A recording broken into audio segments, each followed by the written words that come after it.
everyone. Hello. I'm here. It's, Tuesday. I was right, let's go. Welcome to tonight's stream. We're gonna be doing a replay of Super Mario Odyssey. One, because this game is not very long. And two, this was actually a promise I made for the Mario Marathon back in, like, 2021.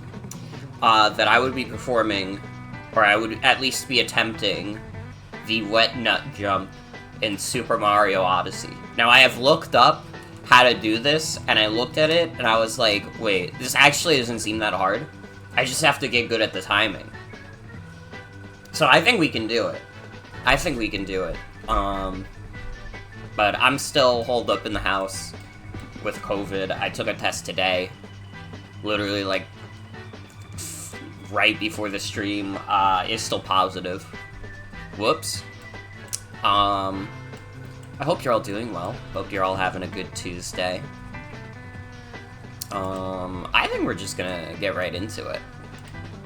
No point in dilly-dallying tonight, because this game is not that long, but it's also not that short either. Also, I gotta figure out, this account might not have a save file, and if it does, we as a society will crumble. Like, it's fucking over. I think it should be fine, though. Remember to play with your Joy-Cons like this. Otherwise, you can't unlock some of the tech.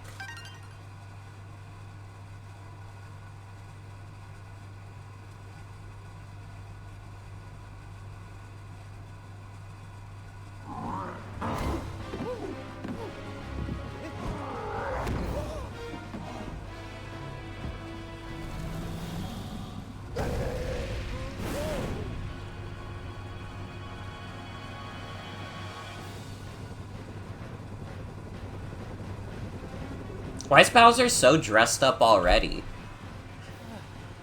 He hasn't even finished preparing for the wedding, he's already wearing his suit.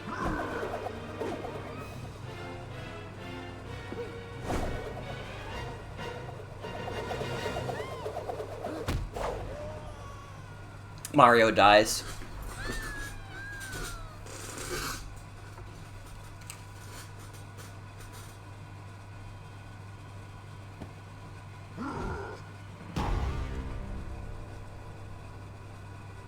Goodbye, Mario. Forever.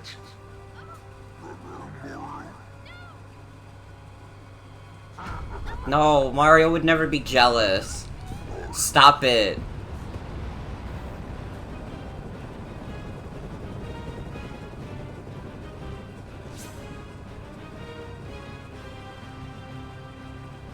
Wow.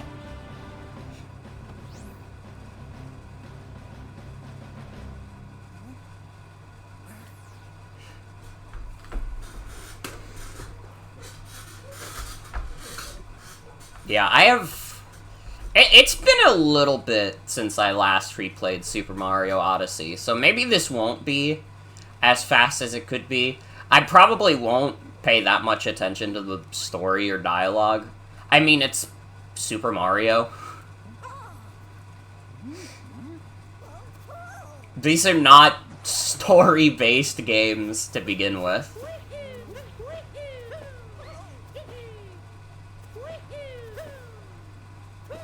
I'm not looking for the deep thematics of Super Mario Odyssey.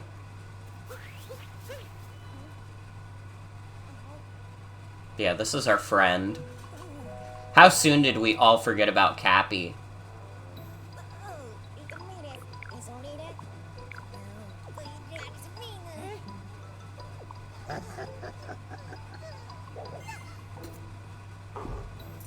Why did she not fly away?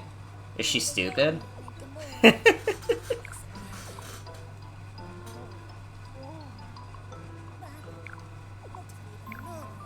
They've been trying to convince us that, like, Mario is in, like, his early to mid-20s, and, like, I'm sorry, he looks like an uncle here.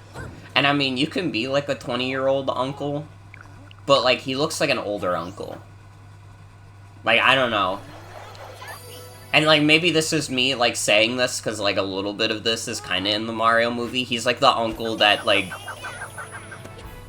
is trying his own, like, business venture. And we're just not sure if it's working or not yet.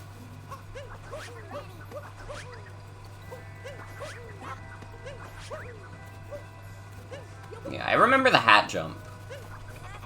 The most important tech is the hat jump.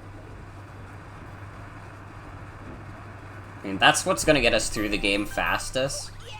I think in general, also, there's just, like...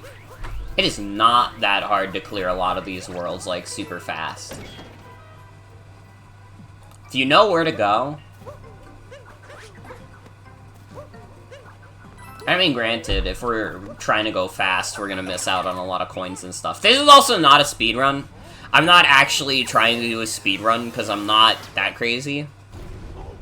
But we are still going to try and beat this game relatively quickly. Because this is another one that was on the docket for restreaming.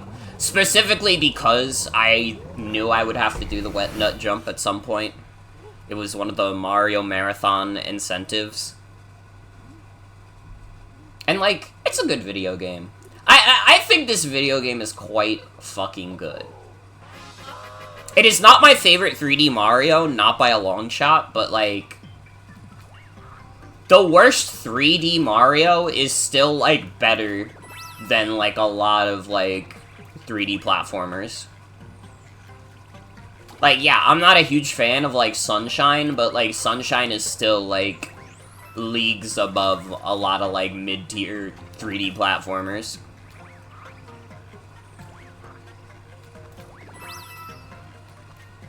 It's Mario. How can you not like it? It's freaking Mario.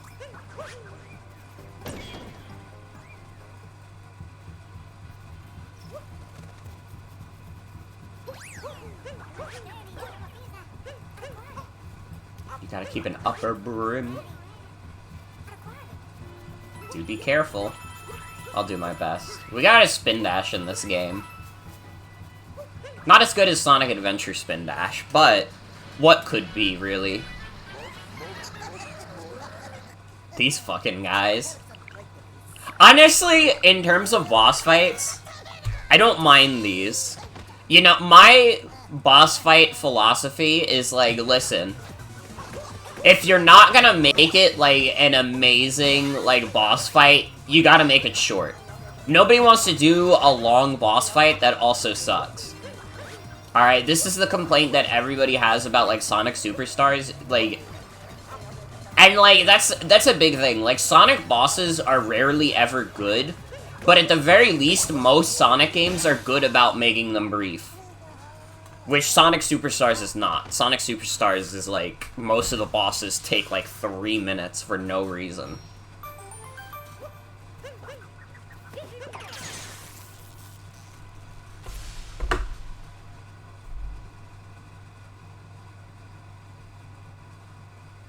Super Mario Odyssey. It's no masterpiece.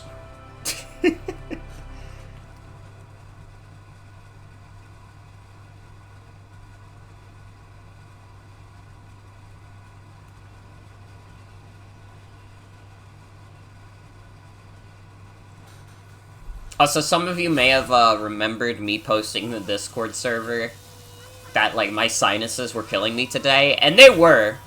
I took a nap, and they were still kind of killing me, and then, like, 30 minutes later, it was like the medicine hit, and I was like, wait, actually, I feel much better. God, it was really so bad, though. Actually, like, waking up with really bad sinuses was probably the worst I've felt since getting COVID. Maybe aside from, like, the day I had to leave work early, like, that was the worst I had felt with COVID.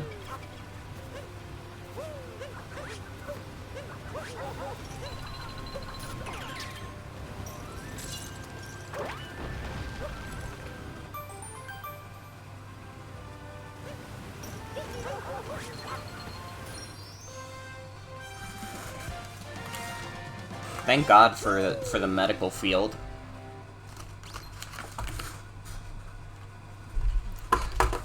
Speaking of, I'll just COVID stuff. I still have this fucking test on my desk.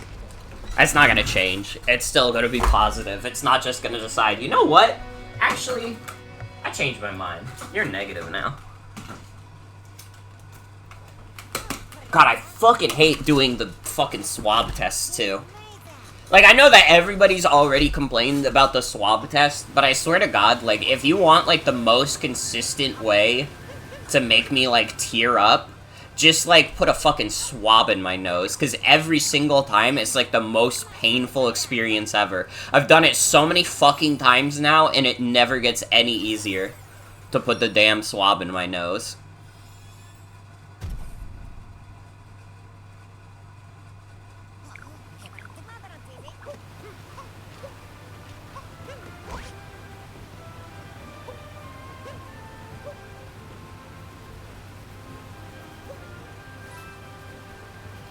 Am I, like, bad at this game? I might be.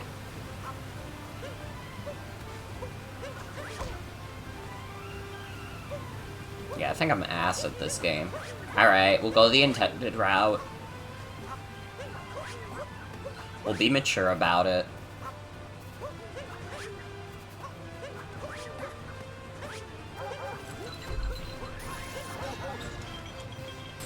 Yeah, I believe there was a moon over here. This is like the easy moon we can get, aside from doing the boss fight. There's also one in the 8-bit section that's like really easy to get. But we don't really need to worry about that if we're getting that one.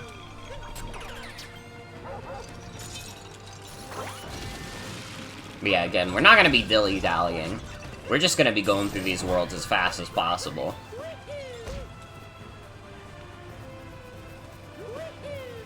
Fast as possible for me, anyways.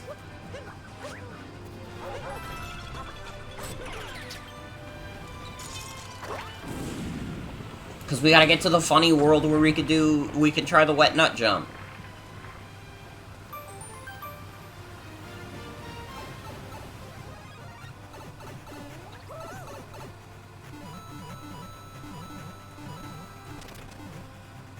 Do you?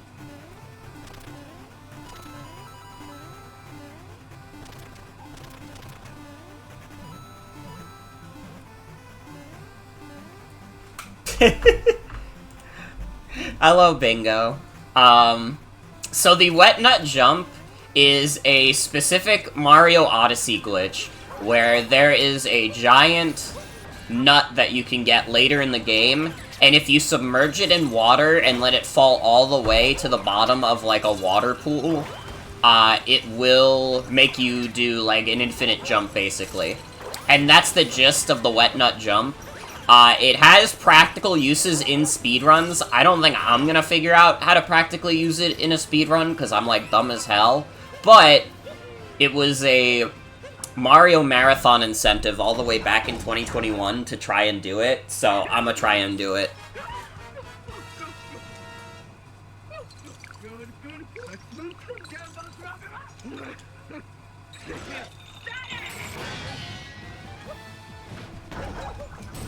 Ow.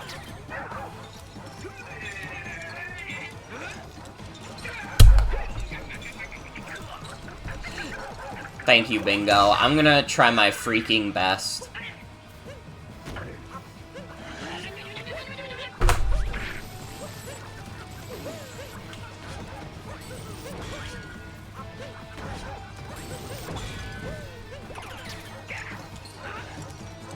Honestly, the craziest thing would be if I tried that and I got it, like, first try. If I did that, like, I would be godlike. Because I'm pretty sure the timing is, like, decently precise.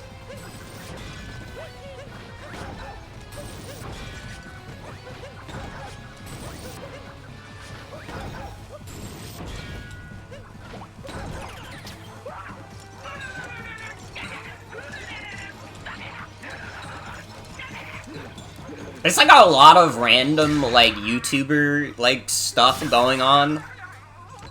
Do you guys remember that one animation? That was, like, the one guy where he was like, I like big girls, small girls, pretty boys, or pretty girls, or whatever? Apparently, like, that video became, like, a meme, and, like, everybody thought that video sucked, and they, like, harassed that dude off the internet, and it was, like... I mean, I don't know, I didn't think the video was, like, funny. People really gotta, like, calm themselves when it comes to, like, not very funny videos online. Because sometimes it's alright to just leave it at, I don't like this guy's videos, and, like, not harass them, you know, like... Listen, it's not like the dude committed charity fraud, he just made one video that's, like, a little cringy. We've all been there. I've probably made, like, 100 plus.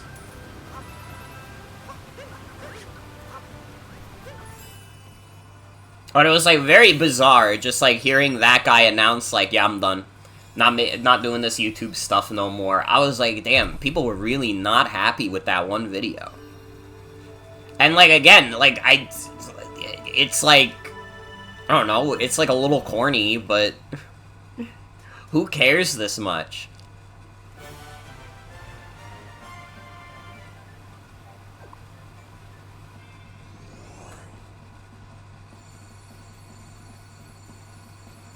I don't know, if we find out tomorrow that he, like, killed someone, though, I'll, retract my statement.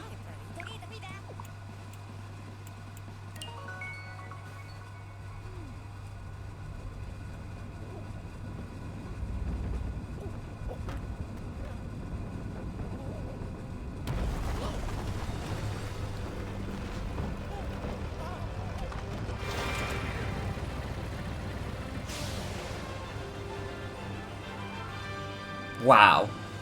This really is a Super Mario Odyssey.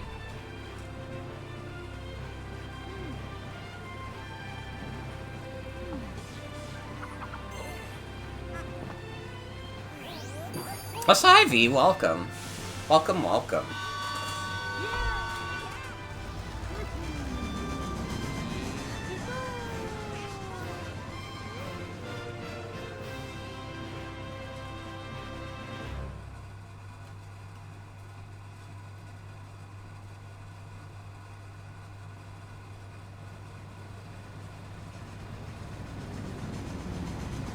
See, usually this kind of thing would, like, activate my fear of heights, but when it's in a Mario game and I'm up this high, I'm like, Mario could survive anything. Like, listen, he might take a little bit of fall damage, but Mario is cool and could survive anything. I don't need the action guide, bro. The action guide, sorry.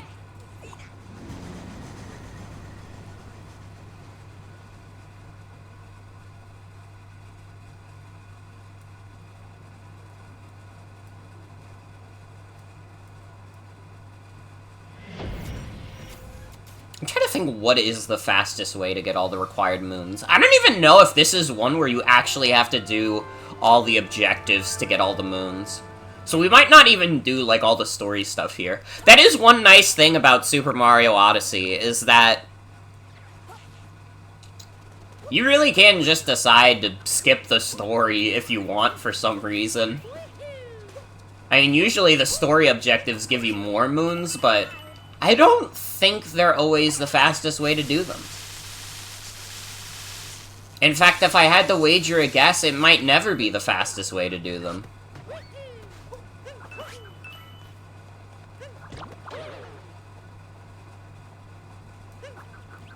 What's up, bro? If you ever get lost, look for the beam of light. That is the Minecraft beacon.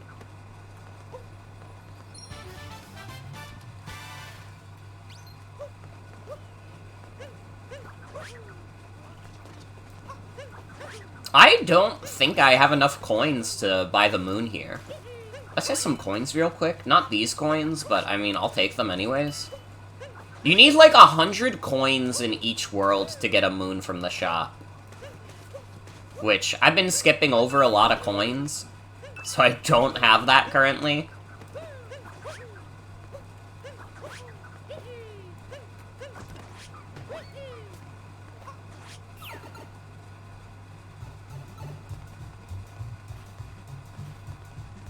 This is the vibration. I had to feel the vibrations in my Joy-Cons to, like, tell where this is.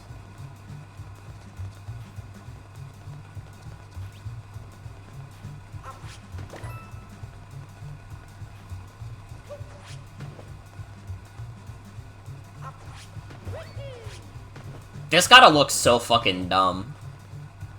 Just like me, like, ground pounding everywhere. Guys, you have to understand, you gotta feel the vibrations! The vibrations! They gotta add, like, 3D streaming.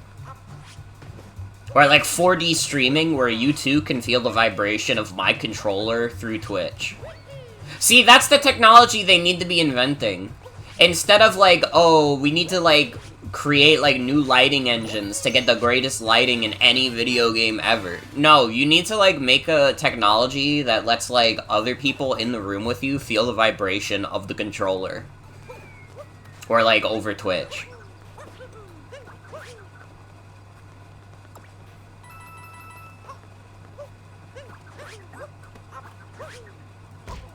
Ow.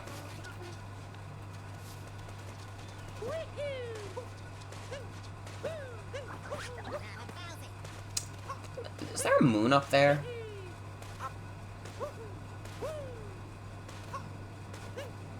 I don't know if I'm wise enough to get up there. Or maybe I am.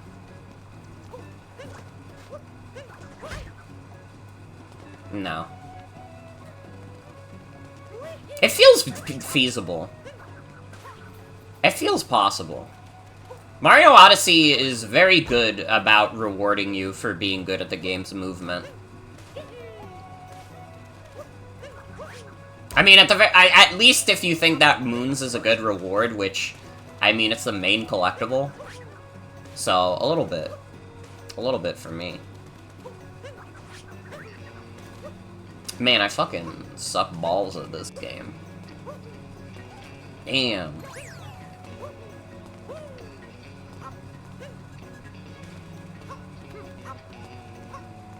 Sorry, the last 3D platformer I played was Sonic Adventure 2. Which is not exactly the beacon of, like, crazy movement. Sonic Adventure 2 is a very fun video game. It is not a fun video game because it has, like, the most insane movement tech in the world. Sonic Adventure 2 is a good video game because Sonic is there, and Sonic is badass and cool and can do anything. Now, Sonic Adventure 1? That's a game with crazy-ass movement tech. Honestly, a couple characters have crazy movement tech. I mean, it's really just Sonic and Tails, but hey. Tails having crazy movement tech in Adventure 1 makes him way better than Adventure 2 Tails, where he's stuck in the damn mech. And, like, from my recent playthrough, I don't mind the mech stuff as much as I thought I would. But it is, like, it is big, it is clunky, and the fun part is to try to rack up the combos. It's a different kind of fun. It's a different kind of fun. I think I have to give up on this, because I'm not good enough at this game's movement.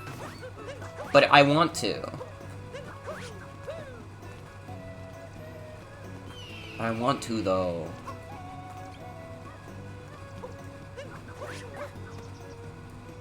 Fuck. How did I get on this other, like, icicle?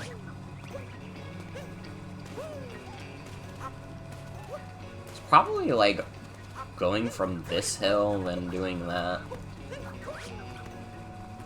Okay.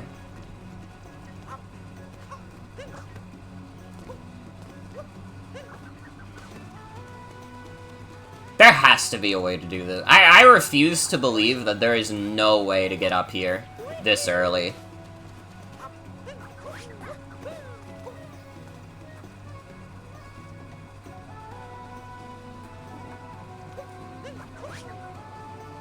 Mario, jump on your hat. I don't know how to make him do it consistently. I gotta be real. I don't know what the, like, consistent movement tech is to get it so he always lands on his hat. Oh, no, wait! I think I know what it is. I think you have to you need to keep holding Y when you do that.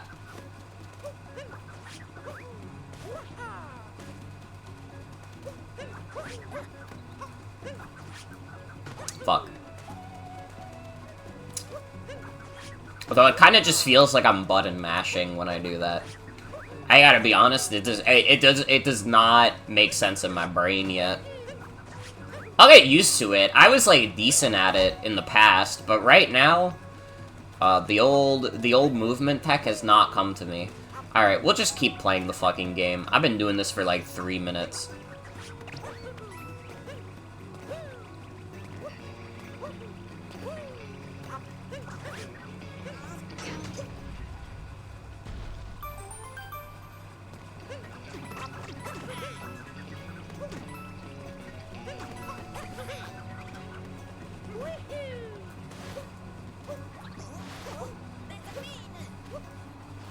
We'll be fine, Cappy. You need to grow up.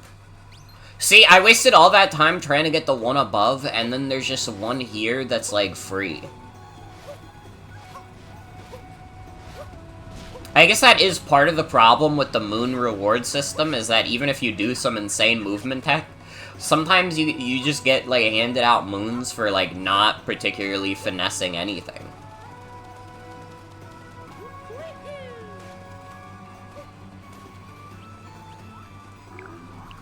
Can you solve my riddle?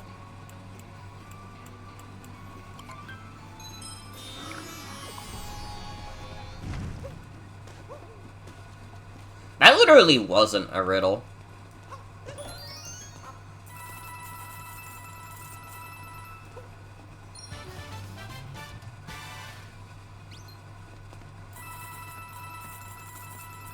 You know, with video games, sometimes it's tough out here for us riddle chads. They don't put enough respect on riddles. Yeah, let's go to the shop real quick. Get our free moon from there.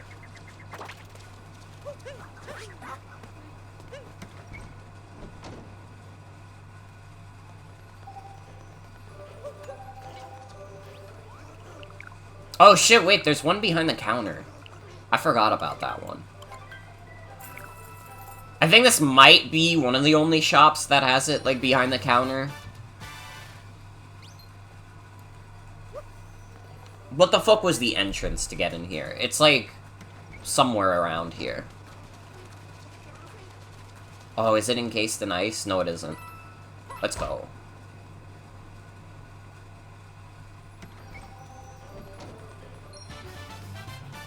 Bruh, can you imagine, like, having to come into work every day and you gotta go under the fucking ice vent?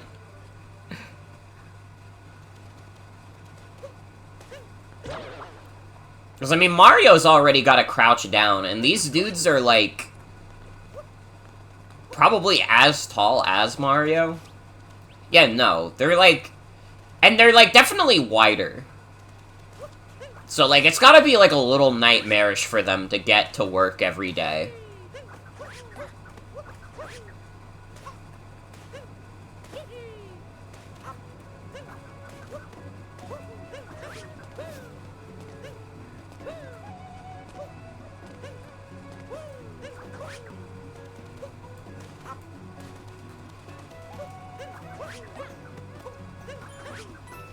Okay.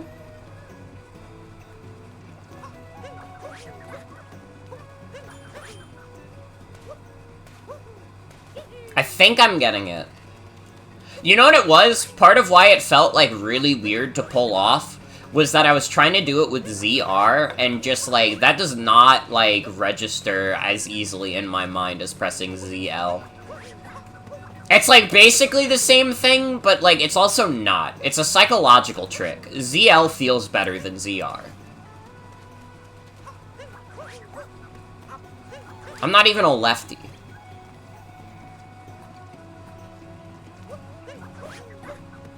Alright, lefties got it good in this world. Super Mario Odyssey probably feels, like, way better for them.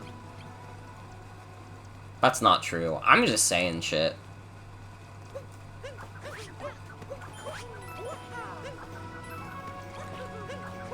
Whoa! I fucked up.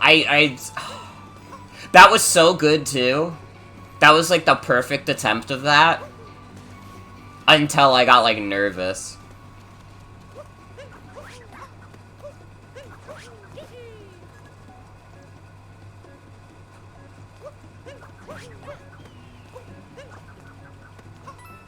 Okay, yeah, see? Let's fucking go. Yes! Oh my god, nobody ever doubt me ever again. Alright, I fucking did it. I was determined.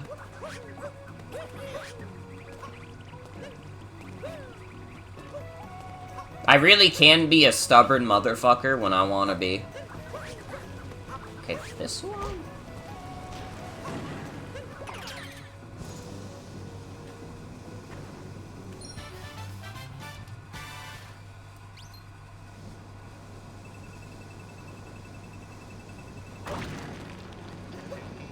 I don't remember. Was there a moon in one of these boxes?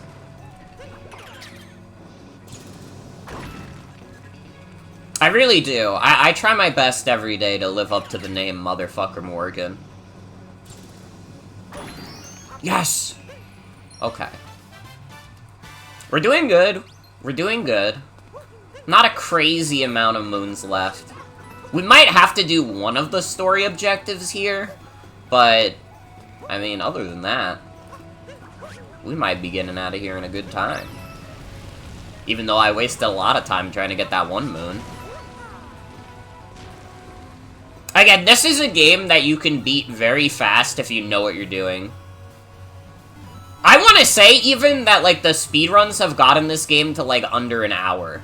I cannot confirm nor deny that, but in my mind, I'm like, if someone told me that Super Mario Odyssey speedruns were, like, under an hour, I would be like, yeah, duh.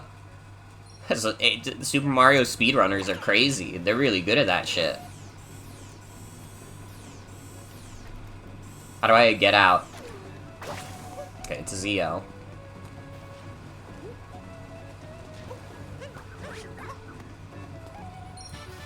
Nice.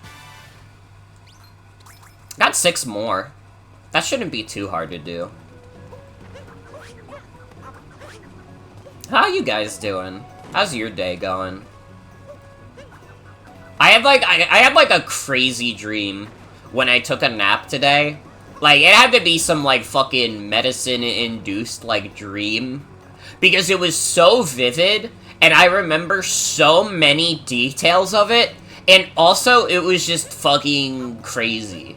It was, like, for some reason, like, despite the fucking, like, shit going on, like, right near the border, like, my dad decided to take us on a vacation to Egypt, and, like, this pissed my mom off so much that in the dream, she, like, divorced my dad, and then, like, married some random dude who lived in Egypt, and we just, like, lived here, and also, like, in the dream, the fucking, like, genocide that's happening in real life was still happening, so it was, like, happening, like, really close by. We would hear, like, bombings happen.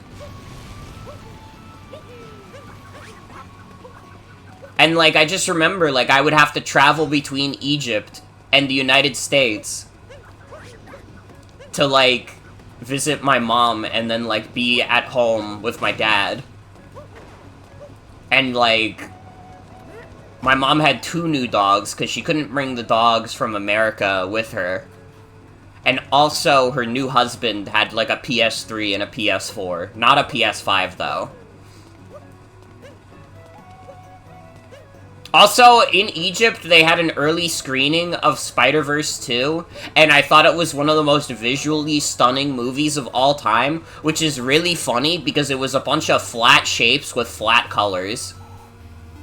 Like, that was the intro of Spider-Verse 3, it was just like that, and I was like, holy shit, this is the craziest movie that's ever existed. This shit is, like, gonna blow everybody else's minds when it comes out.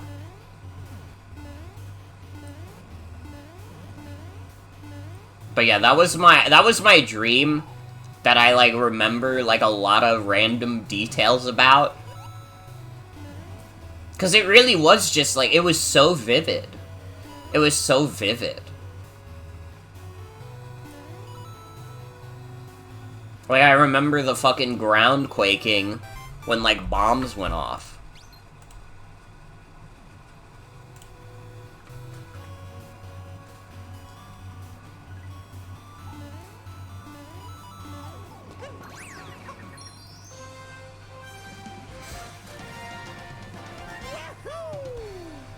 I also just remember, like, I don't know, like, there's definitely, like, a building like this in Egypt, but I don't know if it's, like, the exact one I don't know if it's the exact building that I'm remembering in my dream.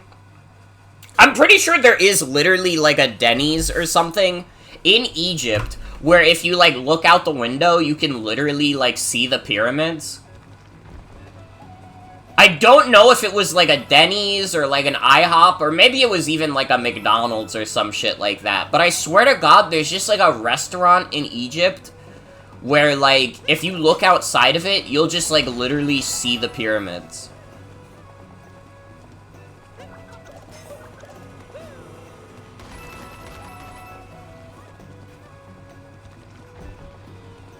And I, like, remembered this in my dream to the point where I saw it. I was, like, in a Denny's, and I saw the pyramids right outside.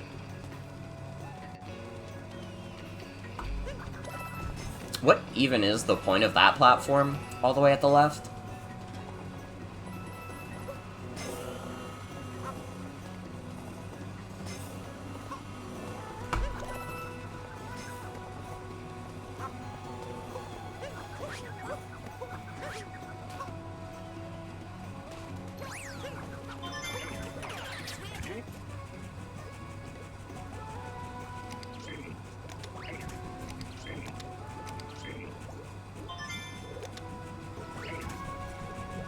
Look how silly he looks. This is an awesome capture ability.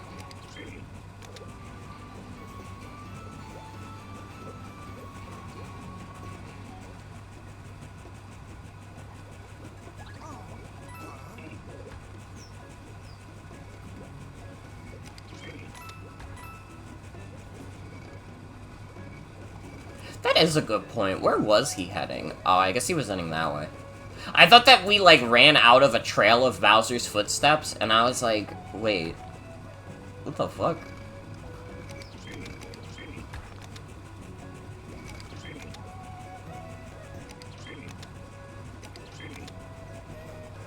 Super Mario Otter P. Yo. Hi, Atticus. Welcome. Welcome, welcome.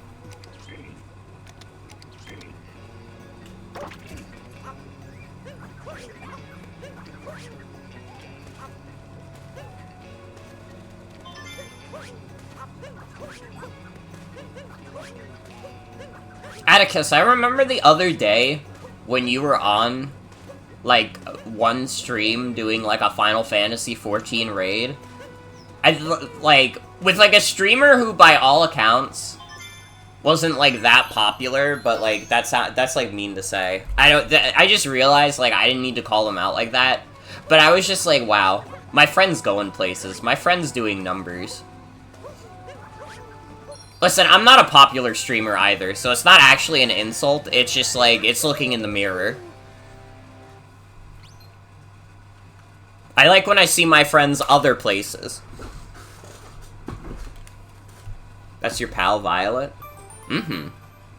Oh, shout out to Violet.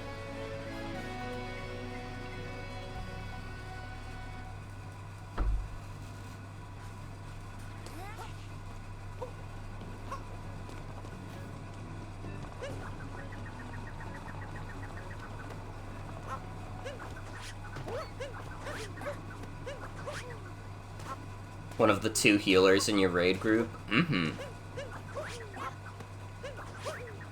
One of these days, I gotta get back into Final Fantasy XIV. I don't know if I'll ever get to a point where I'll be addicted enough to Final Fantasy XIV where I'll, like, do all the story stuff. But I gotta at least play the Fall Guys event. You know, this is my duty as a human being, is that at some point, I have to play the Final Fantasy XIV Fall Guys event. In loving memory. That ends at the end of December? They're getting rid of it? Oh, shit. Fuck. I didn't know it was limited. I gotta be honest, I didn't know it'd be limited. It'll come back one day. Well, it might not, because, like, Epic Games, like, gutted the studio that made Fall Guys. So this might be it.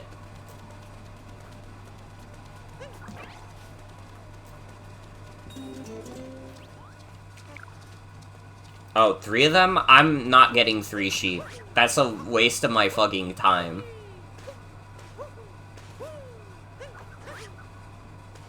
It would be sad if Fall Guys just, like, completely died. Because I actually do think Fall Guys is one of the more fun Battle Royales. I don't know, I played it, and I was like, this is fun. I like this. Honestly, I would probably place Fall Guys above Fortnite. I have a lot of friends who are, like, really into Fortnite, but I don't know. I put more time into Fortnite, but that was just because it took longer for me to get a victory royale. Fall Guys is just like, I don't know, it was more fun to me. I enjoyed it more. It had more swagger. It also had Big Yeetus, which is like the opposite of swagger, but that's beside the point. Alright, that's like, you know, that just feels like we're making fun of the dead.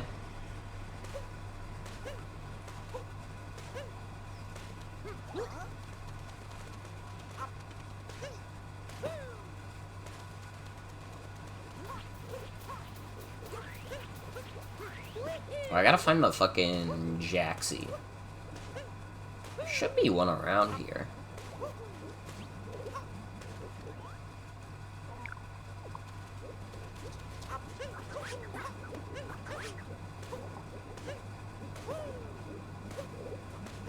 Epic Games is, like, definitely, in general, like, at a point where I'm like, I don't know what the fuck they're doing.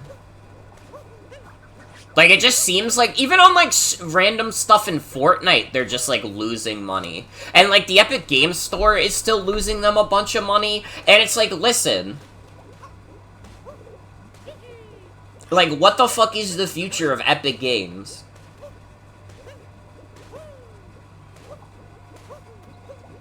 Because, like, you all know what happens when a company starts just bleeding money. Is that the people at the bottom get hurt instead of, you know, the people at the top who are making, like, billions of dollars a year.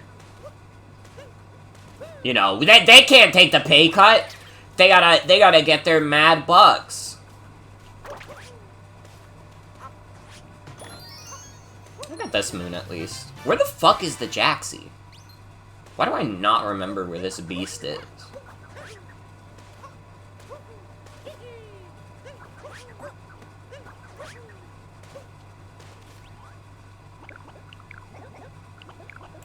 Yo, trace walking is where it's at.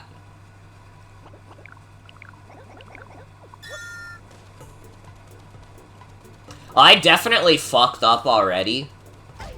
I definitely, like, screwed this up so bad. Oh, this is gonna be complete dog shit. Oh, I was off by 2 points! It's because I jumped. Dude, Mario's got splinters in his nose.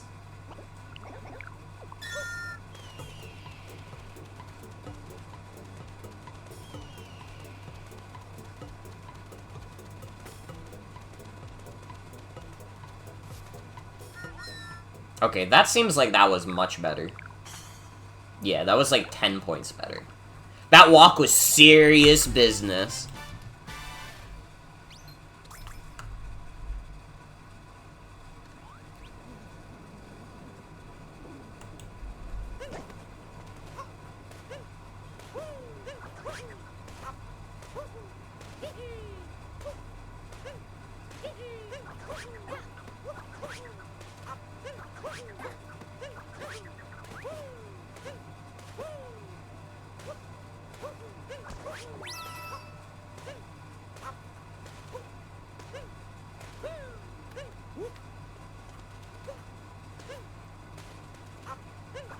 Are there even, like, a lot of devs still taking, like, the Epic Games Store, like, exclusivity? Because I know a big thing with, like, why a lot of developers moved to Epic Games was that they had the better, like, developer split.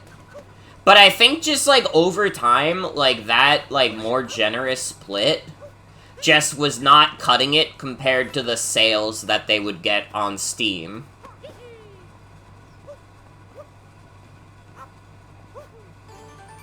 That is Valve's ultimate trick. Like, listen, you're not gonna be getting paid the most, but you are gonna get the most sales here.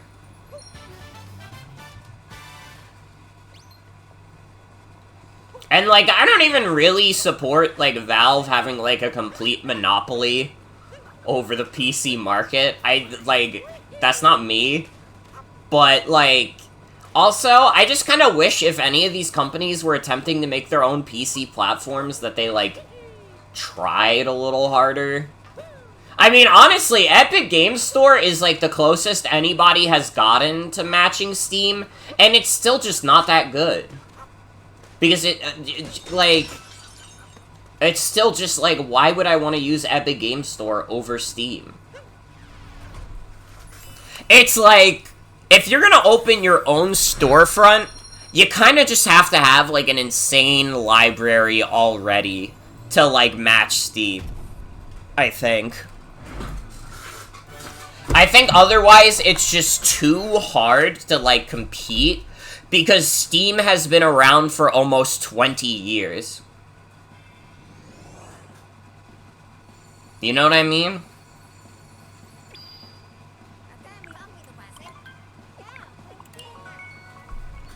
Yeah, it doesn't really matter which one we do next. We just go.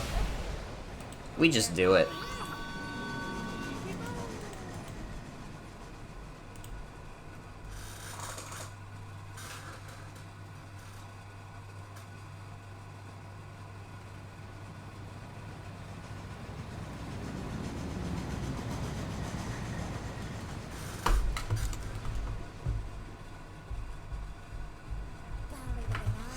I gotta be honest also, like, Steam being, like, as, like, associated with PC gaming as it is, kinda does make it, like, a little more, like... Like, I don't like the digital future because there's, like, a big risk of, like, games going missing. And, like, that still happens on Steam. You know, licenses expire and some games just get taken off the store, or, like, they get remade and then they're like, oh, we're embarrassed by the old one, get rid of it. But, like, for the most part, like, 99% of all games that have been uploaded to Steam are still on Steam and probably will be for, like, ever. I don't think Valve's gonna take down any games off the Steam store anytime soon.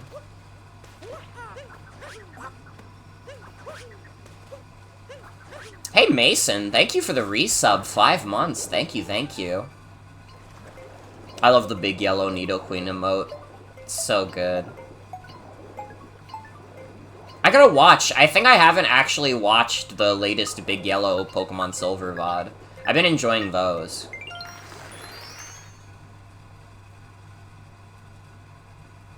Honestly, like, in the morning, I've been catching a lot of, like, Northern Lion streams. Just because that guy is, like, always, like, consistently entertaining. And, like, it's like, dude... There's, like, barely anybody who streams in the morning.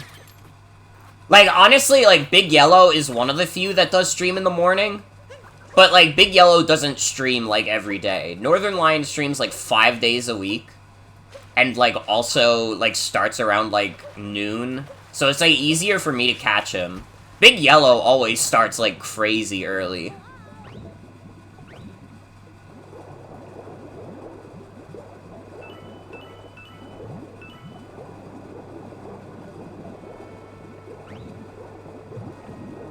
But yeah, in the mornings, I pretty much... Like, my two choices in the morning are, like, usually Northern Lion and Picaspery.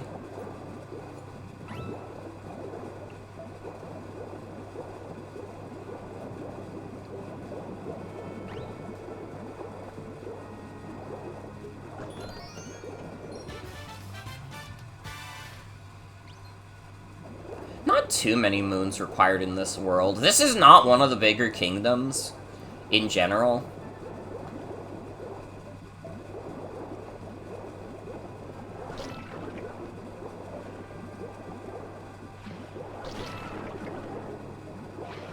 Like, I think, honestly, this is a world where it would probably just be fastest to do the main objective rather than try and find a bunch of random moons. Because it's like, we're already, like, halfway there. Pretty much.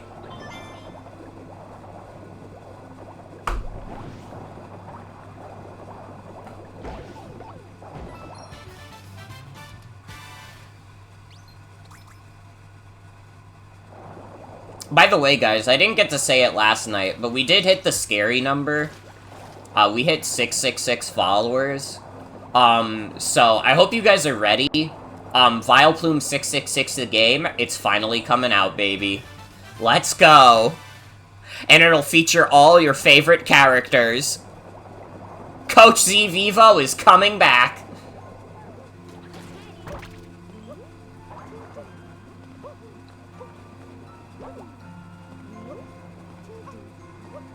There are, like, people who are not gonna know what the fuck I'm talking about, also. That is a reference for old heads. Fucking, okay. When I was, like, 14, I had, like, this idea for, like, an RPG Maker game called Vileplume 666 the game, based on, like, my Tumblr URL at the time, or at least my most, like, popular Tumblr URL.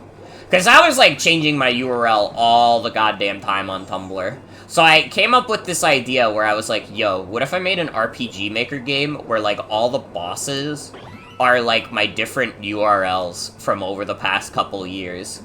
And, like, this game never left the conceptual stage because I was 14 and there was no fucking way I was gonna, like, actually, like, go out of my way to make an RPG Maker game. And also, like, around, like, 2014, I just, like, remade, like, most of my internet presence.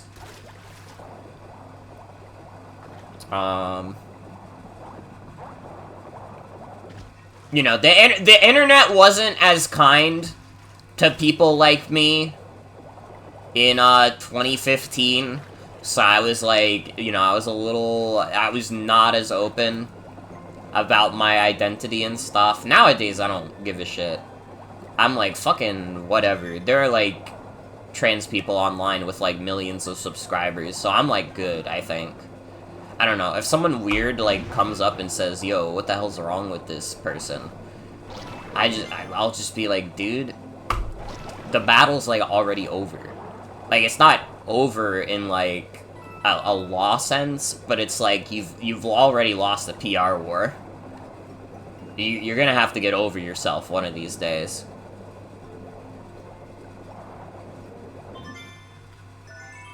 Okay, yeah, now I think we just get the, story star for beating one of the fucking Rabbids, or whatever the fuck they're called. The Brutals! The Brutals, sorry.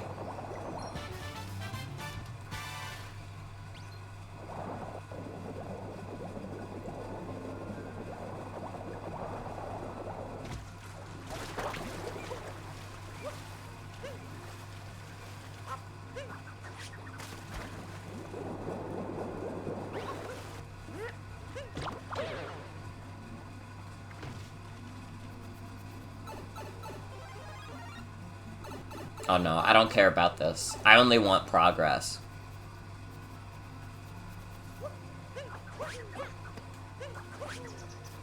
Okay.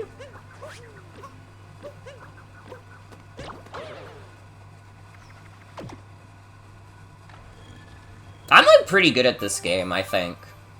I don't know, I think I'm quite good at this game.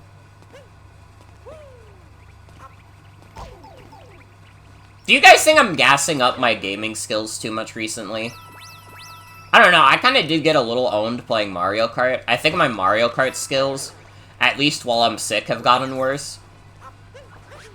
I don't know, I just haven't been playing a lot of Mario Kart in general. I mean, I love the series, but... I mean, Mario Kart 8 is like a 10-year-old game. You know, that shit has been out for almost a decade now. And we really haven't had, like, a new Mario Kart aside from, like, fucking Home Circuit and, like, Tour. Which is, like, you will not catch me playing either of those. I'm sorry, especially since Tour is, like, on its deathbed anyways. They're not doing new updates for it anymore. Like, it's just not gonna happen. It's not realistic. You know, we have to be mature about it.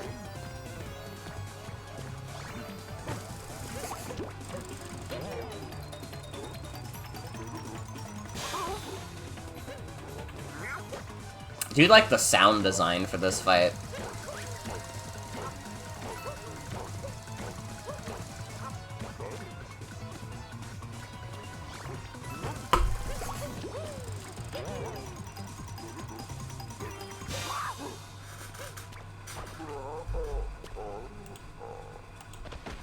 I mean, I was gassing up my skills for Sonic Adventure 2 a lot. For sure. Although, to be fair, I think that 4.5 hours to beat that entire game, that's not bad. That's a good time, even.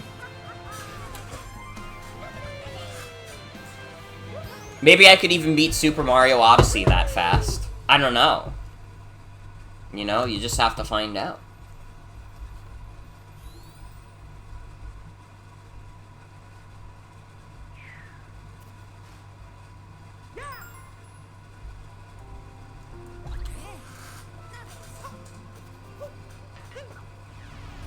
Yeah, alright, Cappy.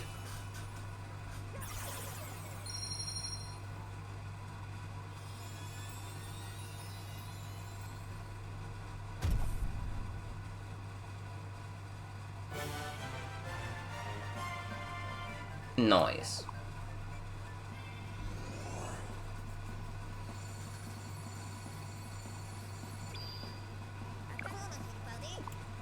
Oh, I think this is the kingdom where we can attempt the wet nut jump.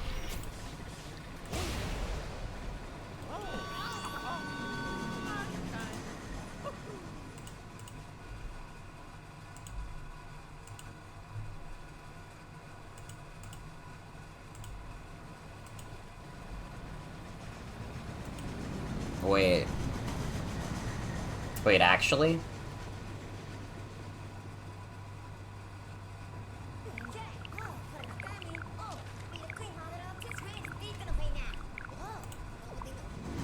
Love the wet nut jump. We gotta try it.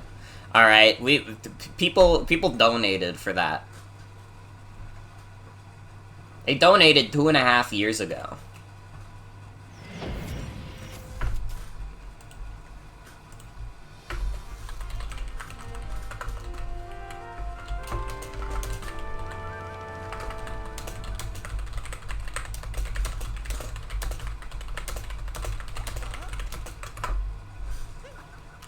Alright, I had to put an extra @ in the Discord server. It was fucking important. The people gotta know. It's time. Almost.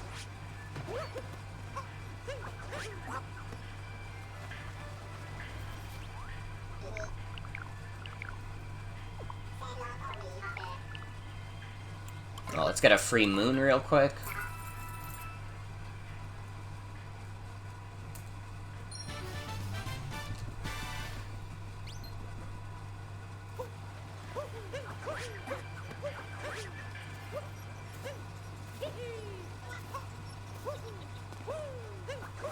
I do remember that there's more level if you fall off the cliff here.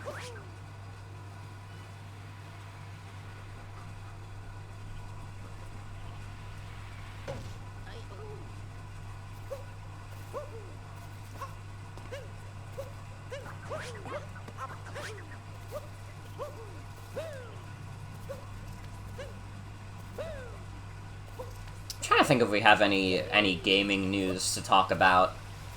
Honestly, I don't know. I feel like I'm just kind of waiting for the Steam Winter Sale, man. I'm excited for that. Especially because I got my, like, big-ass paycheck recently. I gotta buy presents for all my friends.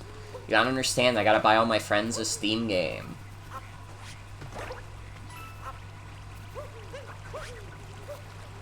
And then who knows, depending on how much money I have afterwards, I could be like, yo, wait, getting a Steam Deck OLED might actually be feasible.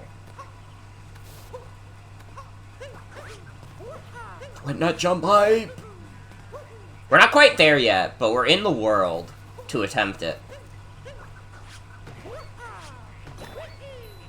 Okay, I kind of just think I want out of the hole. I can't find, like, any fucking moons here. Yo, there's a dinosaur.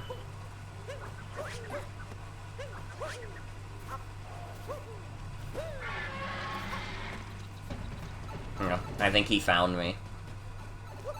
Well, I don't give a fuck about that.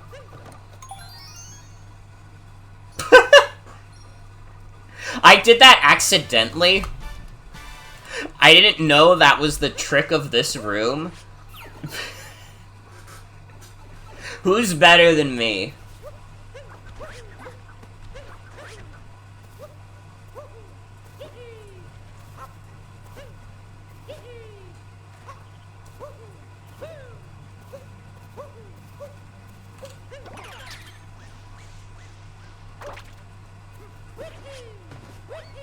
Come on. There we go. Just needed to hit the exact spot.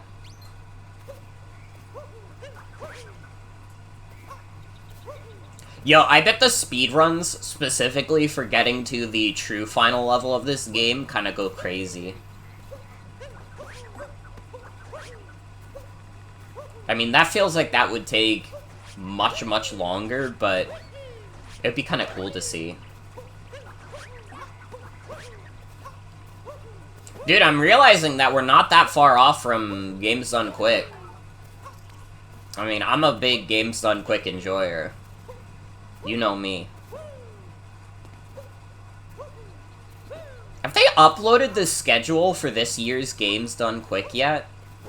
Because I feel like they usually do that, like, pretty early. And it's like, it's only like a month off or something, right?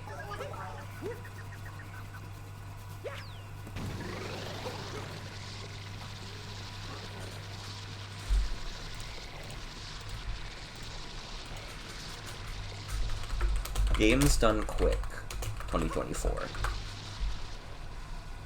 They have the date for it. They do! 3 straight weeks of Fallen Cup, baby! Let's go!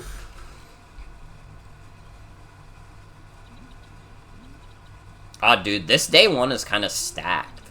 I'm already like, yo.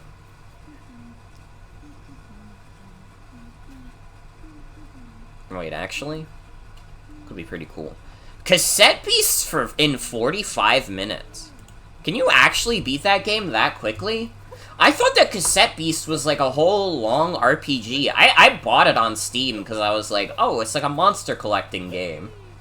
How short is Cassette Beast? If they're beating it in like 45 minutes. I don't know, maybe there's just some insane speedrunning tech.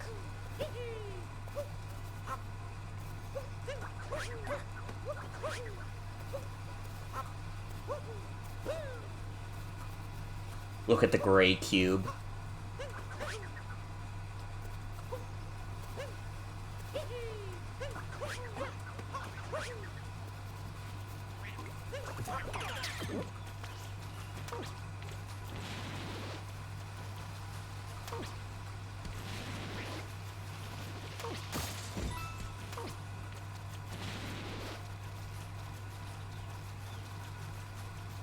Bounce.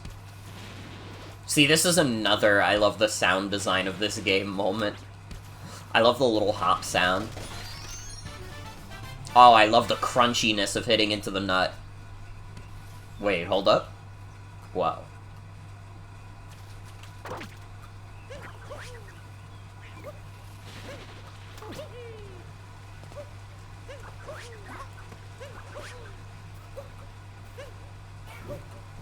Cassette Beast is definitely a game I gotta play. I'd probably play that on Steam Deck. I gotta, like, find more uses for my Steam Deck. I say this every time, but it's true. Especially if I'm gonna get an OLED. Although, again, I was talking about my Steam year in review, like, last stream, and it's like... You would think that I, like, basically never used my Steam Deck, but I don't know. There were quite a few times where I used my Steam Deck during the year. The problem is just that the game I played the most on Steam Deck was literally Fire Emblem Awakening. And, like, it's not gonna record my hours for Fire Emblem Awakening.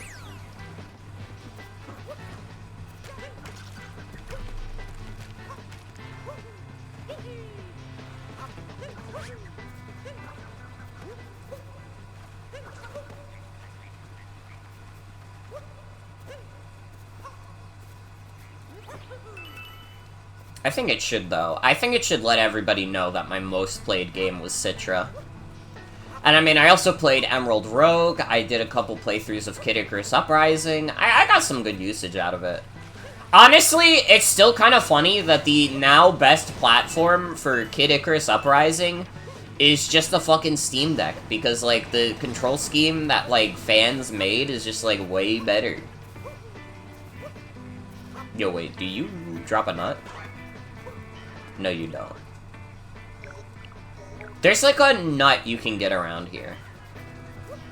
This is where I believe the wet nut jump is done.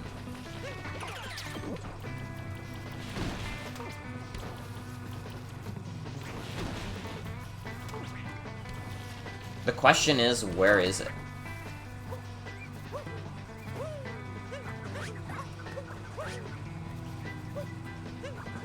At least this feels like it should be where it's done.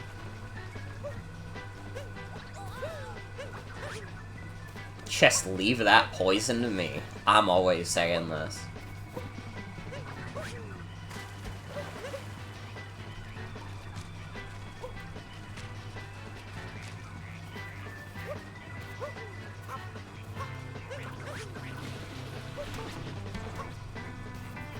I might be crazy. Because I don't see that shit anywhere. I don't see a nut.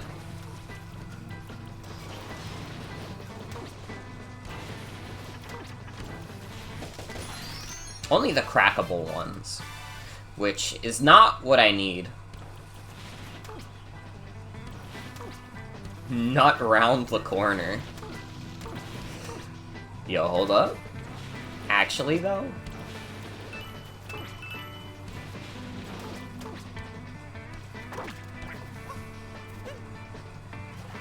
And yes, of course, I have to be honest with myself. I'm doing the wet nut jump because it has the funny name. Like, it's literally called the wet nut jump.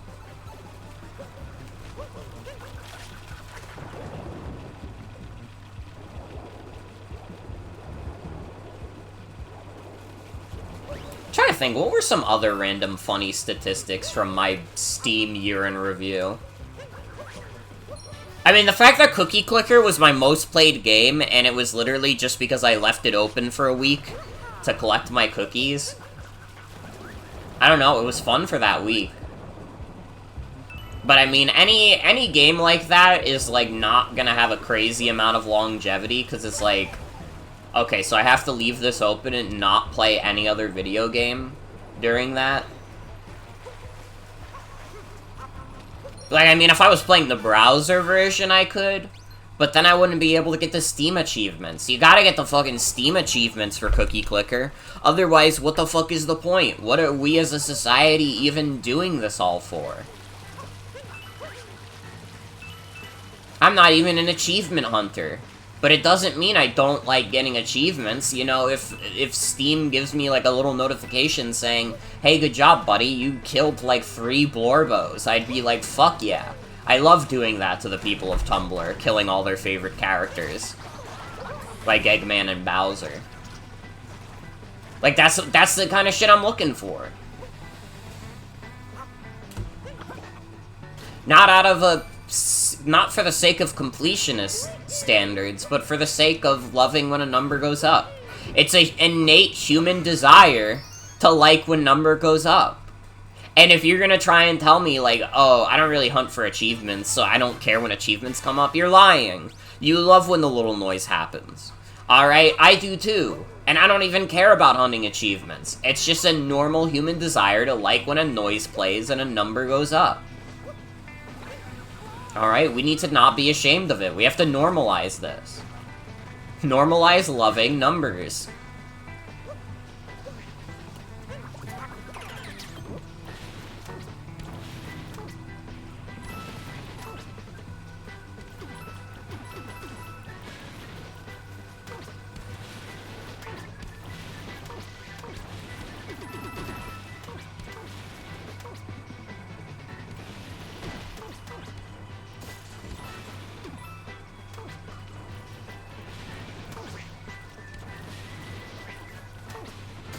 From a sound design perspective, you love the new Steam achievement sound? Do you? I like it. Whenever I hear it, I'm like, hell yeah. I don't know, maybe it's because it's just, like, the sound ripped from the Steam Deck, and, like... Again, I like the Steam Deck. I think it's a cool device. So when I hear it, it's, like, free dopamine. Because it's like, yo, it's reminding me of the Steam Deck, though.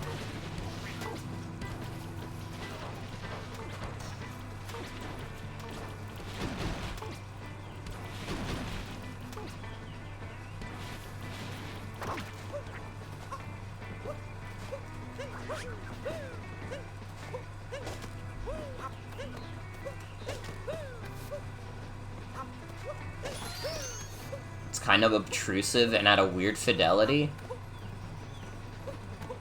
I don't know. I don't know. You could be right. I mean, I guess it is like a little bit of a subjective thing.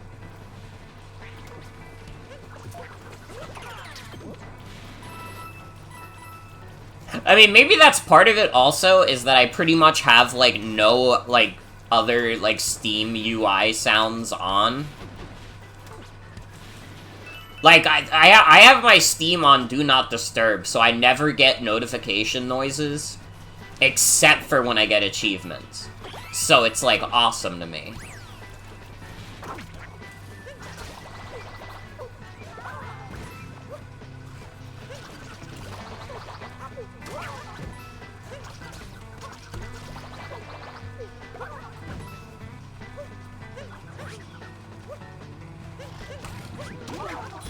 I don't know, in general, like, this is only tangentially related. My life became so much better when I just put all my stuff on, like, Do Not Disturb.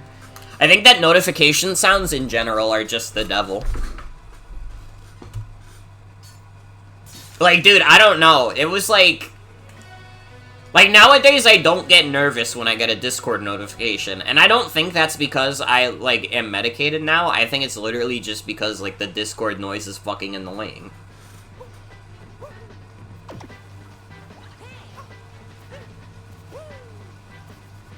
Like, I don't want to hear the Discord notification sound. I don't know, computers need, like, the compatibility to vibrate. Because I like when my phone vibrates. That shit's cool.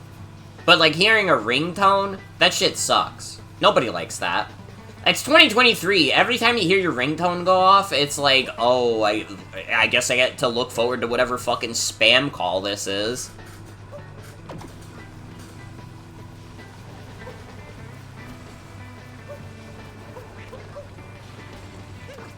The notification sounds have been, like, they've been ruined.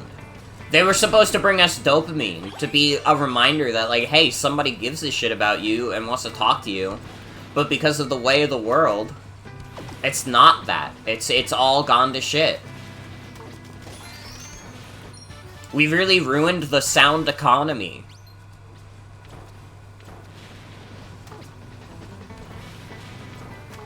Dude, I've been getting, like, a lot of spam texts, but maybe I just got, like, a bunch of people, like, giving the wrong number out. Because, like, I say they're spam texts. It's actually just literally people being like, hi, that I don't have registered in my phone. They're like, hi, how are you? Or, hey, Laura, how are you doing? And I'm like, I'm not Laura. I don't know who the fuck you are. I don't respond with that. I don't respond at all, but that's what I'm thinking. I'm like, you don't know me. I don't know you. I don't know why you're texting me. And then never text back. They, like, send that one text, and then they're done. I've never gotten a text back from someone who randomly, like, said hi to me, that I've never heard of in my entire life.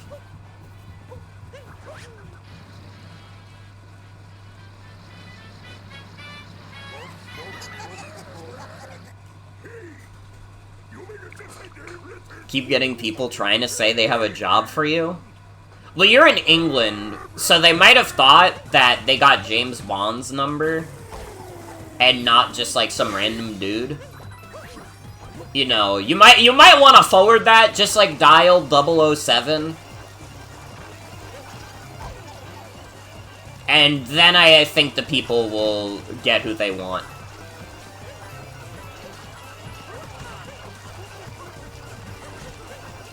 I don't know, does James Bond even take calls? I've, like, maybe seen one James Bond movie in my life, and it was when I was, like, really young.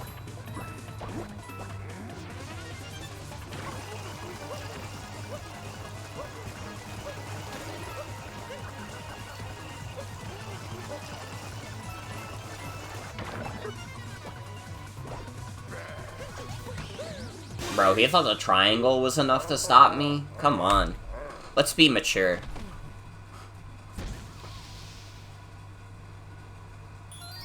I thought this was the world with the wet nut jump also.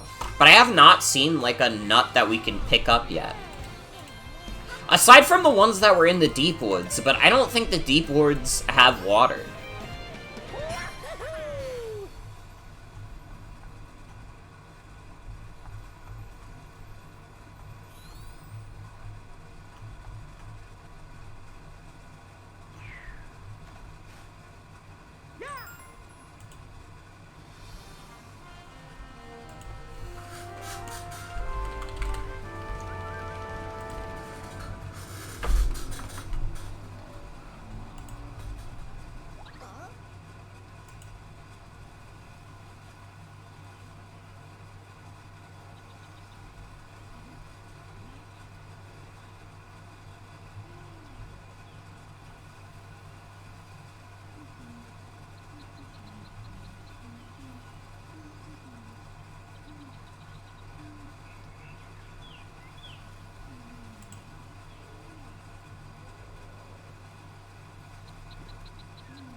Oh, yo, the rabbit with the hat, though.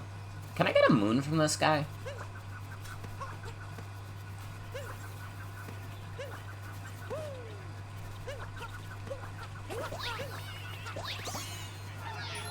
Yes! Okay. I need to, like... Wet nut jump.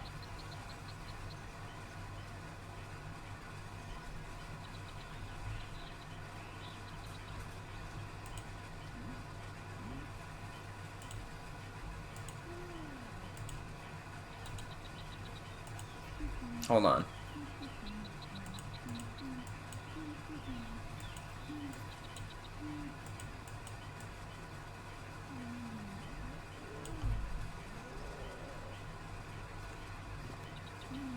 Playing doubles OU right now, and someone scrub quoted when they lost and said that you wouldn't reach past 13,000 elo with the team you were using. What? But they lost. Why do people always say shit like that when they lost? Like, brother, you're the one who lost the video game. Clearly, you're not gonna get to that elo with the team you have. What the hell?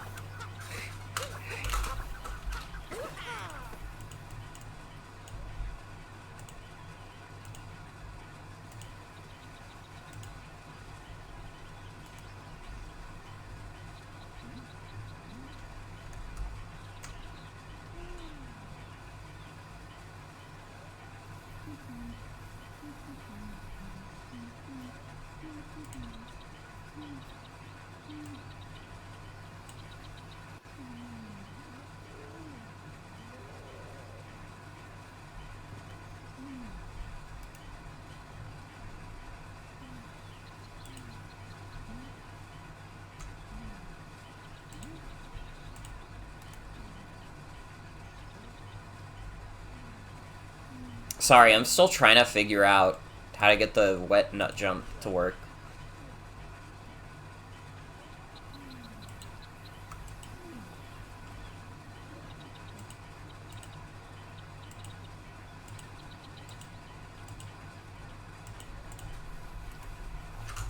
Okay, I'm starting to think that we can't do the wet nut jump in this world. I don't know why I thought that the wet nut jump was in the Wooded Kingdom. But, like, none of the videos I'm seeing online are of the Wooded Kingdom. I saw one for Snow Kingdom. I saw one in the Mushroom Kingdom, which is, like, fucking post-game. There's one in Bowser's Kingdom. Where the fuck did I get in my head that you do the wet nut jump in Wooded Kingdom? I think I'm actually, like, stupid. I'm sorry to all my fucking fans who I let down with this blunder.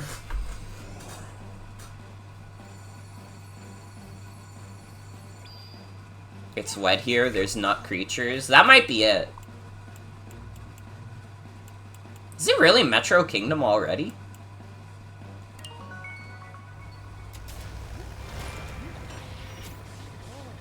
This feels like really early in the game to be doing Metro Kingdom.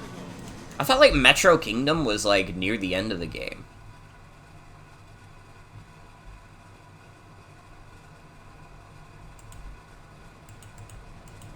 Unless this is, like, the fake out.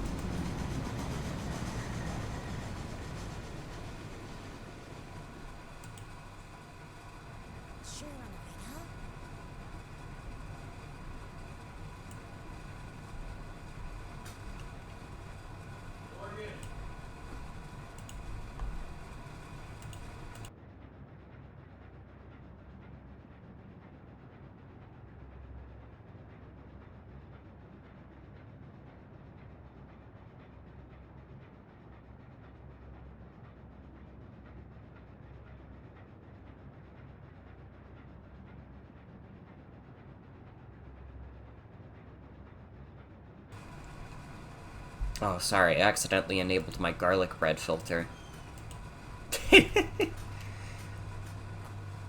You wouldn't have thought plants and machines could coexist so easily. Okay, yeah, this is one where Bowser stops you in your damn tracks.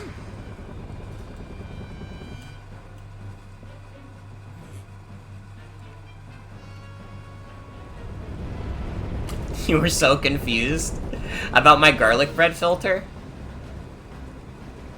It's my filter when I want to remind you guys of what's at stake.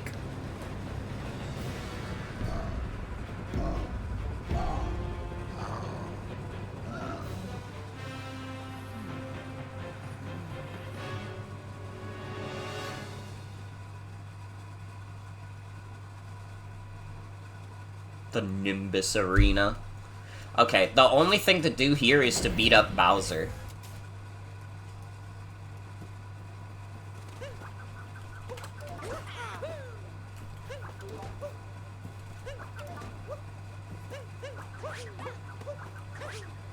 Why is Bowser trying to get married to Peach again? Doesn't he remember the world nearly ended last time? Well, is Super Paper Mario canon to the main series? My kind of assumption was that the Super Mario series and the Paper Mario series are just, like, two different canons.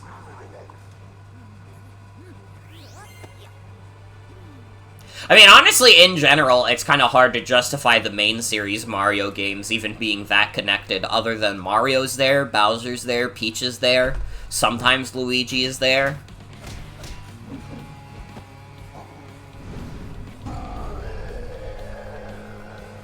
Honestly, they need to, like, add, like, Luigi back as, like, a mainstay forever. I think it's fucked up that they can just decide that, like, for a game, like, oh, Luigi doesn't really fit our vision. Like, Luigi wasn't even in this game until they, like, added Luigi's Balloon World in, like, a random update. Do you know how fucked up that is? That Luigi wasn't in this game at all? Like, why the fuck are we living in a world where you can't play Super Mario Odyssey all the way through as Luigi? Oh, it would have taken too long to get them to make the hats fit on his player model. You're dumb. Nope. They could have just taken an extra month or two of development to figure that one out. Alright? And they still would have gotten it out the door for the first year of the Switch. Alright, don't try and tell me they couldn't have added Luigi. That's understandable also, Icarus. That's understandable. We have a little bit of fun here. Okay, this time I need to win. I was trying to get a little too aggressive.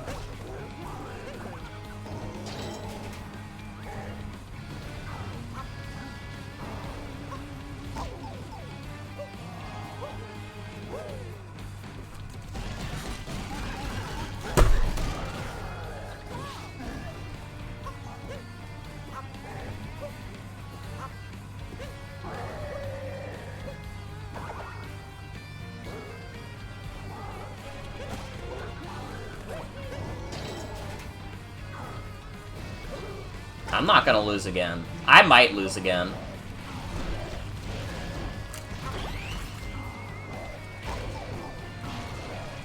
Oh, God.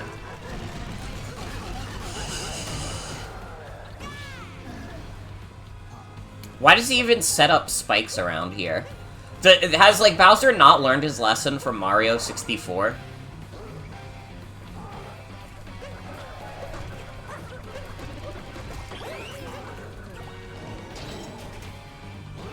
Is he stupid?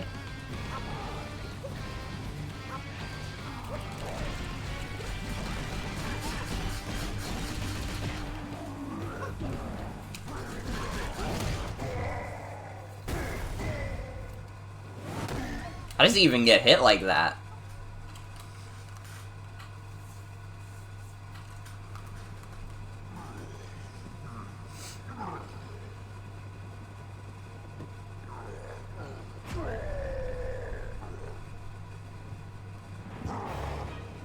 Fire!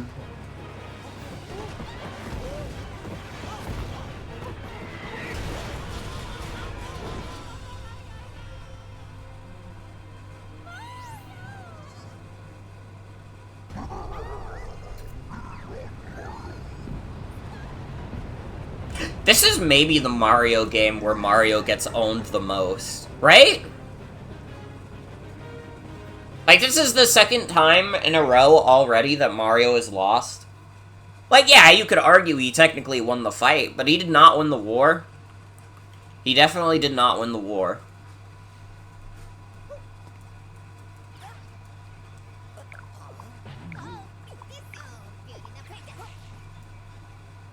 Alright, we need 10 moons in this place. This place is pretty scarce in terms of what moons you can get as well.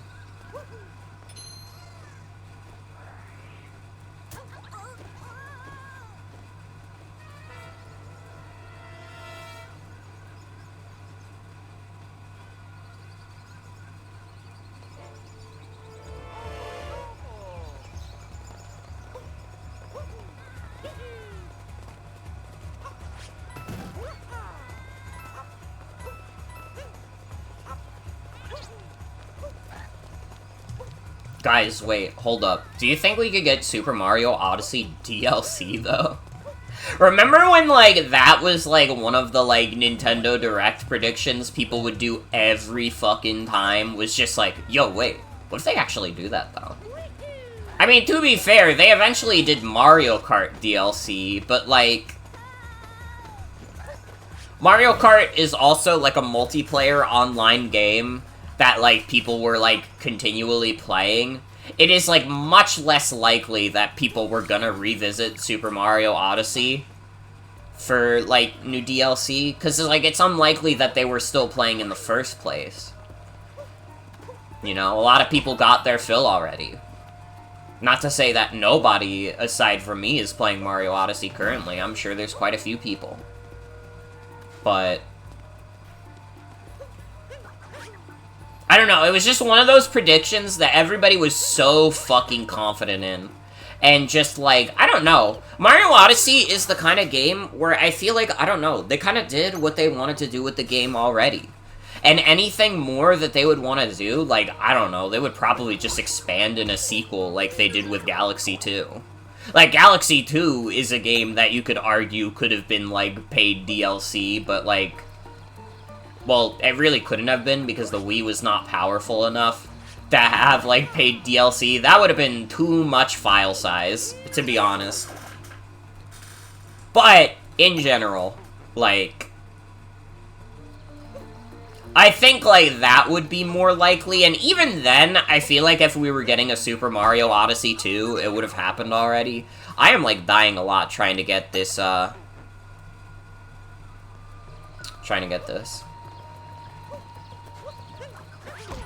hello, Splee. I was in the wrong world. I thought I was in the right world, so I didn't get the Wet Nut jump, but we'll get it eventually. I'm not even gonna bother with this one anymore. It's not happening. Alright, there's one literally right here that I could be focusing my efforts on. See? Look at how much faster that was. Once I, like, understood the fucking scenario I was dealing with.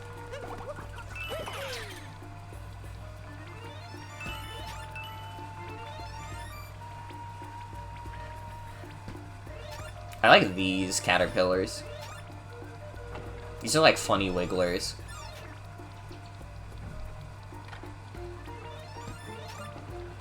Honestly, I'm glad that, like, the Tears of the Kingdom team, like, nipped that in the bud immediately and just were like, yeah, there's probably not gonna be DLC. So that, like, people don't waste their time, like, every Nintendo Direct being like, yo, wait, guys. What if we get Tears of the Kingdom DLC, though? I mean, people haven't been over the moon about stuff that the Tears of the Kingdom director has said, Eiji Aonuma. Because he was like, oh, people don't, like... We have some people who want, like, the old style back, but, like, we're good doing, like, the open world stuff. We like doing the open world stuff. It's more freeing. And it's like, I kind of understand what he's saying, and from what I've heard, it's, like, a slight mistranslation of what he said. But, like, in general... And, like, even if he doesn't believe this, I'm just gonna say this in general as, like, a open world versus, like, a linear format. There are, like, advantages to both styles, and in terms of specifically Zelda, I see no reason why there can't be, like, quote-unquote regular 3D Zeldas that are, like, linear. Like, that just feels like, even if the main Zelda team is not doing those, there's no reason that Nintendo can't find, like, another studio that they trust to do a 3D Zelda. Like, listen, they'll hand off 2D Zeldas to people, so I'd say it's about time they start handing off 3D Zeldas to people, if they're gonna, like, wanna stick with the open world style. Because, like, listen, I think that the Zelda team will create better games if they're making games that they want to make. If they went back and made, like, a more quote-unquote traditional 3D Zelda, and, like, they didn't actually want to make that, it would probably come out bad. Or at least not as good as people would like. You know? Like, a team has to be passionate about the, like, game they're making for it to truly shine. Which I think has been the case with Zelda for the most part.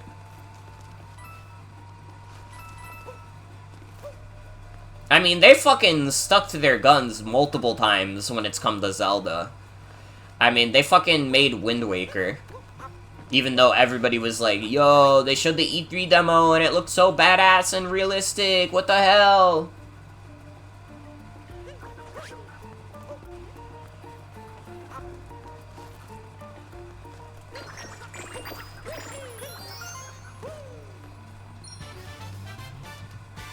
But I just think, like, yeah. If Nintendo doesn't want to make, like, the linear 3D Zeldas themselves, they could just get someone else to do it. Like, like, I don't know. I think it's even good if, like, fans keep, like, being like, yo, they should go back to that style, though. Because, like, eventually they're gonna have to listen. Eventually they're gonna have to be like, oh, shit, I guess people do want that shit still. You know? I mean, I can't speak definitively on my own opinion, because I have not played a lot of Zelda. I mean, Ocarina of Time is the only... Well, Breath of the Wild also, but that was, like... I would even almost say it's, like, a fake run I did. Well, it was real to me. And that's what's most important.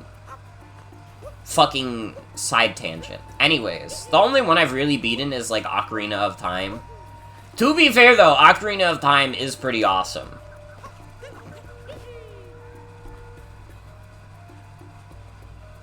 Ocarina of Time is definitely a video game where I can see why it has, like, such a, like... You know... What am I trying to say? I can see why people are so devoted to Ocarina of Time.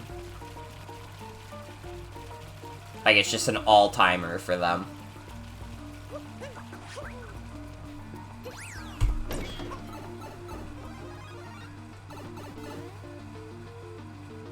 Majora's Mask will probably be a stream I do next year. For anybody who enjoyed the Zelda stream, I will definitely do Majora's Mask next year. I don't see why I wouldn't. It might even happen early in the year, to be honest.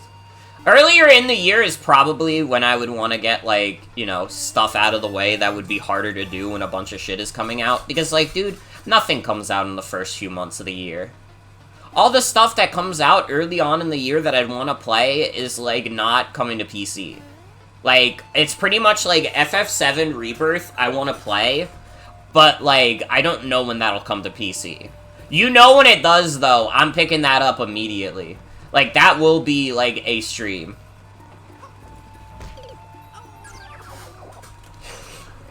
Which is funny, because I was, like... I was just okay with Final Fantasy VII Remake. I thought it was a fine video game. But I'm still like, yo, wait. But this is where they're gonna get to the cool stuff. And maybe that's me, like, fucking fooling myself, but I don't care. I'll follow along for Square Enix's wild ride. What is everybody's predictions, by the way? Do you guys think that Aerith's gonna die, or no?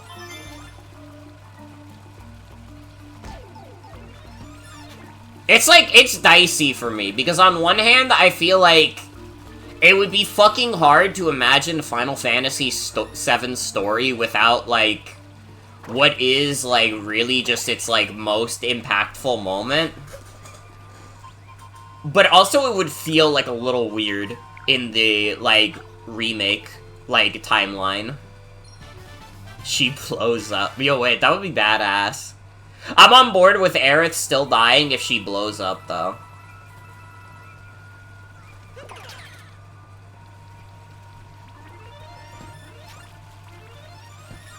I think, like, honestly, like, they're not gonna, like, come up with a story reason for why Aerith doesn't die.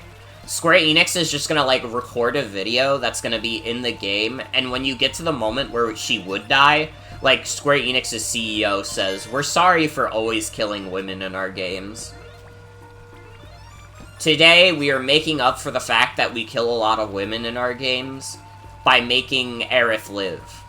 And there's not gonna be any story justification for this, we're just not having her die. And you have to accept this.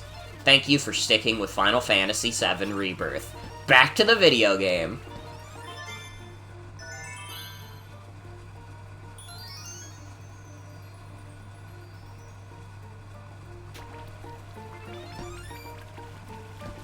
I don't know. It's good that we have the original still, at least.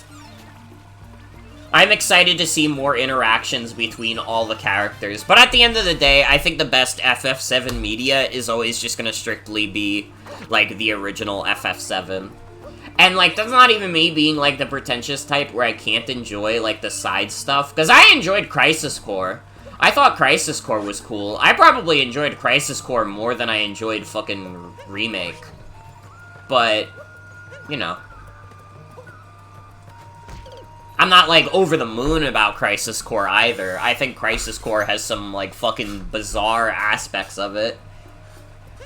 That ending was crazy. I still think about fucking, like, the ending of that game all the time. And I mean, it's got a banger OST.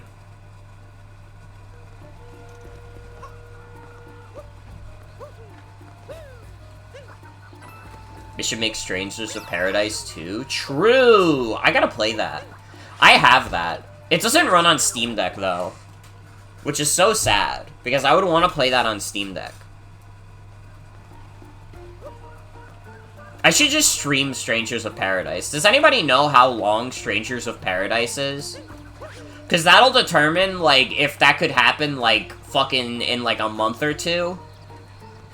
Or if it could happen, like, in a year from now.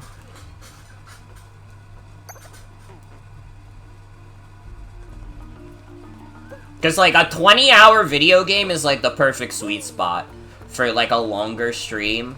If I'm playing, like, a 20-hour video game, I'm like, yeah, this is great. I can do this. Main story, 18 hours? It's looking good. I gotta be honest, it's looking good for Strangers of Paradise.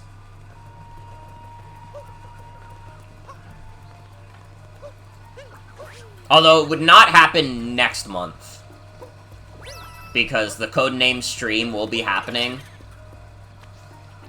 And I still gotta finish Knuckle Sandwich. Honestly, I think my throat is probably fine enough at this point where I could probably stream that tomorrow. And it wouldn't be, like, much of a big deal. And I still gotta continue Indigo Disc. Although, at this point, like, with Indigo Disc, I want to get Pokedex completion first, which really just requires me to find someone who can trade me the 2 Paradox guys for my Pokedex. Like, not to keep them in the game, but just so I have them in the Pokedex and I get my little fucking certificate. Alright, I just want my certificate, that's all. I'm a normal streamer, you can trust me.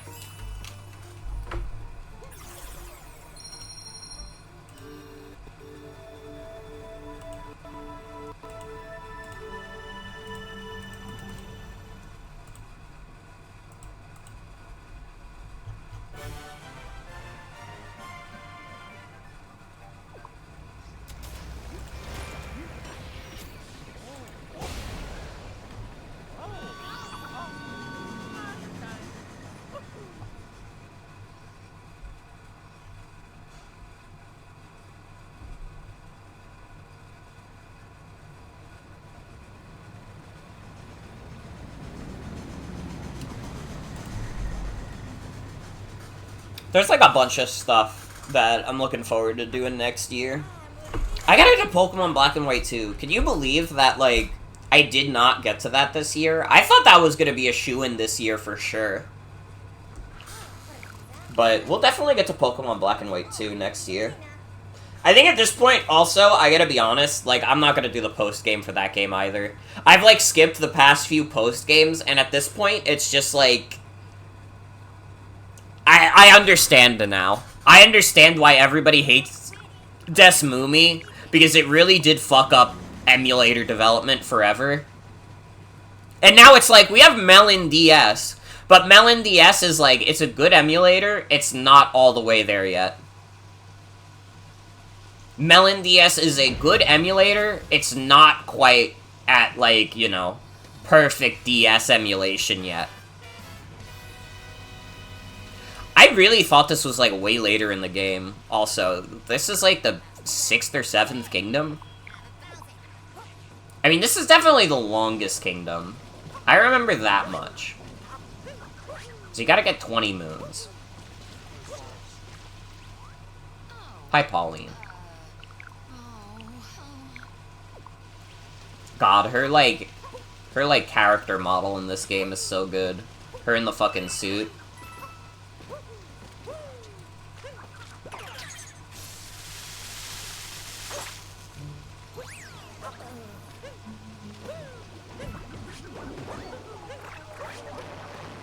But yeah, I mean, early streams that I can say will probably happen next year. Almost certainly. I mean, Strangers of Paradise could be one of them. Honestly, Strangers of Paradise could be one of them. Majora's Mask is gonna happen, I think. Probably get, like, Pokemon Black and White 2 in there.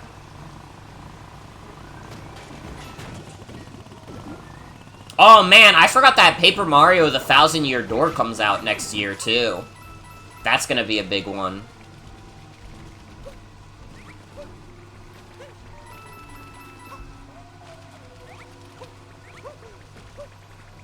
Yeah, we don't need checkpoints.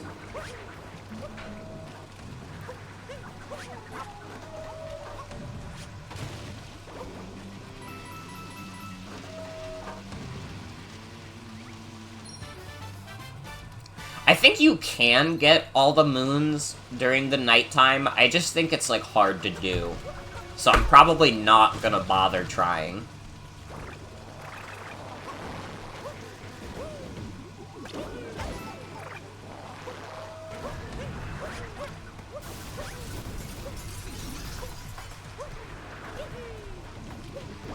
Dude, they're, like, blowing up people's cars.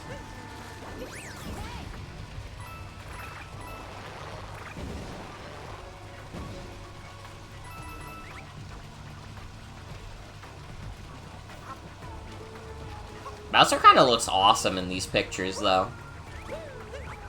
You gotta respect him.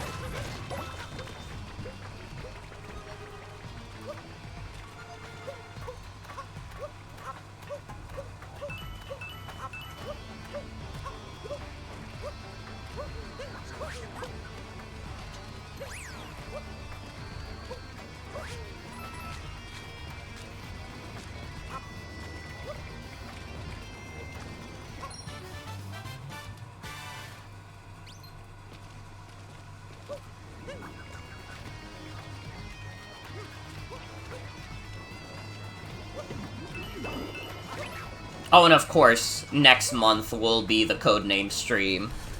We will be playing through all of Codename Steam. And I cannot play anything else until it's done. And you know what? We will truly join the team.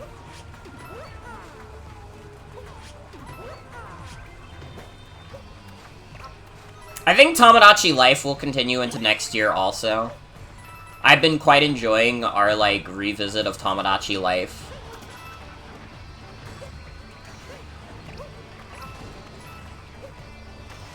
I'm, like, surprised that within, like, a month span, I, like, streamed that, like, 9 times. The last time I did something like that was, like, fucking Socks Mod. Good old Socks Mod.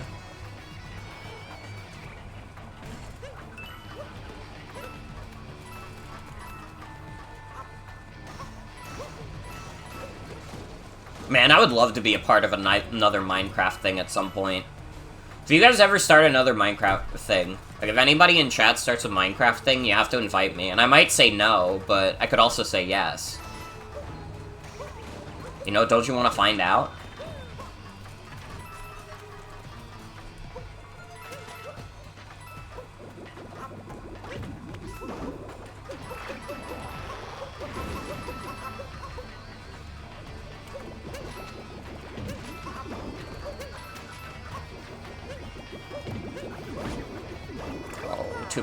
Too many pupas.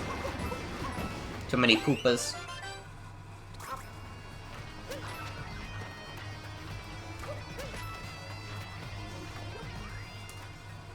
At least next year, I won't have to worry about a major Pokemon release, most likely.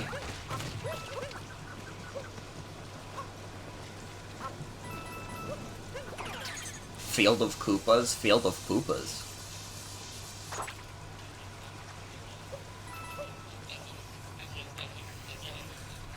Well, no, actually, there probably will be a Pokemon release next year. I just don't know what it's gonna be.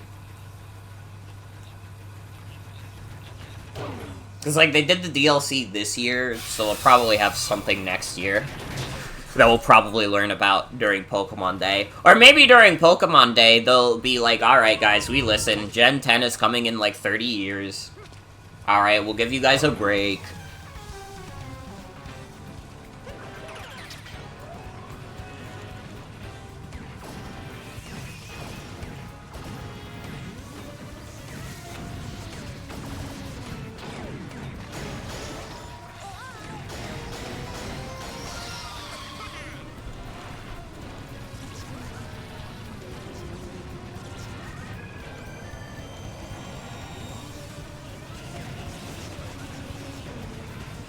Dude, when the Poke Marathon is finally over, it's gonna go crazy. I'll be able to play, like, random ROM hacks and shit. I gotta finish the Emerald Randomizer Nuzlocke. That's, like, a big one that I gotta finish.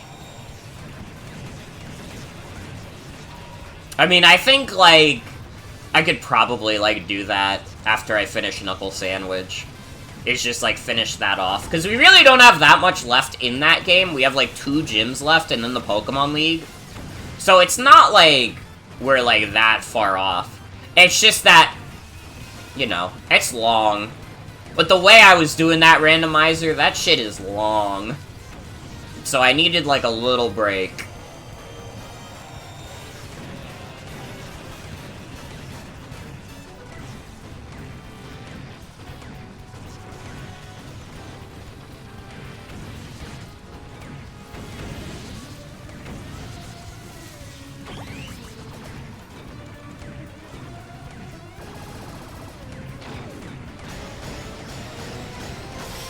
Let's fucking go.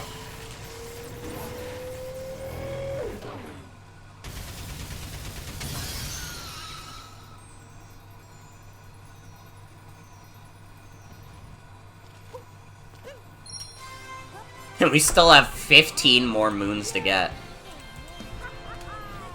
I mean, again, Metro Kingdom takes the longest amount.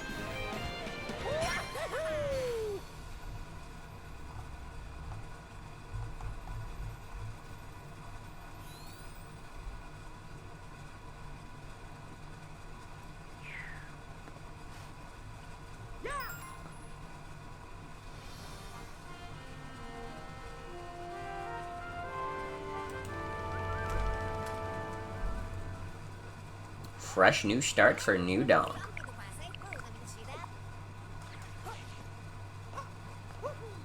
When do we get to the Snow Kingdom? Because the Snow Kingdom is going to be the big one. That's where we're going to get to do the Wet Nut Jump, I think. This time for sure.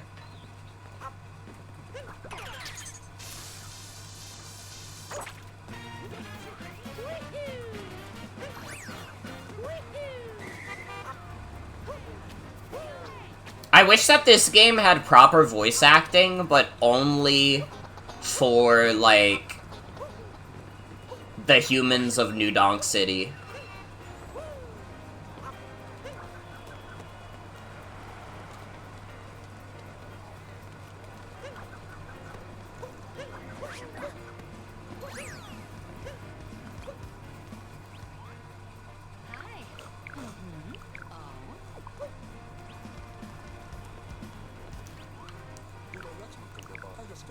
You know, I'm realizing since New Dog City is just like a location in this game, have they effectively retconned the fact that, like, Mario got isekai'd into the Mushroom Kingdom?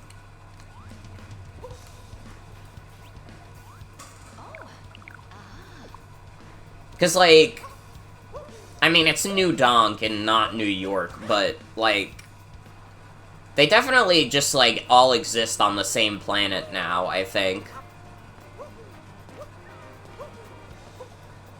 That's, like, kind of wild that that was just, like, a big part of, like, early Mario lore, was like, oh, yeah, dude. Just, like...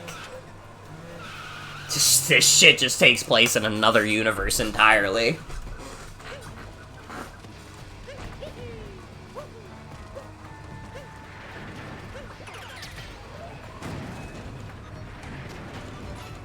I don't know, that was, like, a fun aspect of, like, early Mario media. I mean, come on, you're never gonna get me to hate the Mario Brothers Super Show. I mean, that was actually something I did like about the Mario movie, was that it kind of retained that, like, aspect of the story, was that, like, yeah, they just got fucking warped into the Mushroom Kingdom randomly.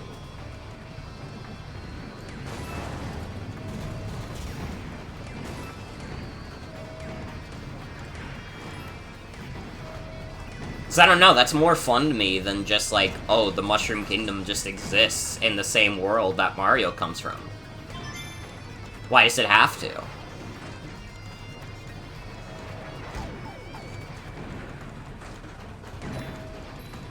I mean, this is just me being like... This is just me nitpicking, though. Like, it really doesn't matter in the end. Like, Mario, like, is a game series that barely has a fucking plot. But I liked that aspect, okay? Can I like things? Am I allowed? Has God granted me that pleasure? Or do I have to be a hater forever?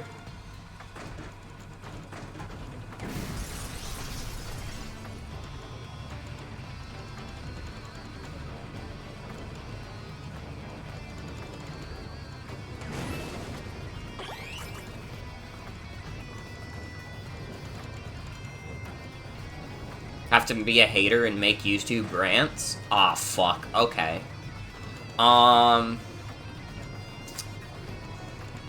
Super Mario Odyssey. It's no masterpiece. Super Mario Odyssey is a Nintendo Switch game released by Nintendo on October 27th, 2017, and it is not a video game that I particularly enjoy. See, the problem with Super Mario Odyssey is that its open design makes it so there isn't actually a lot of interesting platforming going on. You know, you have this big tool set at your disposal for platforming, but the game doesn't actually require you to use it. Which is like, what the heck? Why wouldn't you make me use your movement in the game? I don't particularly like it. And another thing, the capture mechanic is kinda dumb. Hope you'll enjoy my next rant next week when I rant about Sonic Forces. Have a good night, everybody. Alright, was that good enough? Was that chugging the haterade hard enough? Where the fuck is this last moon piece? Am I blind?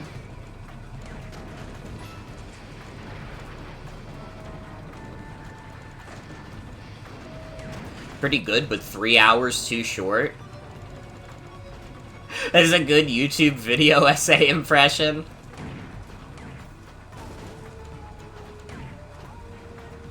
Yeah, but it would be like the kind of YouTube video essay that, like, H-Bomber Guy would have pointed out and been like, by the way, this video essay I found out was actually plagiarized from a website called gamesarebad.com. And then I would, like, my career would be over from being exposed.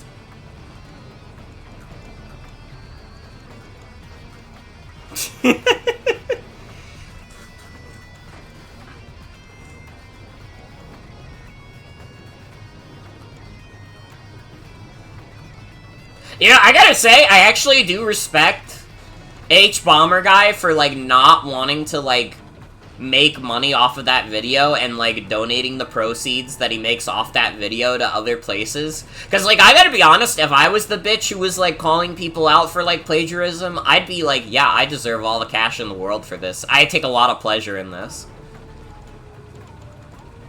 Listen, I'm not immune. I'm not a nice enough person. If someone fucks up on the internet, I'll point it out. I don't even care if I make money off of it. I'm not, like, I don't want to become, like, a drama person.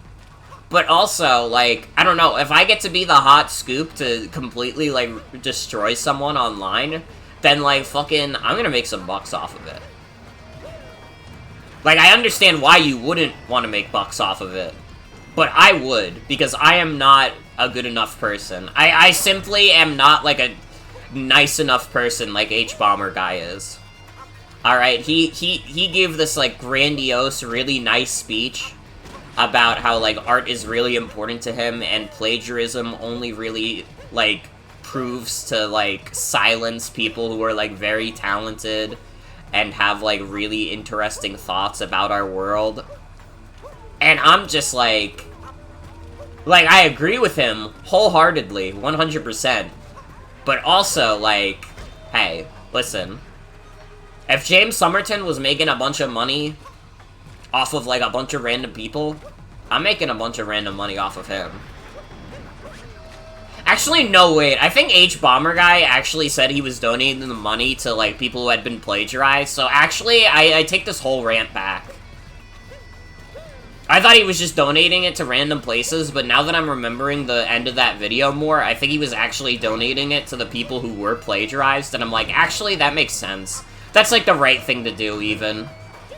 You know what? I take it back. I'm not actually that evil. I take it back, guys. I'm nice. Yeah, you gotta respect it. Especially since, like, obviously, like, James Somerton was, like, ripping off a lot of, like, LGBT, like, writers and such. So, like, those people are probably not making big bucks to begin with. So, like, yeah, you know what? You can have the money from my YouTube video calling out this dude for, like, being a fucking prick. I had never even heard of, like, James Somerton until, like, that video. I gotta be so honest, I didn't know this guy fucking existed.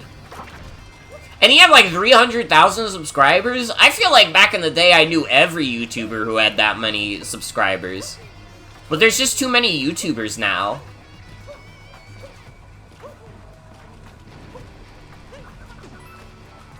Also, just, like, the H-Bomber Guy video is, like, extremely good.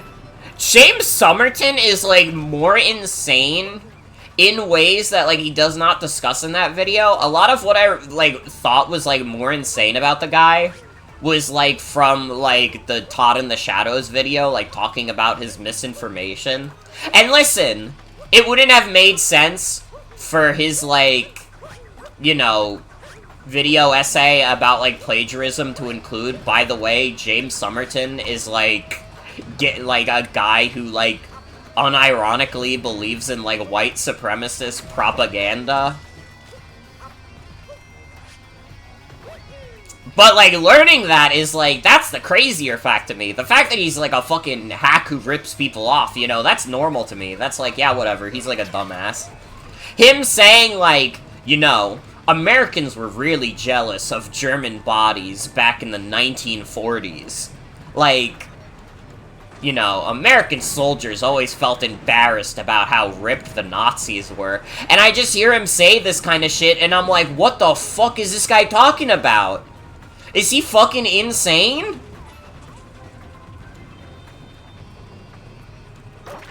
Is a YouTuber for every niche thing, and every niche is niche nowadays? That is true. You know, that is very true. I mean, fucking, did you guys even know that Ray William Johnson actually has more subscribers now than he did when he was, like, making Equals 3 and he was at quote-unquote his most popular? Technically speaking, Ray William Johnson is actually more, like, popular nowadays, but do you guys hear anything about Ray William Johnson? He's just, like, a fucking YouTube Shorts guy now. And he's, like, nearly, like, doubled his subscriber count from doing YouTube Shorts. Like, what the fuck?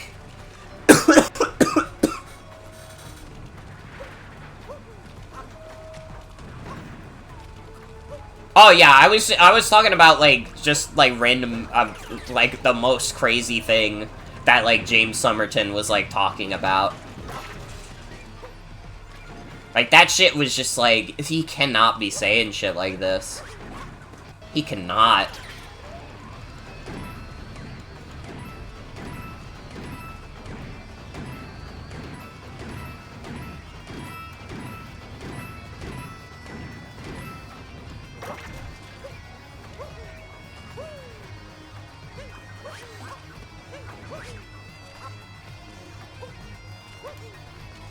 Sometimes I also remember that your favorite Martian is back, but, like, nobody gives a shit. I feel like it was, like, a funny haha for, like, the first song that they made when they came back, which was literally a sequel to fucking Orphan Tears, and then nobody gave a shit after that. At least nobody normal did. Oh, I need to be drinking some water.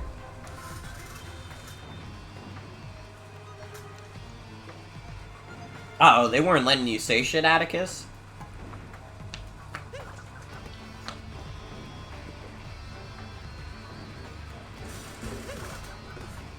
You'll be honest, you forgot they came back? I mean, it's easy to forget because it's like, who gives a shit?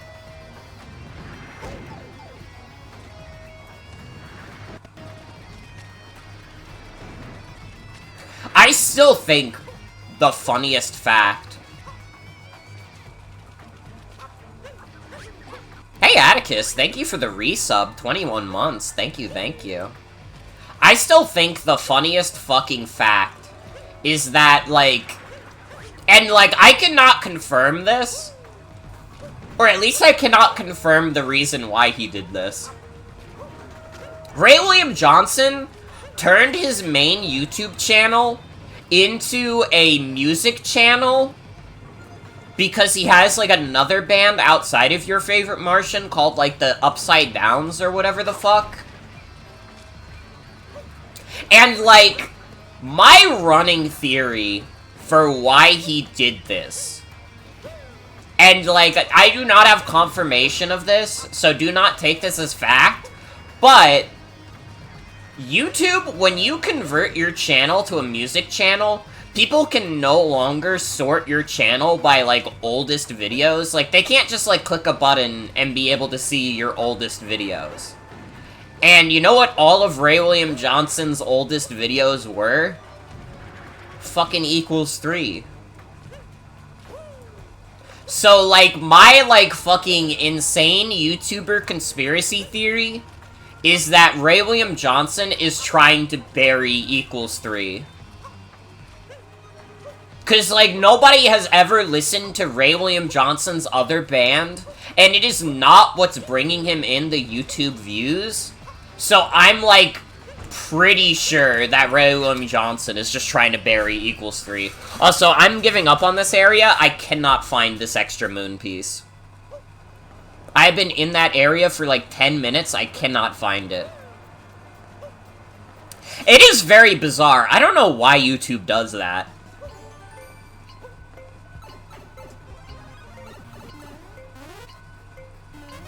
To be fair, also, they could have updated it so you can do that now, because YouTube has had some updates since I found that out. But, like, also, if it's still that way, I wouldn't be surprised, because YouTube is dumb.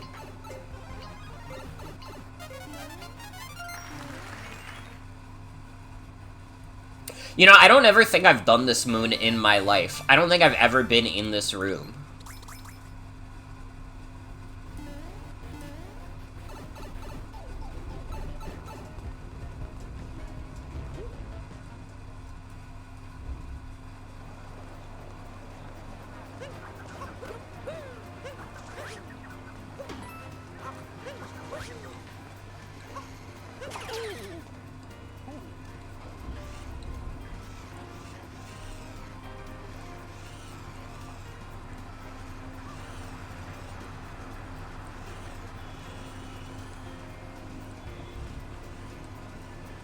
Yo, wait, I'm actually crazy at this.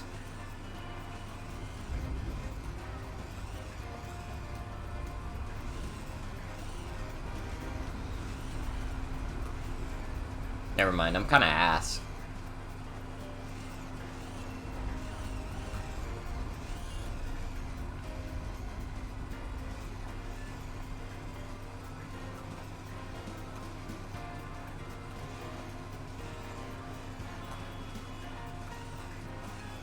Please? Gotta swoosh right in there. Yes!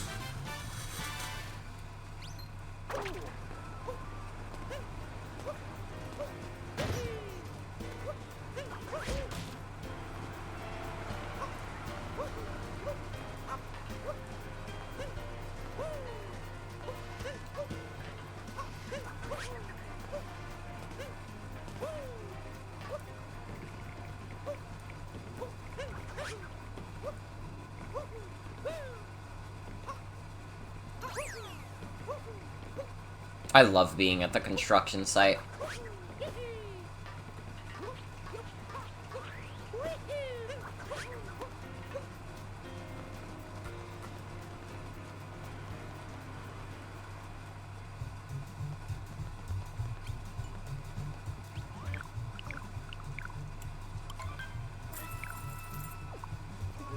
It's the easiest slot machine that anyone's ever invented.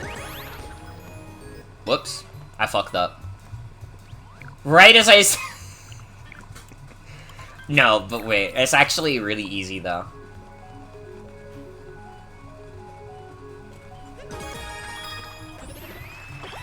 Okay, well, I didn't get the right one, but...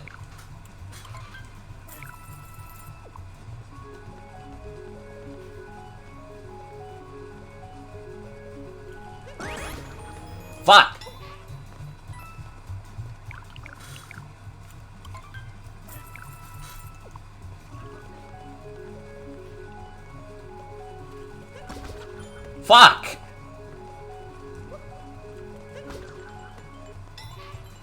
How did I even fuck it up like that? My hat was fast enough to get the 2 in the middle, but not fast enough to get the 1 at the end?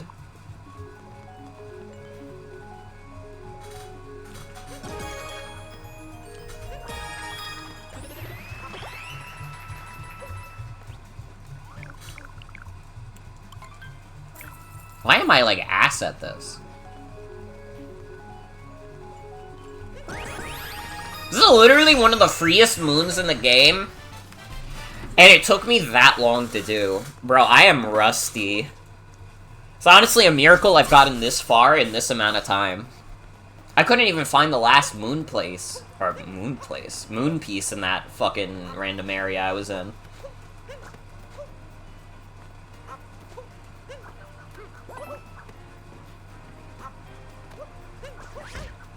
Ew.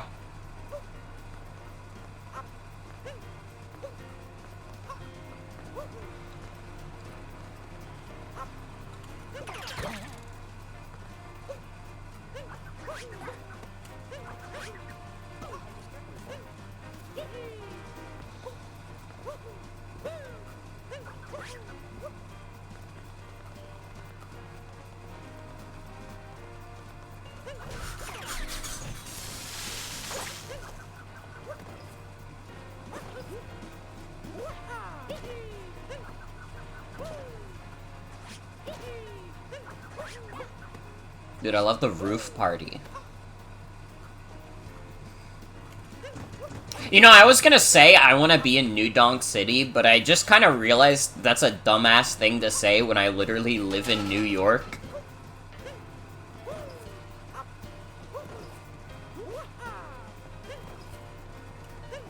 It's like watching a Germa stream and being like, dude, I want to go to Las Vegas. You know, that's not the same thing at all. I couldn't think of a good example. Does Germa even live in Las Vegas still? Where the fuck does Germa live? Can someone dox him real quick? But is Mario there? Oh, fuck. Wait. You're actually right. Mario is not in Las Vegas. He is in New York, though. He's in Brooklyn.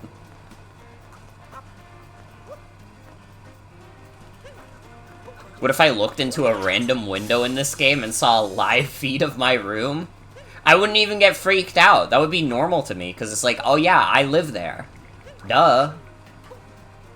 You know?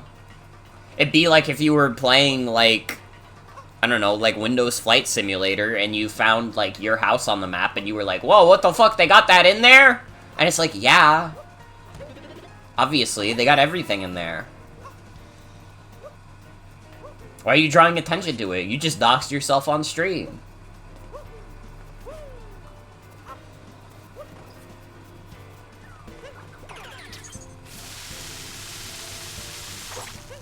What would the name of my room's moon be?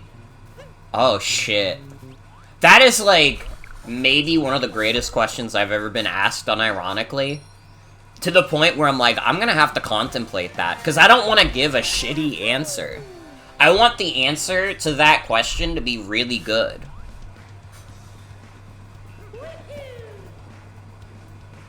What would the name of my room's moon be?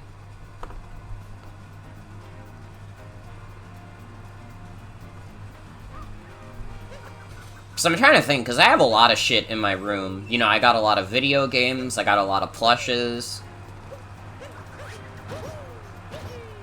I got my big-ass PC set up, and my consoles all set up on one TV. I don't know. What would be, like, the thing that would be most exciting about my room? And I mean, obviously it would just be me. I would be the thing that sticks out the most about my room, but I don't know. Is there, like, a good moon name I can come up with using Morgan?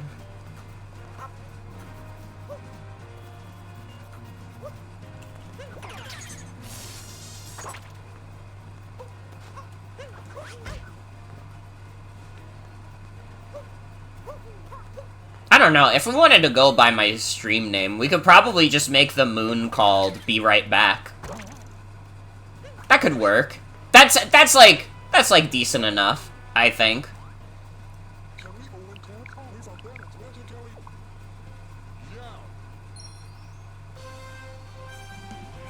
You know, you get the moon in my room, but I'm not actually in the room. Because I'll be right back. After you get the moon, I show up. Aw, fuck, but then maybe I would get you a second moon, though. Aw, what would the second moon fuck, we've gotten ourselves in a loop. Let's come back to this.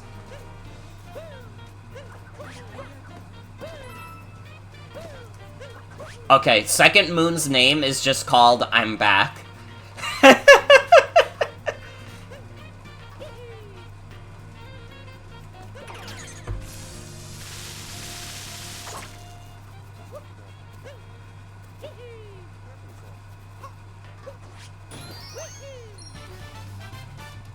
BRB Morgan, I gotta do some chores. I'm back.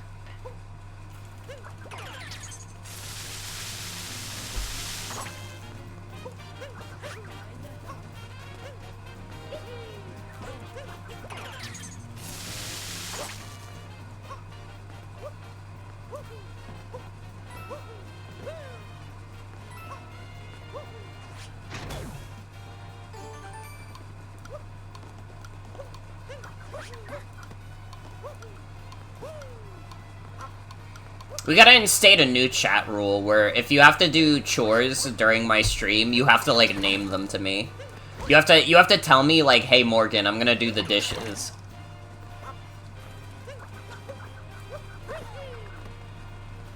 Mario would have to give you a jack-in-a-box? True. True shit.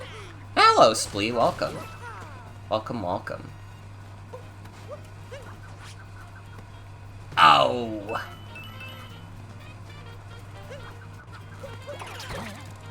You do gotta do your dishes? There you go. See? You abided by the rules by telling me that you gotta do the dishes.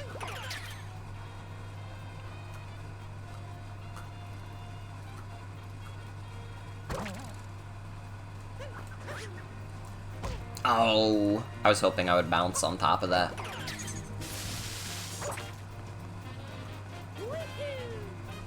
Oh, there's one guy we missed. I'm, like, not very good at navigation. What if you did them tomorrow instead? I don't know, how long have the dishes been sitting there? Because if it's been a while, you should probably do them, is my opinion. I mean, I gotta be honest, anytime I, like, have dishes during dinner, I just do them right away. Like, that has been ingrained in my mind because my parents just do the dishes every night. Which, I mean, is probably because, like, we already don't have, like, a super big sink, and, like, you know, when my sister and brother still lived with us, it was, like, 6 people in the house.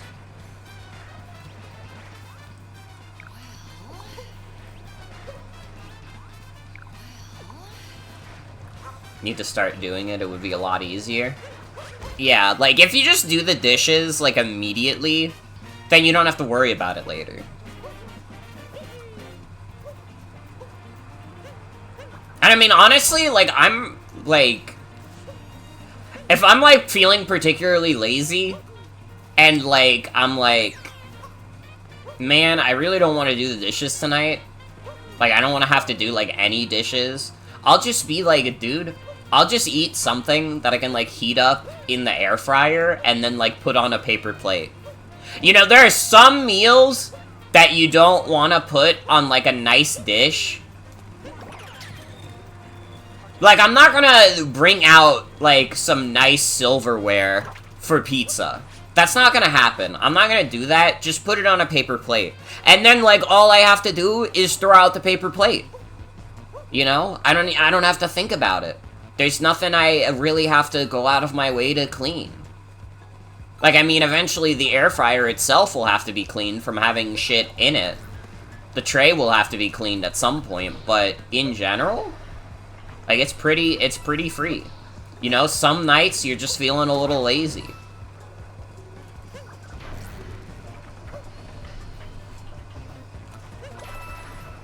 That's the Morgan life hack. On nights that I don't feel like doing any dishes, I'll eat dinner that doesn't require me to clean any dishes.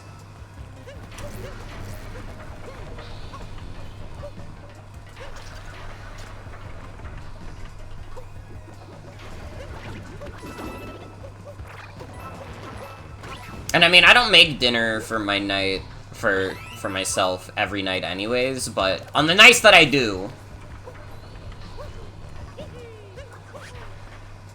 should set an alarm on your phone. It's good to do.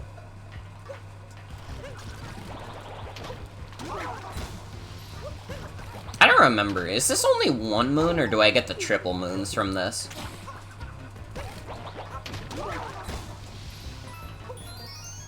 Okay, it's only the regular one. I thought it was a triple moon. Shit. So I know the festival is a triple moon. And I mean, how can I not do the Super Mario Odyssey festival, right? It's like the most iconic set piece of this game.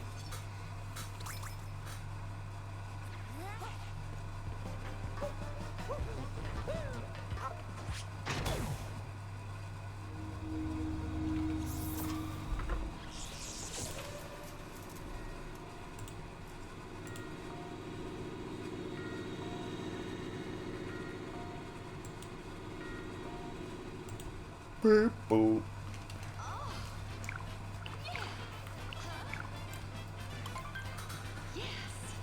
Of course I'll participate in the festival, Pauline. I'm only human. Sucking those moons dry like hard candy.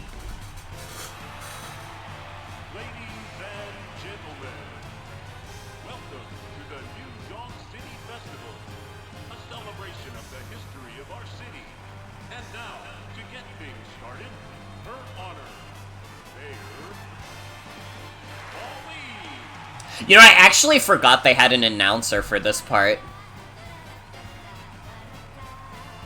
And of course, we have the most iconic song in the game. I love Jump Up Superstar. It's freedom like you've never known.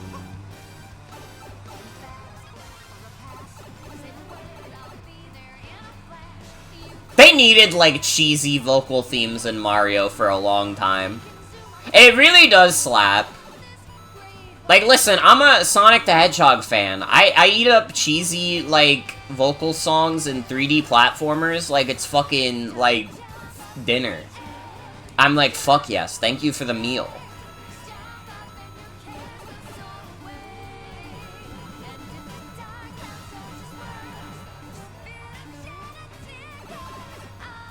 Bowser should talk and Pauline should sing in the same damn game. You're real as fuck. You're so right. Think it's telling they made this the game's main theme. They knew. They literally knew. Listen, sometimes Nintendo does know when they're cooking. Other times they decide that if you're going to set up a tournament, hey, you could register to set up a tournament of 200 people for everybody 1-2 switch.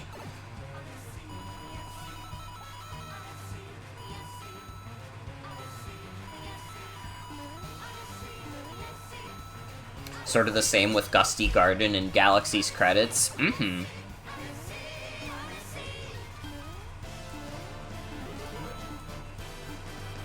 God, Super Mario Galaxy is like another game I gotta replay.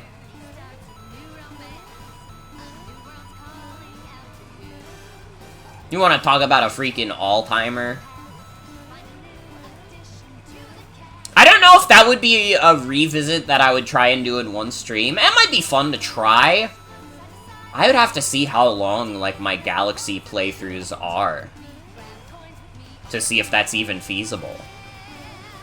Because actually, I will say, like, doing these revisits as, like, one stream has been fun so far. Like, Adventure 2 was really fun. This is really fun so far.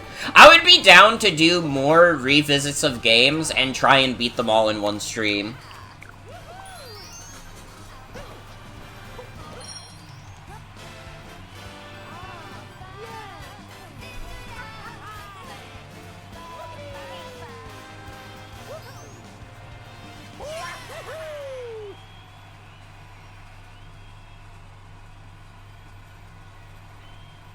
Longer than Odyssey, you can't skip cutscenes, and there's a lot more of them. That is true.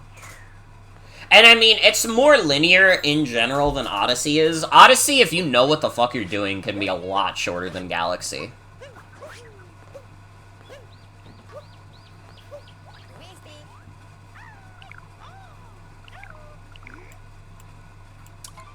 Sure, I'll buy a hint. Okay. You've beaten the game 100% 4 times?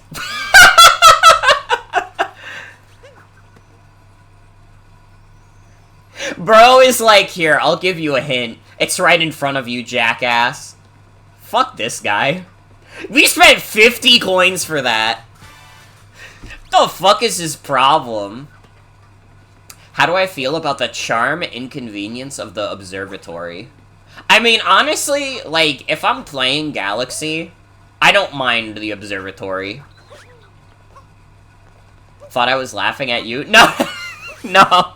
Well, I laughed at you that time because I thought it was, like, a little funny. That you thought I was, like, I was like, no, that's such a horrible thing to do. Odyssey is a really good game. I don't, like, it is not a game I think I could go out of my way to 100%. It is, like, kind of too bloated for me.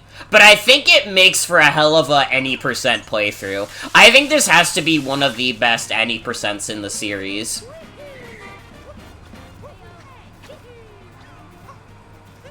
Anyways, charm inconvenience of the observatory. I like the observatory. I don't really think it's, like, that inconvenient to, like, navigate around. Like, yeah, you gotta spend, like, a minute or two sometimes. But, I don't know. Like, yeah, it's, like... It's pretty easy to get from world to world still. And it's, like, a really nice, like, world-building locale. You know... Charm in your game is important if you can balance it with not being too, like, intrusive. And I don't think the observatory is intrusive at all. I think it's quite, like, balanced in that regard. You know, it's a nice little, like, reprieve between levels. Which I think is important. I think that all video games, like, should have a little bit of relief every now and then.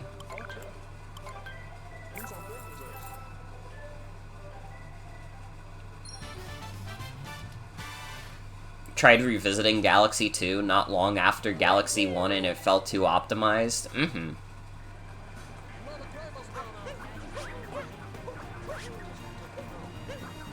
Galaxy 2 is like a weird video game because it's like, I like it.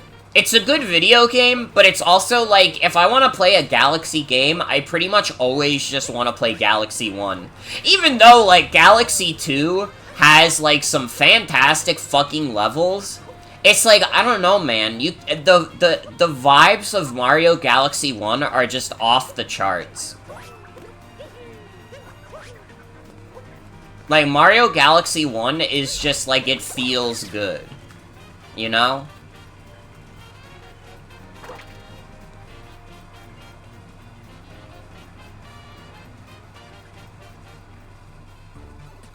You'll put yourself down as a Galaxy 2 map liker? I respect that.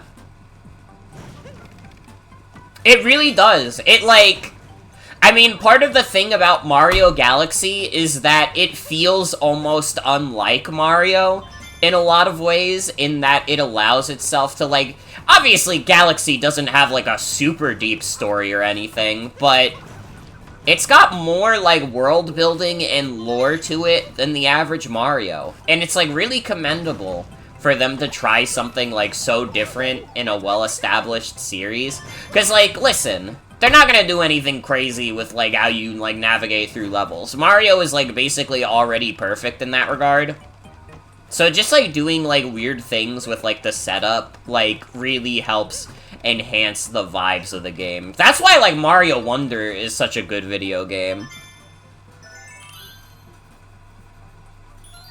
Yeah, I'm with you on that.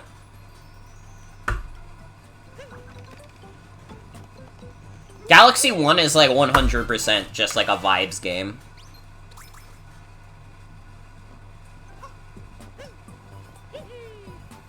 Mario's storytelling and atmosphere is all about working with a little. Yeah. The second game does have Yoshi. That is true. Galaxy 2 does have Yoshi. It's hard to deny that green dinosaur swagger.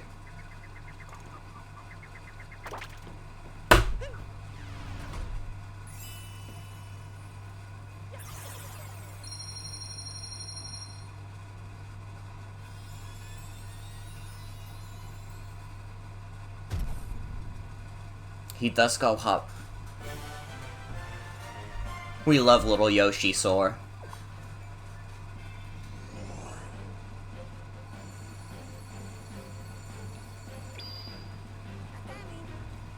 He eats berry. We have to go Snow Kingdom. We have to go Snow Kingdom. This is the actual place where we can do the wet nut jump. The tutorial I saw for the wet nut jump was in this world. Alright, I was wrong about Wooded Kingdom. This is the right one.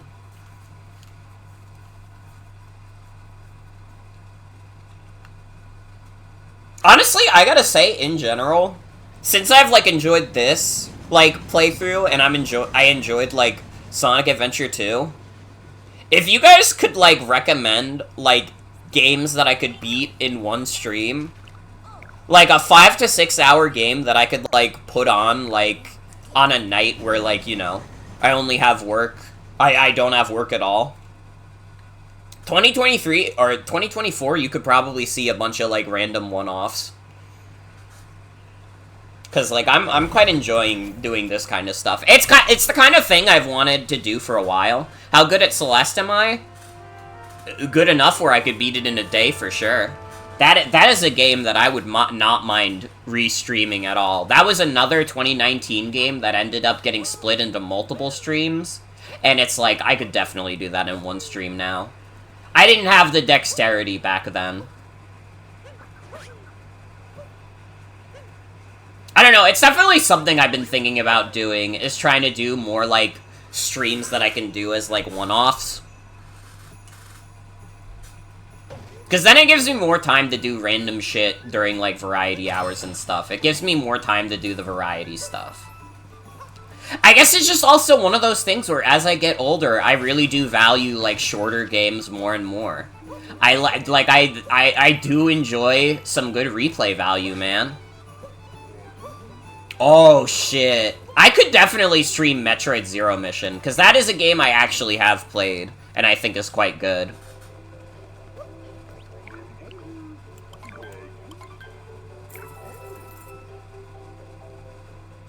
You know what? While we're at the shop, it's not gonna take much time to pick out an outfit. Let's buy some clothes for Mario.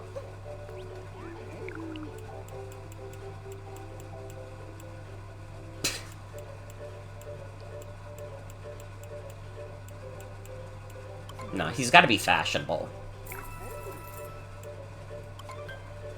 We could have Mario in his underwear, but I want him to be fashionable. Alright, I want him to, like, go to a gay bar later.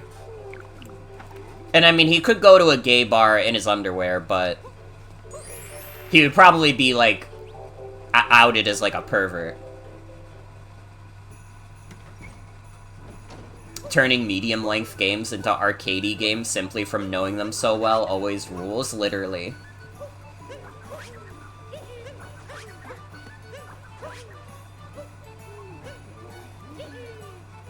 And I mean, honestly, part of it has been, like... Well, one, I watched this year, KZ Excellence Sonic Marathon, which was him, like, trying to beat a bunch of Sonic games.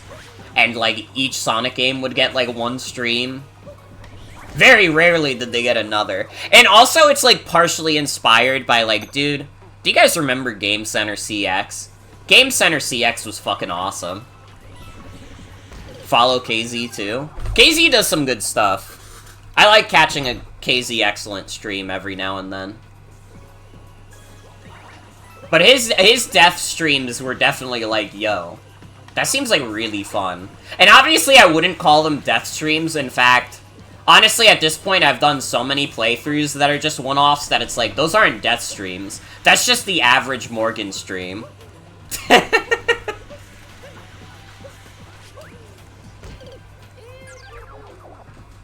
But you know what I mean. Breath of the Wild would be crazy. I don't know if I have it in me to try and beat Breath of the Wild like that again. Especially if I was only given one stream to do it. Although that was the original intent. Until I found out that Ganon is way harder than I gave him credit for.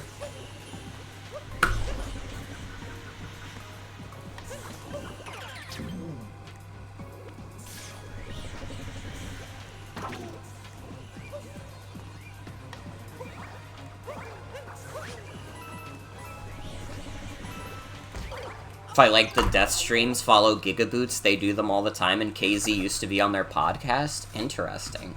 I'll have to check them out at some point. It could even happen while I'm sick. Although I have been good about finding stuff to watch. It's been nice to actually, like, catch live streams while I've been sick.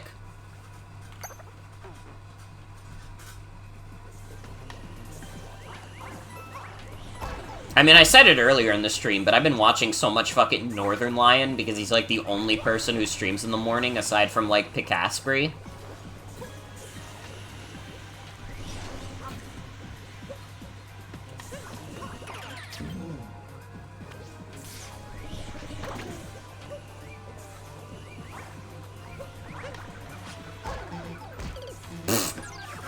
I don't know why I'm dying so much in this section. I'm not paying enough attention.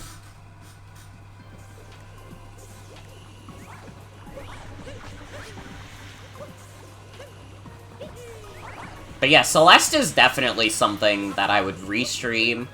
Metroid Zero Mission as a game to beat in one stream could be fun. I think, like, most of the Mega Man games are gonna be one stream still. I had the one moment with Mega Man 7, but, like, Mega Man 7 is, like, you know, it's a little insane. That final boss really is fucking crazy, and I didn't have the wisdom to just be like, wait, I can just do a password, though. Also, no problem, Splee, no problem.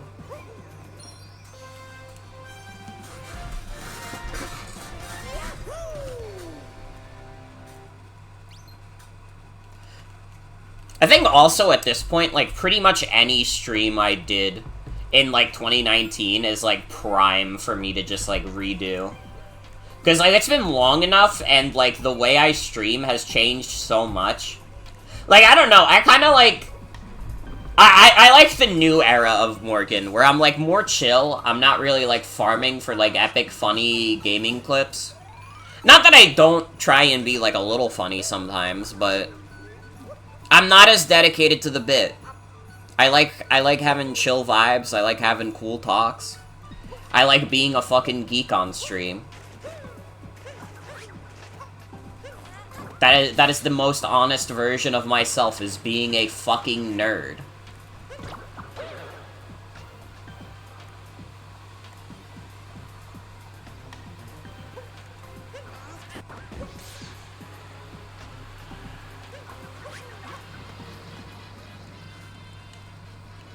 Okay, it's gonna be girl this time.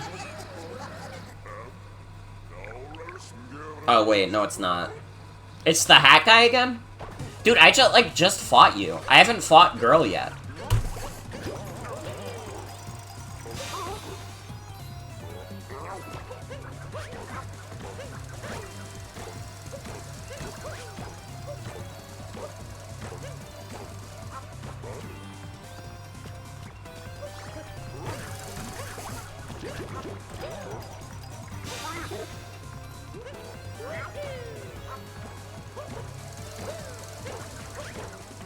I make this Mario Odyssey shit look easy.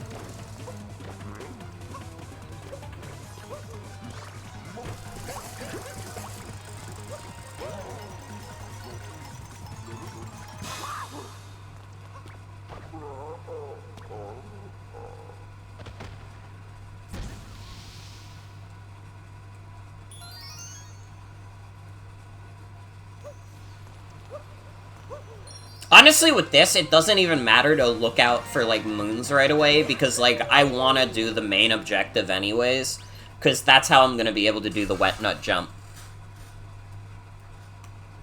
It is vital to the operation.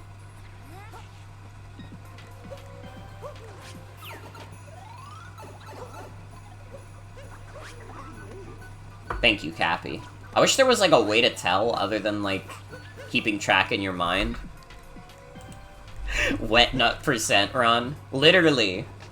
Once I get the wet nut jump, it's over. I'm not even playing the rest of the game. That's not true. I'd like to beat this game tonight.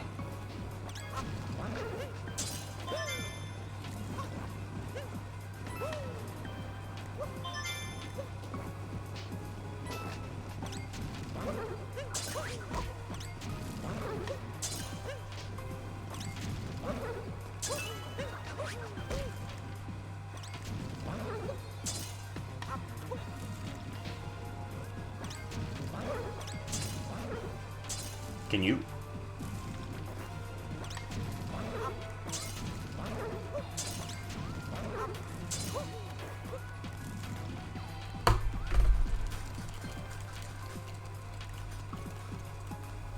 Best quality, his wiggles. These guys are kinda Gen 8, Gen 9, Ice-type pilled. True. Dude, I fucking, like, actually, one of my favorite things about Gen 9 is that, like, Ice-types are, like, good now. And they're, like, actually, like, really good now. And it's like, I don't know, it's not even that they changed that much about the Ice type. I think the Snow buff definitely helped, but they just realized suddenly, wait, we can make good Ice types. They just, like, opened their minds and were like, wait, why don't we keep making bad ones? We could just make good ones. Terra is nice for the Ice type, too. I mean, obviously, from a defensive standpoint, Terra is very nice. But they just, like, they fucking woke up and were like, wait, why do we keep making, like, really bad Ice types? Because they kept making too many defensive Ice types, which goes against the design of, like, the entire type. So when they started making, like, big fucked up glass cannons, like, yeah, obviously those are gonna be the ones that are good. That's what Ice is built for. It's a fragile-ass type that has, like, really good offensive properties. So just make fucked up glass cannons. They were so insistent for years on making exclusively, like, defensive guys. And I mean, to be fair, they did get the defensive buff with the Snow buff, but, you know. I think Terra is still probably the bigger defense buff.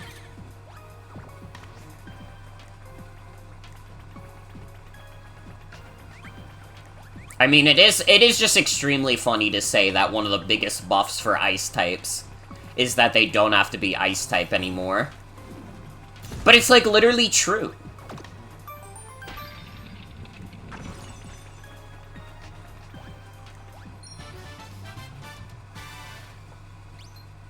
Ice deserves to be one of the best defensive types. That shit is hard to break when it gets really solid. It really should have, like... It really should have gotten, like, at least one resistance by now. From that second Goomba's perspective, the first ate Mario and took his hat, then hopped on top of him. And we love that for him.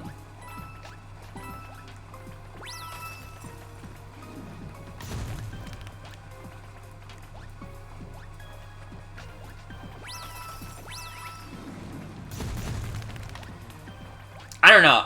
My thing with the Ice type, I think that Ice should resist water.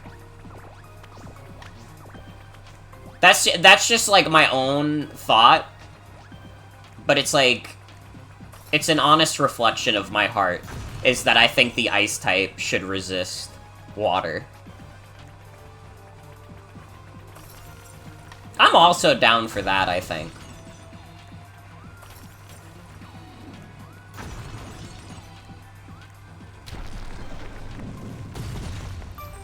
Hey, at least at this point in the series, the Ice type has it better than Bug types. I mean, there were good Bug types before there were good Ice types, but I think in general, Bug is still probably one of the worst types. Probably even the worst type. I don't know, do you guys think Bug or Poison is worse? Because I could be convinced either way, I think. I think I could be down for either Bug or Poison being the worst type.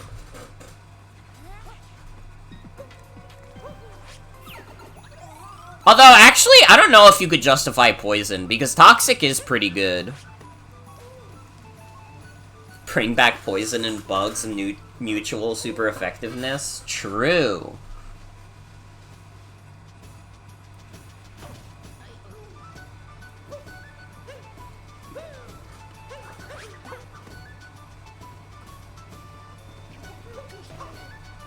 Poison resists Fairy in fighting, and Stab beats Fairy. That is very true. That is very true. Being able to beat Fairy is, like, extremely nice. You got a point. I don't know. I do think that Poison being weak to ground is not great. I think that's always been, like, a big weakness of the Poison type, is that, man, being weak to ground fucking sucks. Like, at least Electric, like, yeah, it's also weak to ground, but that's also the only thing it's weak to.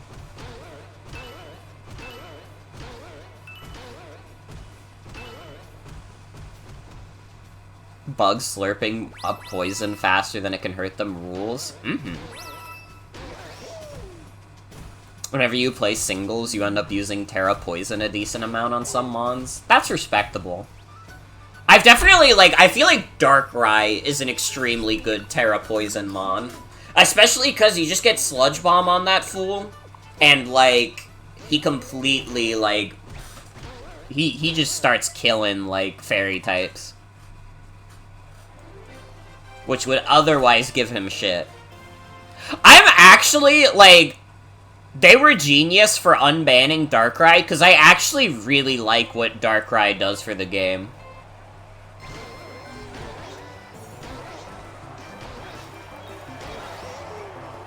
I don't know, I think Darkrai is a cool mon. Yeah, he's, like, a little dumb with, like, Hypnosis and stuff, but he's also cool.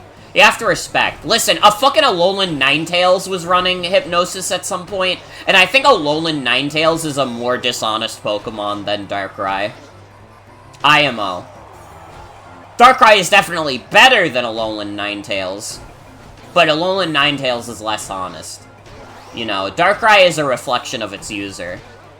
And sometimes that reflection does say we do a little bit of trolling. I mean, Blunder Policy is funny as fuck. I've been running that on Darkrai. Which, if you don't know what Blunder Policy does, first of all, I cannot blame you. Second of all, it ups your speed if you miss with a move. So having that with Hypnosis and Focus Blast is, like, funny as fuck. Although, not necessarily the most practical. I feel like, honestly, since I've started running Blunder Policy, I kind of just hit all my moves anyways. You know, you just need better luck. Luck is a skill.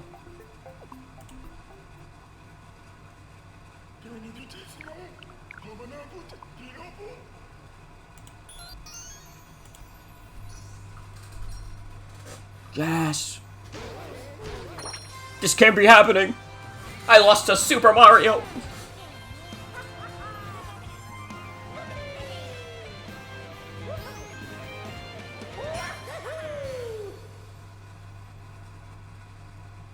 Can you imagine more pre-evolved buffs a la Eviolite? That would be pretty dope, too. It's two stages, too, so you can run 0 speed and still outspeed everything after the boost? Literally. It's such a funny-ass set. Again, it's not the most practical. You are relying on a little bit of luck, but... hey, what's Pokemon if not, like, a little bit of luck? Okay, we can advance, but before we do that, we have to do the Wet Nut Jump. We have to at least give it, like, the old college try. Where the fuck is the nut in this level, though? There should be an item that doubles defense for Pokemon that can evolve twice. Fuck, yes. Give me more silly stuff. We need Pichu to become a viable presence.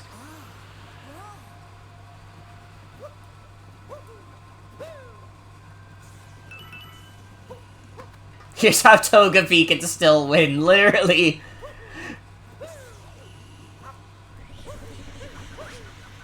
What's, like, a first stage Pokemon? Okay, no. Actually, I was gonna say something, and then I realized it was way too oddly specific. I was gonna say some stupid shit like, yo, what's a first stage Pokemon that's really fast and has Serene Grace? That doesn't exist! The fuck am I talking about? They're first stage Pokemon! What's wrong with me?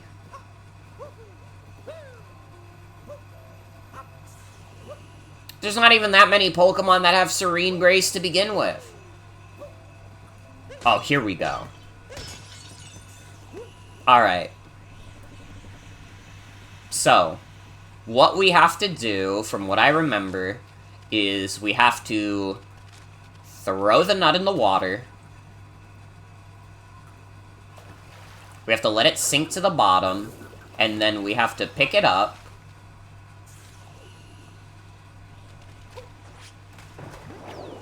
Oh, fuck. Let it sink to the bottom again.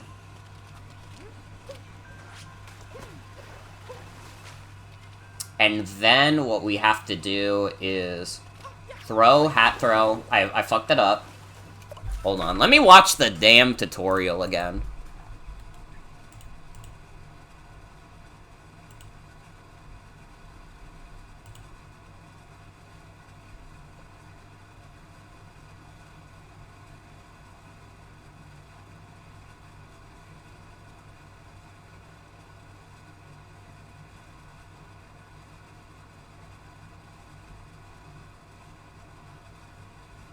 Man, he's doing it like it's nothing.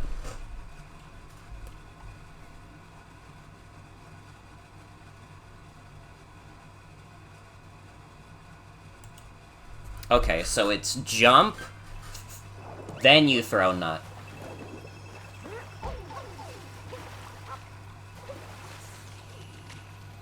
So we jump, throw nut, dive. Fuck. I fucked it up already. I just shitted on my doo-doo ass.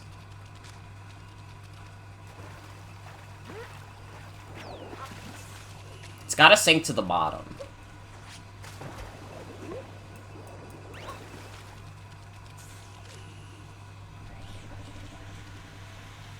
Jump, throw nut, dive. Fuck.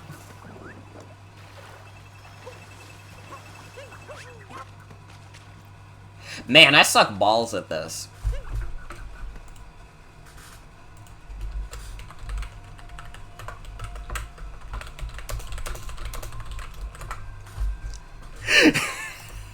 Sent a great notification in the server. No!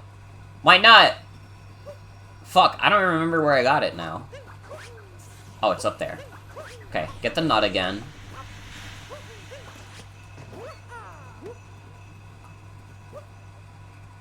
Okay. Toss it in. Let it sink.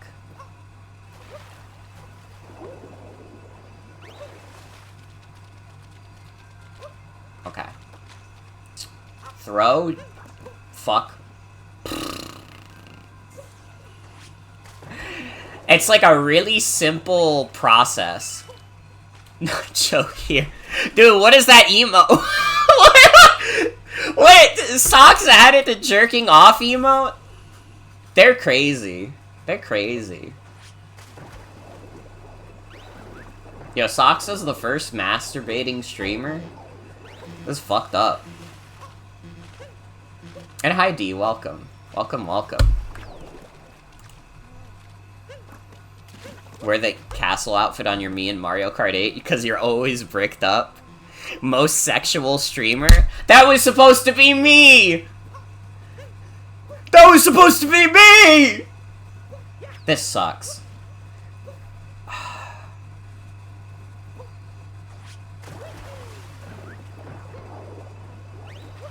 Okay.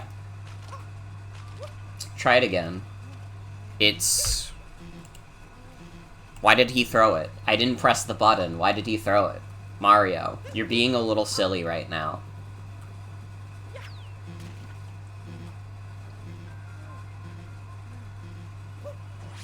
Okay, at the bottom.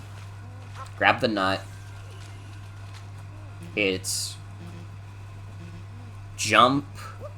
And then we throw the nut, and then we do the capless dive. So jump, throw nut, capless dive. Fuck. Ah! So bad, though, in the bit right after he added that emote, you got a lot of rancid messages and discussion of Bright Bomber's brick.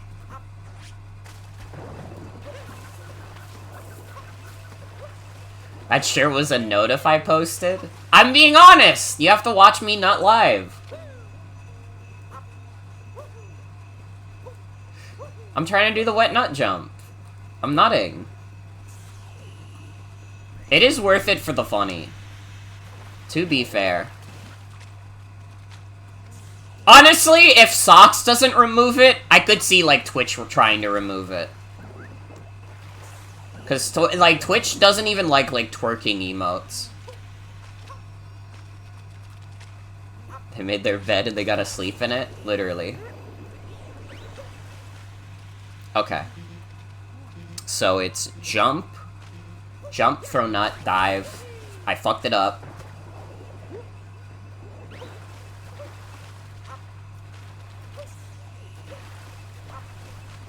I'm gonna get it, guys.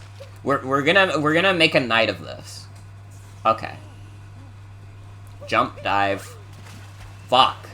I keep tossing it too far.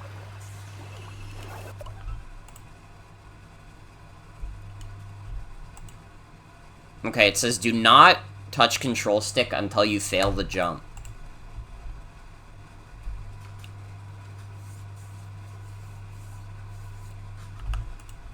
Okay. Maybe that's the secret sauce that we're missing. Maybe that's the secret sauce that we're missing for the wet nut jump. I have to not be touching the control stick. Which is, like, gonna fuck up my muscle memory, but, you know, you gotta do what you gotta do.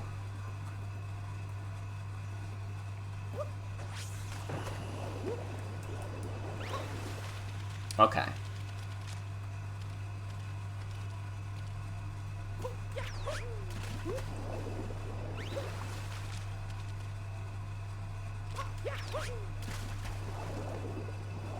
Shit. It's sinking to the bottom. Why is it not working for me?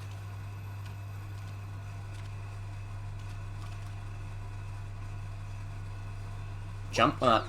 Dive. Fuck. It's crazy, because you were just doing this yesterday. Were you? At the front. Oh. Okay. Not too heavy. This is great. They're a great source of comedy. This is some highbrow humor we got going.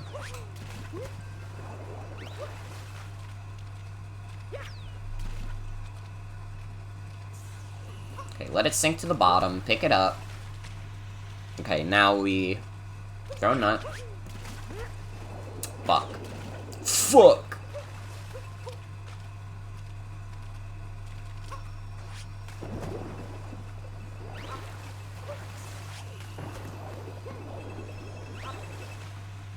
Okay. God damn it, why am I not doing this right? I feel like this should be easy. You know, it's do not touch the stick.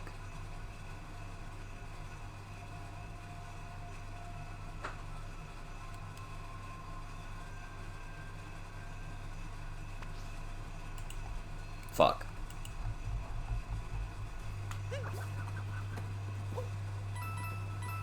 This is the hardest shit ever. Speedrunners are fucking crazy for grinding this stuff out. I've been doing this for 5 minutes and I'm already like I've spent too much time on this.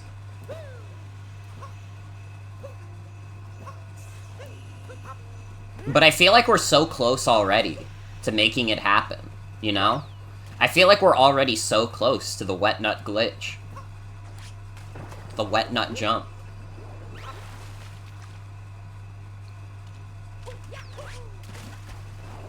The jump succeed? Not yet. We're still trying it. Hi, Gino. Welcome. Welcome, welcome. We are so close to nutting. So true.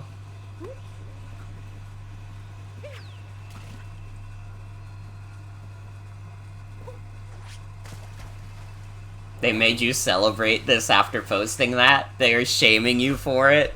Congratulations for your watch streak! You have now made more and more masturbation jokes than anybody else on Twitch.tv!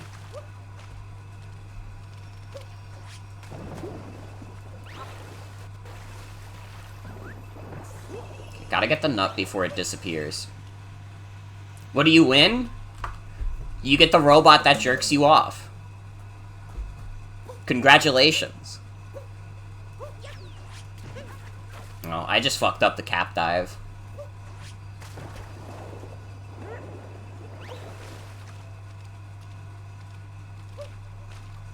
That's what a Gundam is? Is that true? I don't know enough about Gundam lore to say one way or the other.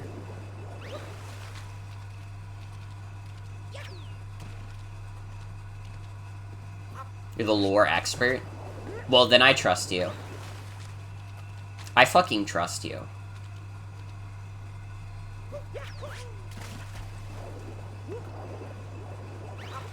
There are many robots that would fit the bill.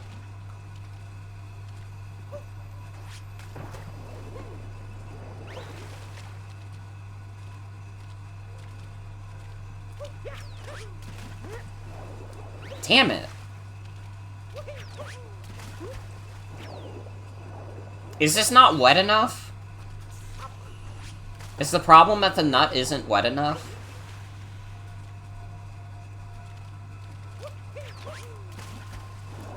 I mean, definitely moving makes it impossible. Innuendo stream? Literally.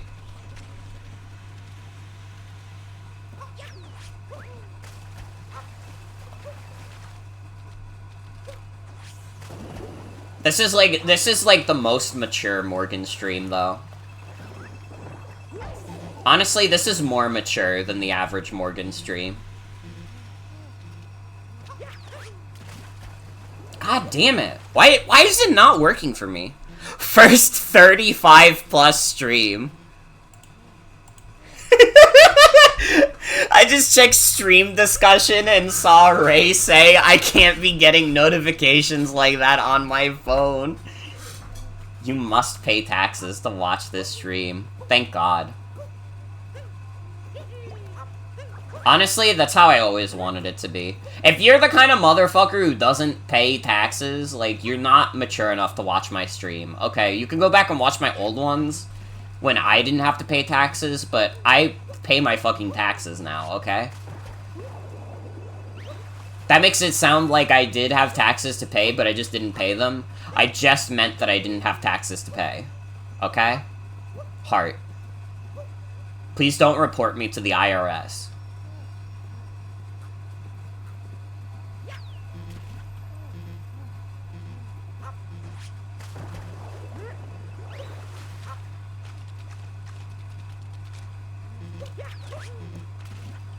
Shit. Oh, fuck.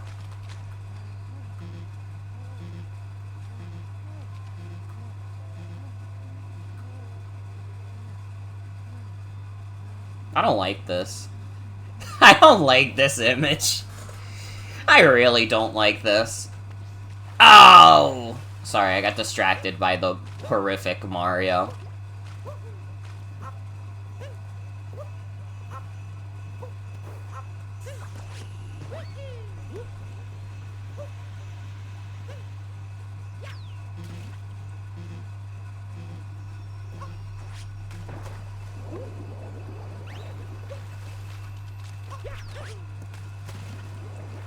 I thought that doing it quick would maybe be a solution.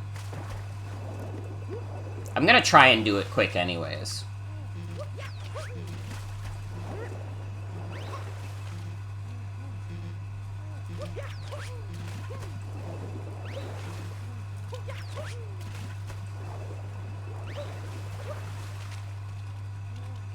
Fuck's sake.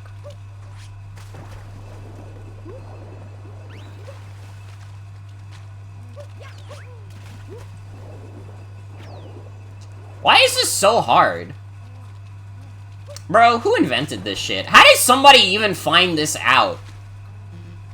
What kind of, like, insane person is like, you know what? If I put that nut in the water, I bet it would make me jump really high.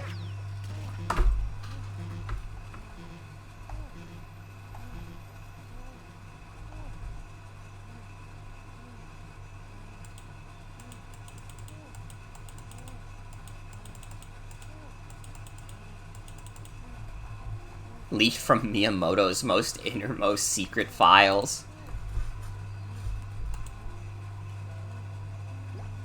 I'm trying to rewatch the video, seeing if I missed anything.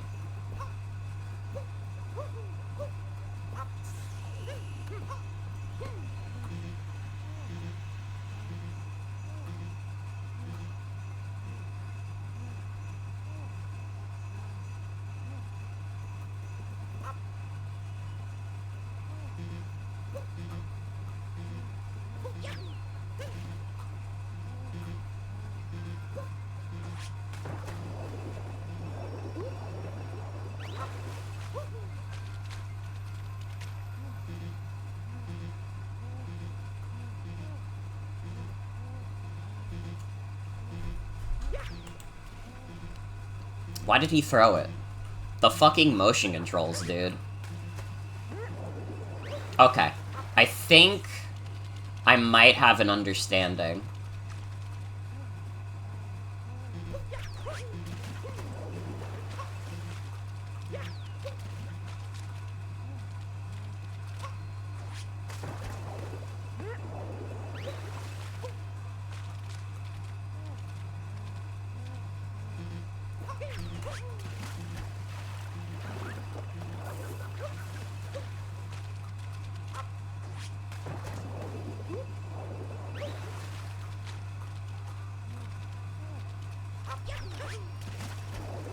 Fuck.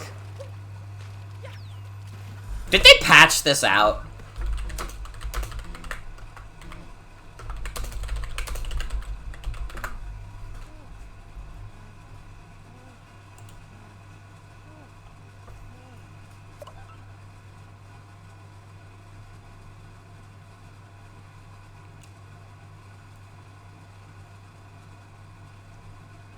It got patched out.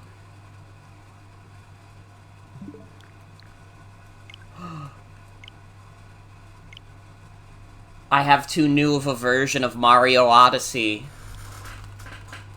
No. Oh my god, this is a tragedy. That's why it's not working. That fucking sucks. We can't nut. Ah. Shit. That's why it wasn't working. It's not that I was doing it wrong. It's that they patched it out. Why did they patch it out? That's so upsetting.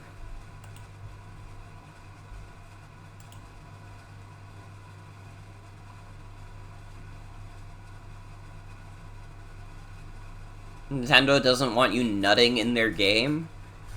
That's so fucked up.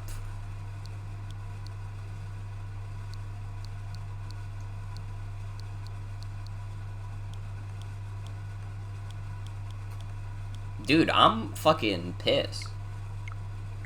Like, what the fuck? I just spent 15 minutes trying to nut. We were having a goon sesh live on stream, and I can't do it.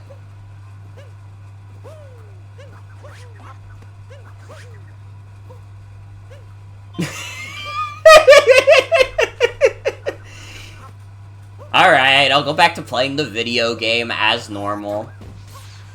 Collect Goonie Tunes. Alright, Denial Stream.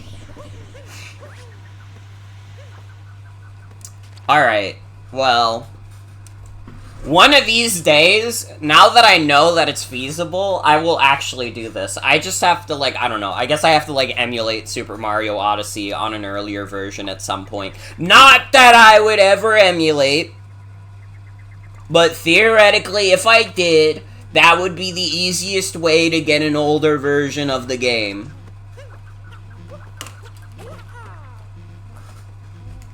Technically, I did fulfill the prophecy of at least trying it, though. You know, that was the most important thing, was that I had to at least try. But I'm not happy. I'm not happy that they patched it out. I felt like we had a good rhythm going, and just, like, you know, Nintendo doesn't know when they got a good thing going. Is what it really boils down to, is that Nintendo doesn't get it.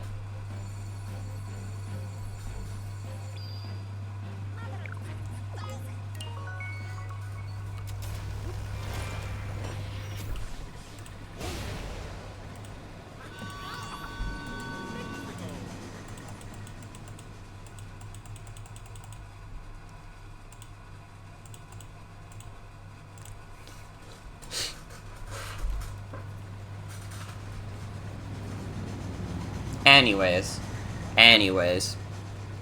Super Mario Odyssey is a fun video game that you can play.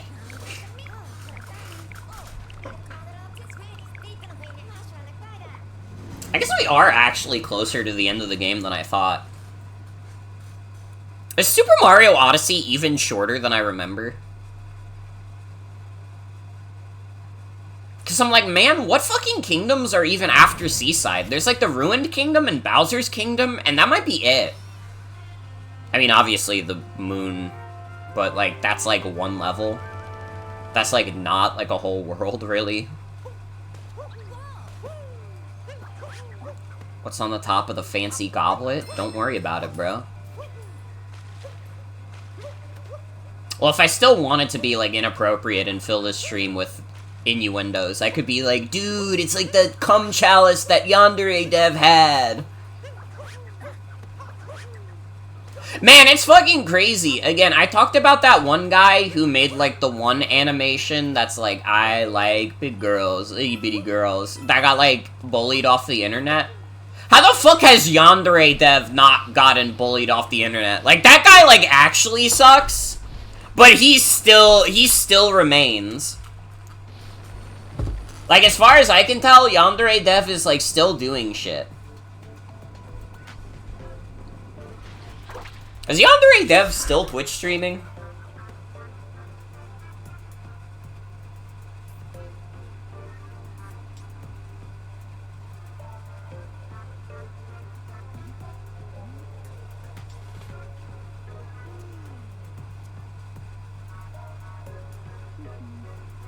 Twitch is taking a lot of time to load Yandere Dev's channel.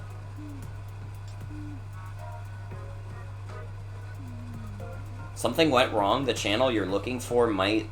Okay, Twitch. I guess I'll try and look it up on desktop. Twitch.tv/Yandere Dev.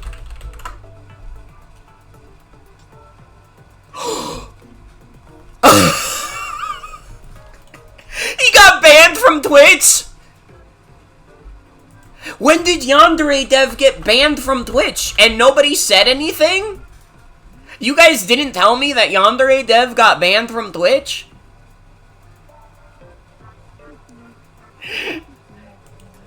I would have been like celebrating. It would have been so fucking funny to learn.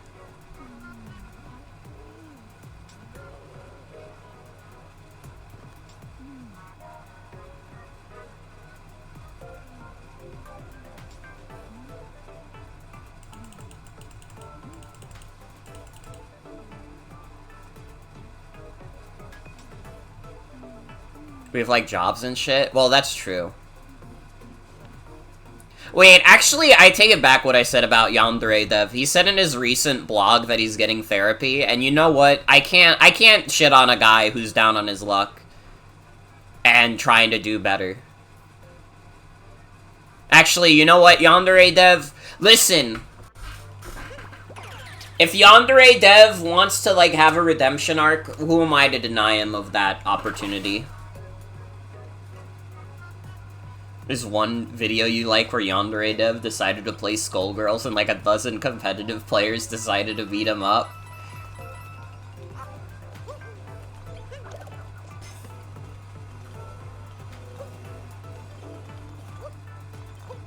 What if, like, Yandere Dev, like, gets therapy and then Yandere Sim actually comes out? What the fuck do we do then? Or what if he gets therapy and he just is like, you know what? I should just cancel this game. It's not working up. It's not working out. I've been putting people on a ride for far too long. Like, I don't know. This was not what I was expecting to learn about Yandere Dev. I guess that's why I haven't heard about him. Set played that dude to death.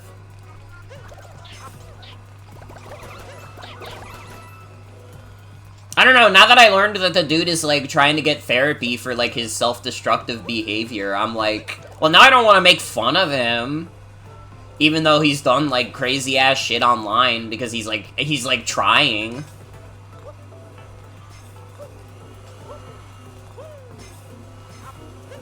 Honestly, though, he should still probably just cancel Yandere Simulator. That would be the best thing to do for this guy's mental health, is just to not be Yandere Dev anymore. If you asked me.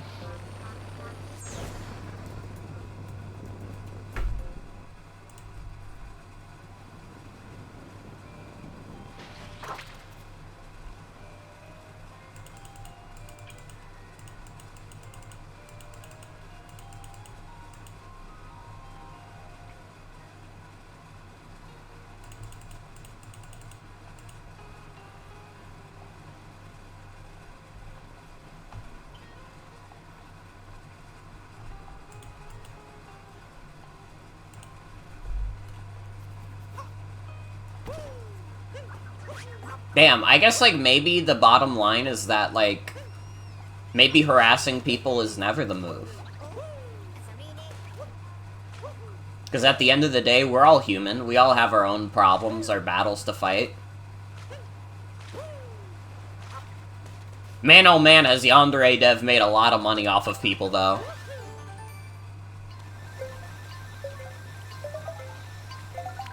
Listen, as long as it's still okay to make jokes every now and then, alright? Can we still have a laugh about Gerard the Completionist accidentally committing charity fraud? Are we still allowed to laugh about that without feeling bad about it? Or do I have to, or am I gonna start feeling like a deep sense of shame for that too?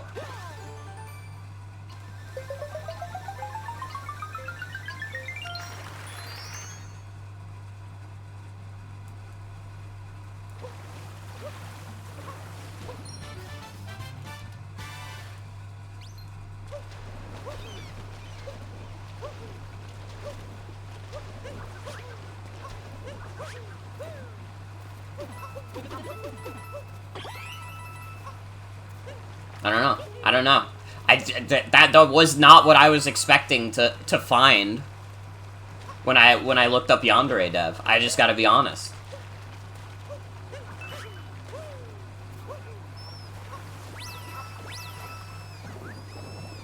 Only a fish could make it all the way. How do I even get a fish in here? Oh, wait, we're actually, like, really close to the water.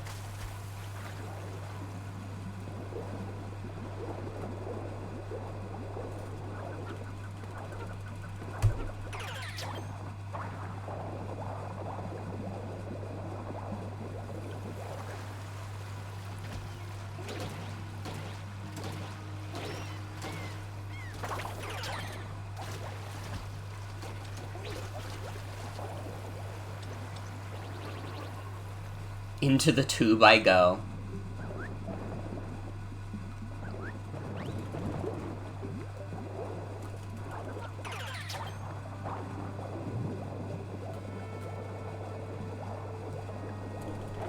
Really contemplative music.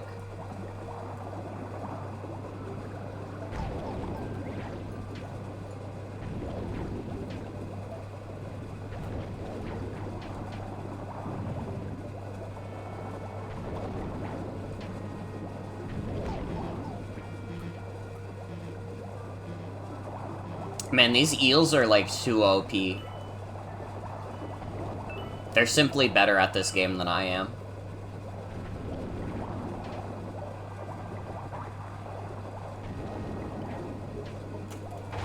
Because I'm, like, not well enough adjusted at the fish controls.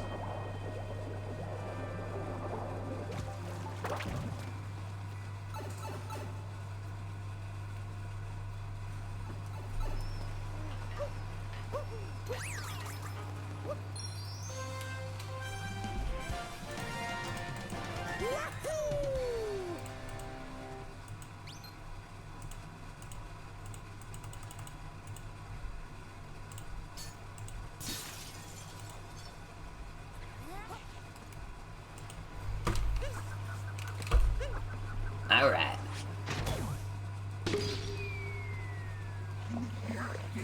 There is a potential that we just fight the boss here. I don't think we have to. But it might be one of the easier ways to get the 10 moons required. I don't know, though. We could play volleyball, though. We could play freaking volleyball, though. I gotta say, also, I really like the different creative uses of the, like, shops in this game. Like, I like that the shop in this world is dinosaur. It's a Nessie. How can you not like that? Hey, bro, I'm sorry. Can I get a moon, please?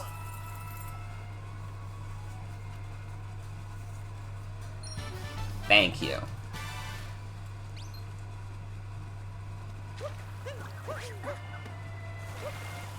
Shopping in Bub Lane? That's the shit they were calling the ship name of Bubblegum and Marceline.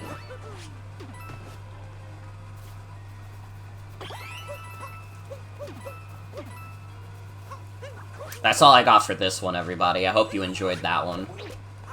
See, that joke was good because it reminded you of lesbians. And you like that. And if you don't like that, I don't know how you've survived watching this stream for this long.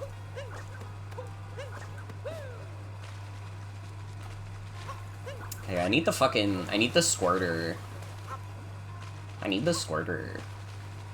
Whatever the fuck that enemy's called.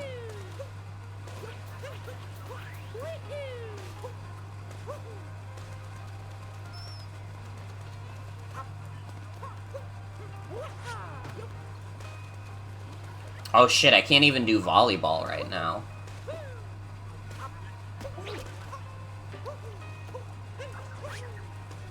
They're really trying to make it hard for you to get all the stuff in this level unless you finish the story. Fine, if you want me to, Mario Odyssey, I'll do this story. Okay, I promise. Has a dishonest look.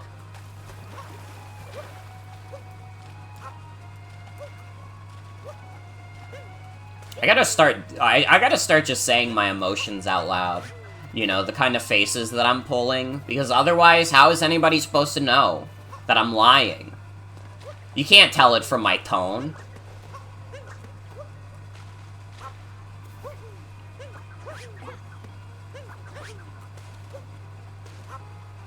Oh, there's the guys. Hold on, wait. I might actually be alright.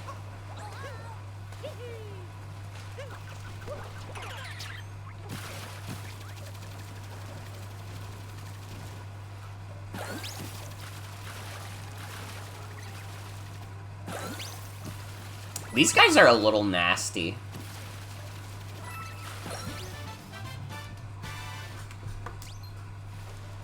Ride that jet stream.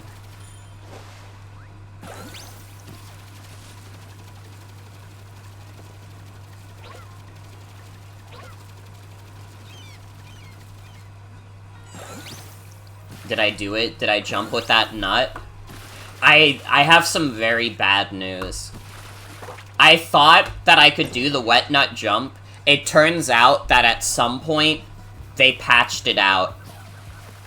Which was very heartbreaking news. You know, it does not... It did not make me happy to find that out.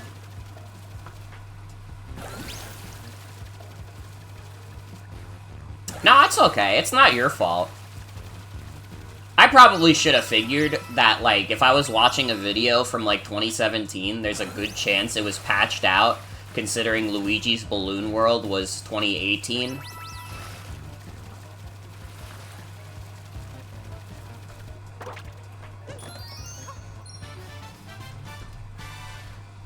But I was not wise enough to remember.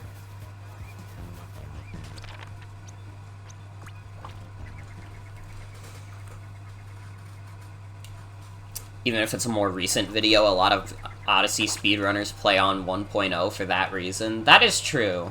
That is true. I don't know, I just didn't realize it was patched out.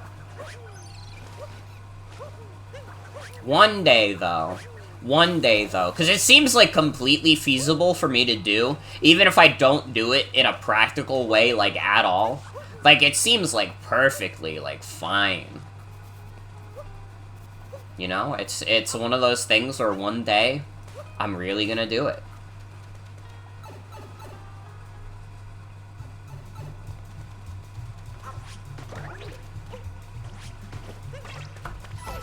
Bro, why do you even have these Goombas in your house?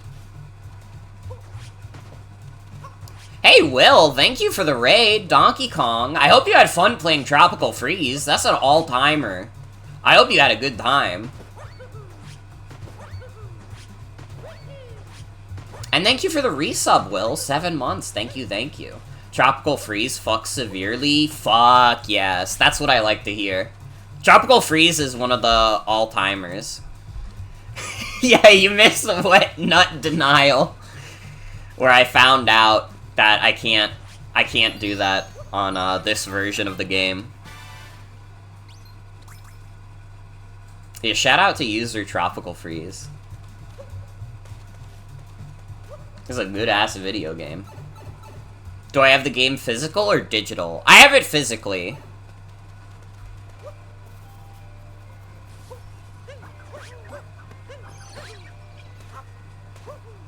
I can remove the update? Wait, I can? Hold up. How do you remove the update?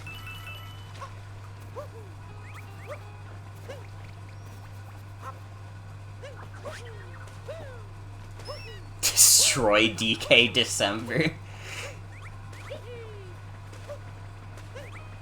Don't know if you can remove it without destroying your save. Well, I got cloud saves on, so it might be alright. I also have other accounts I can use to test it. I gotta be honest, it's unlikely that I was returning to my, like, original Mario Odyssey save file anyways. Will I be a little sad if it dies? Yeah, but...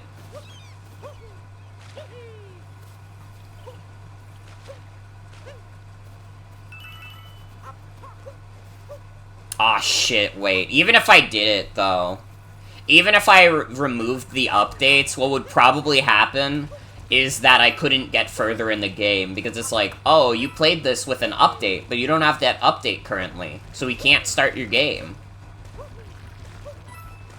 So I think it's probably a little too late anyways.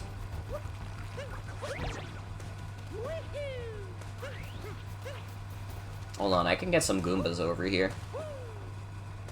Another time, another place. Again, worst comes to worst, I'd probably just emulate an earlier version of Mario Odyssey. Not that I would ever emulate, you know, Nintendo. You can listen out. I would never do that.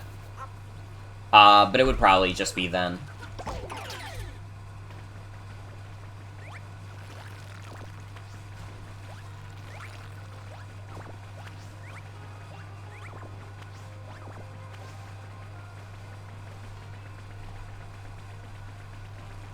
Right, let's get these Goombas over here. Yeah, I would never do that. Okay, have you guys seen my Switch shelf? Why would I ever emulate a Nintendo game? You have to believe me. I've never done that before.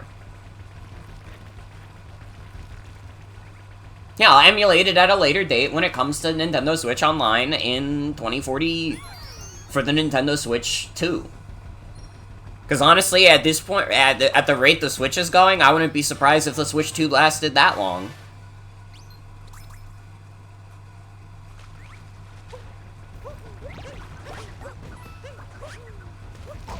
Ow. It's like crazy. I don't know if a lot of other people have made the comparison. And like really, technically speaking, we're almost a little too early still to make this comparison. The Switch kinda is like Nintendo's new Game Boy, isn't it? Like, just this, like, absolute, like, juggernaut that, like, lasts for, like, way longer than it has any reason to exist, considering it is, like, completely outdated hardware. Like, it's getting close, at the very least. It's getting close. I don't know, if we go the entirety of next year without them announcing the Switch 2, I think it would straight up be, like, another Game Boy.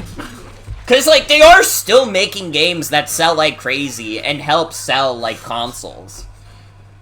Obviously, they're losing a bit to the PS5 right now in terms of, like, raw sales numbers, but, like, I don't know.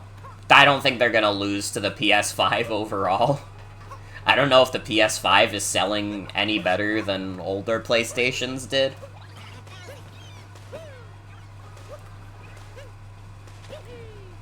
Mario's gonna be more stable than the fucking PS5, true. It is selling pretty good now that stock isn't fucked. Yeah, the PS5 is actually selling pretty good. At least in the US, I'm pretty sure it's selling better than the Switch right now. Overall, though, I don't think it's gonna outsell the Switch at all. Because that would require it to be the, like, second best-selling PlayStation ever, and that doesn't make sense to me.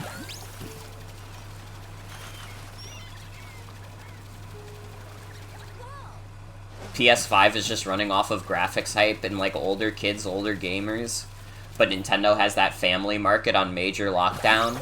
That is true. That is true. As long as they don't go fucking stupid with their marketing again, like, people will probably buy a Switch 2 pretty easily.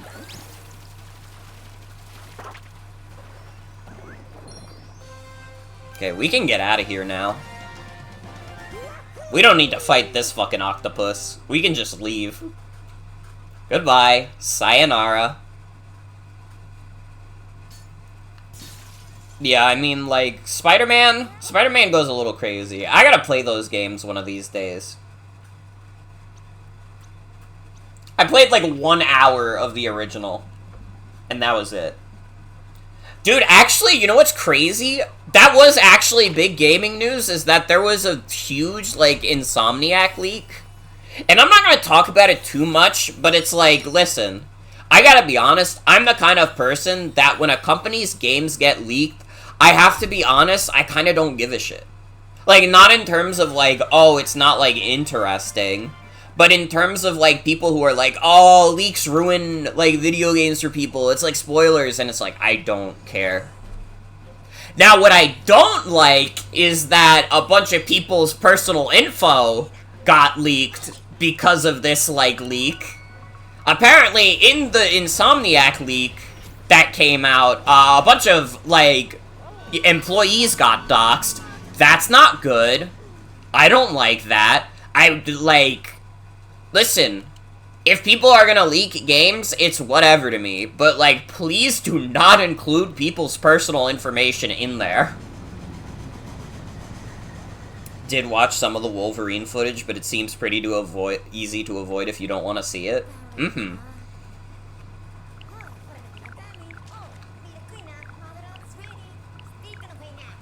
Yeah, like, definitely, like, that kind of stuff just straight sucks. Like, I don't care if, like, games and, like, projects get leaked. It's, like, whatever to me. Like, I'm sure that some people working on the games get, like, a little upset about it, but, like, for me personally, it's, like, whatever, man. But, like, employees getting, like, their information leaked, that doesn't track for me. I don't like that. I don't respect it. Feel sad that the PlayStation mascots used to be Crash, Spyro, and Lara Croft, and Sly Cooper, and Jak and Daxter, and now it's just, like, the 3 remaining members of the old guard, Last of Us, and Marvel. It's all because of PlayStation All-Stars. Honestly, at the end of the day, it's because we failed PlayStation All-Stars, and Sony also failed PlayStation All-Stars. And thank you, Luna Loves Daft Punk, for the follow. Thank you, thank you.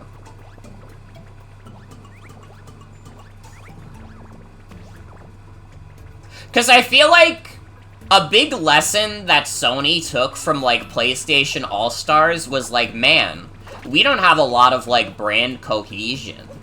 And, like, technically speaking, that's not untrue. But also, I kind of like that about Sony. You know, the PS1 and PS2 have such, like, a wide fucking library. And, like, everybody was buying PlayStations for, like, different reasons, you know? Everybody had a PS1 for, like, different games. Like, yeah, a lot of people bought, like, Final Fantasy VII. But, like, that was, like, 10 million units on a console that sold 100 million, you know? Coward move to view that as a negative? Exactly. Like, yeah, Nintendo thrives a lot from, like, their brand, so, like, being so universal with their consoles, but, like, I don't know. I don't know.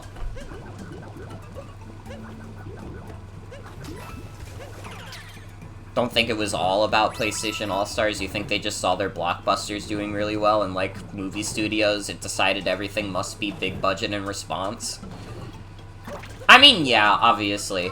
I didn't mean to imply that it was, like, exclusively, like, PlayStation All-Stars. I just think that PlayStation All-Stars failure, like, helped them move in that direction.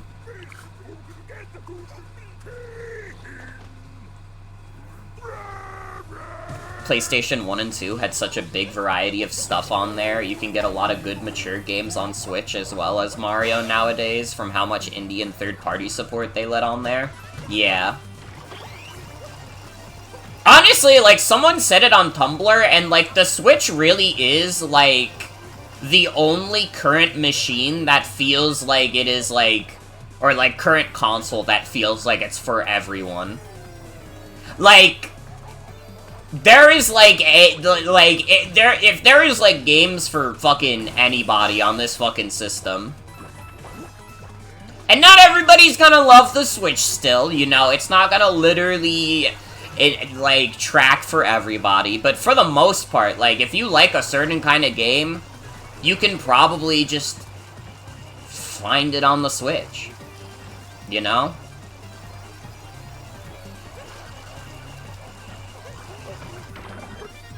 Like that this Brutal is just Bowser with fur applied.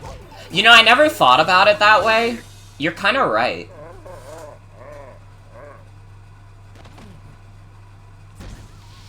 Switch does have so much variety. Easily Nintendo's best home console since SNES. Maybe their best handheld, too. And, like, again, I've said it many times, the Switch 2 can be such an easy slam dunk if they just do the same thing that Sony does with the PS5 and have it so the Switch 2 is backwards compatible and runs Switch 1 games better. If they literally do that, that is the easiest sell in the world. Because do you know how many people would love if Nintendo Switch games just ran better because of how many games just kind of, like, struggle on the system? It would be the easiest slam dunk in the universe.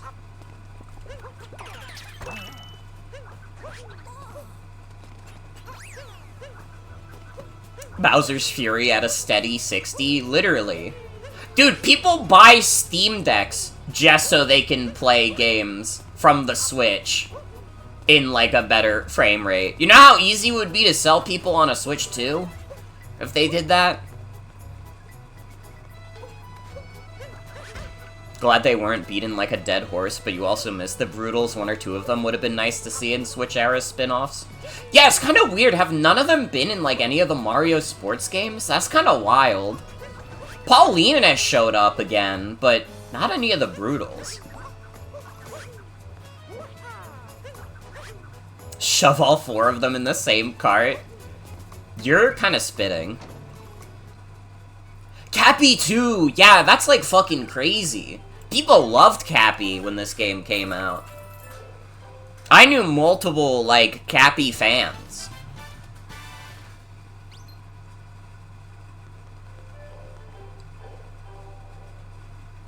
Dude, honestly, Cappy for Mario Kart 9. Or I guess if they're gonna call it Mario Kart 10, Cappy for Mario Kart 10.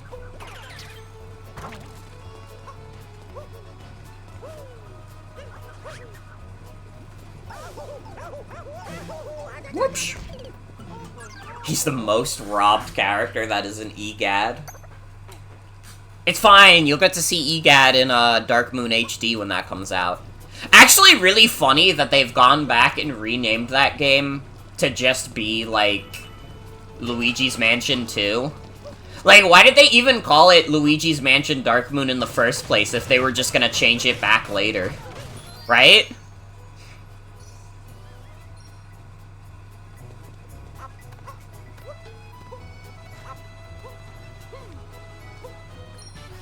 Crazy how of EGAD's gadgets and Delfino residents showed up a lot in the GameCube era. Luma and Rosalina were prevalent post-Galaxy into the Wii U era, and then suddenly Pauline's resurrection is the only element of this generation's mainline 3D Mario to be used. It is kind of weird. And it's not even for, like, a lack of, like...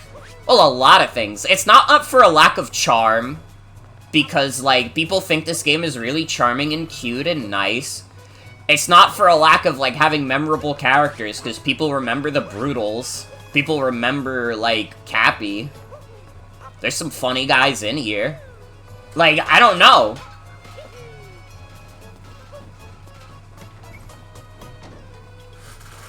Yeah, they have, like, new Donk references. It's really just, like, Pauline and New Donk which gets referenced, which is, like, kind of bizarre. Not that Mario games usually have these, like, all-encompassing references to begin with, but, like, it is a little strange. Oh, that is true. They had the Luncheon Kingdom theme play in the Mario movie.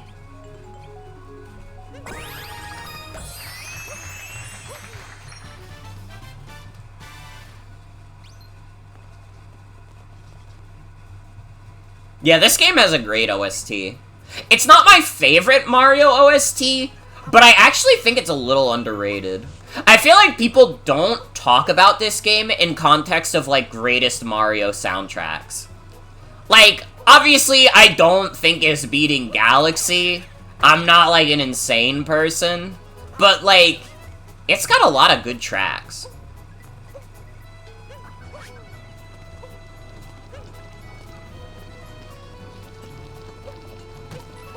Especially weird because this is the most Koji Kondo has contributed to the series since New Super Mario Bros.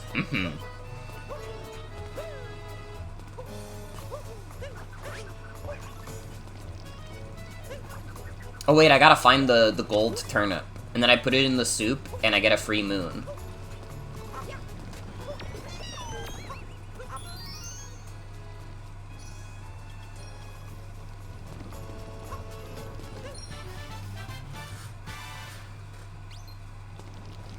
I feel like most people don't know who's actually making the music in these games and just assumes Koji Kondo does it every time.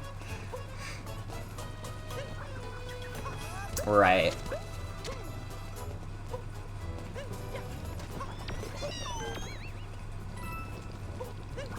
Oh, if we put the regular turnips in the soup, we get coins at least. Are there any other golden turnips around? I feel like there was another one that's pretty easy to get into the soup. They're harder to find. I'll give it the old college try for like a minute.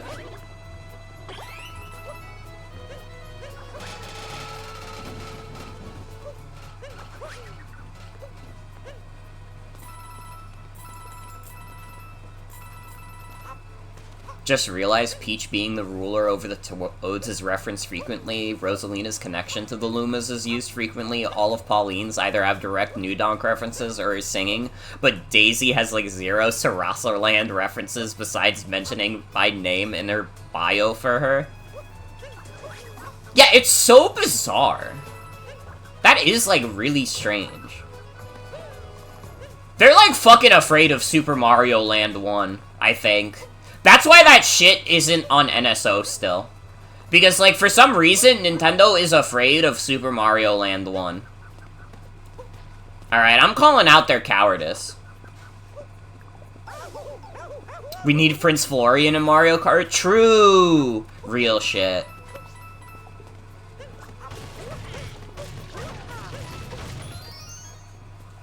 Dude, honestly, that's the biggest thing that makes me want, like, a Switch 2, is, like, man, I need a new Mario Kart in my life. Probably won't, because he's too tiny.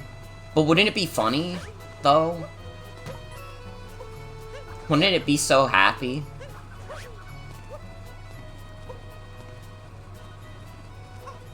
Alright, I gave it the old college try. I can't find any more golden turnips.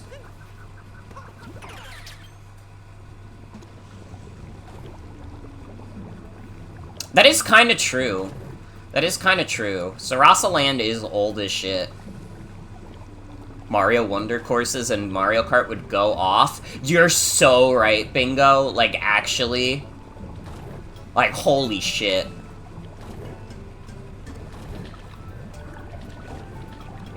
What if you touched a Wonder Flower and it altered the course to give you shortcuts? True! They did add Queen Bee to Mario Kart. That is true. It's not over yet, Florian Bros.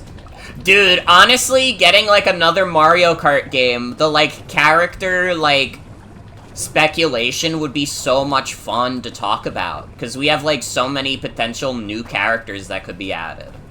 Including, like, guest characters, too. I mean, it would probably, for the guest characters, it would just be, like, Link, Splatoon, Animal Crossing again, but, like, it'd still be fun to think about. Like, I don't know, what if they decided to throw Captain Falcon a bone?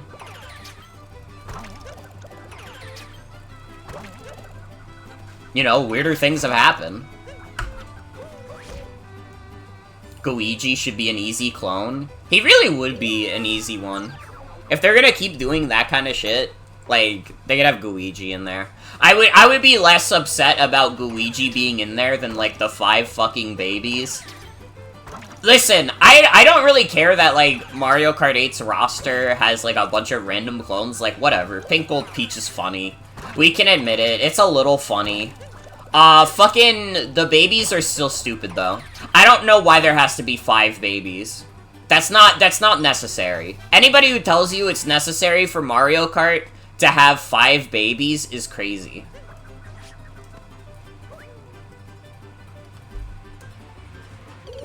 Thing is, all the Mario Kart guest characters are first-party Nintendo. Someone like Kirby would mean all the hassle of going down to HAL Labs and getting the rights for it settled and all that.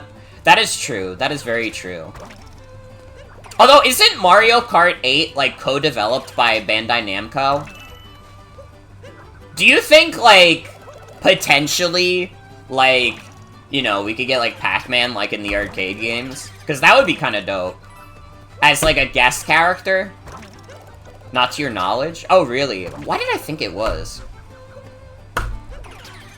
Didn't they put a Mazda in Mario Kart? Maybe?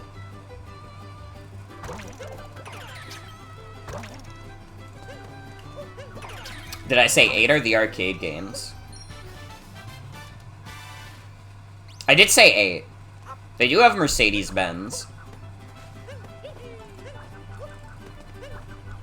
Wonder how back on the table Mario RPG elements are? Hopefully, like, a lot. I mean, Nintendo has seemingly earned a lot of goodwill from, like, third parties. So at the very least, I don't think Square Enix is immediately gonna, like, fuck off and be like, you know, we're never working with you again, Nintendo. Fuck you guys.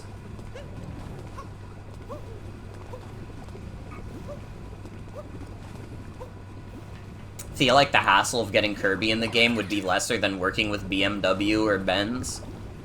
Kinda true. Kinda true, actually.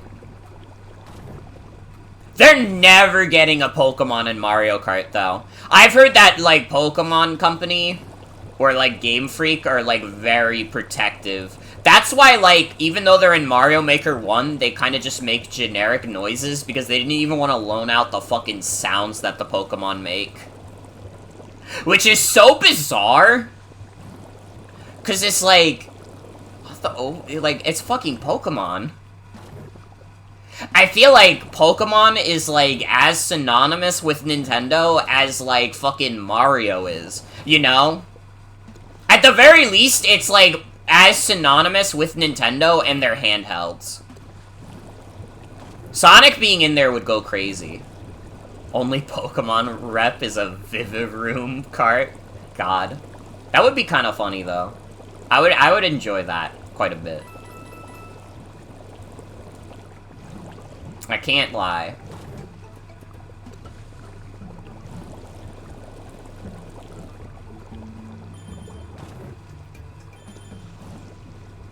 close enough to Nintendo to have all their mainline entries be exclusive, but not close enough to let them have anything else. God.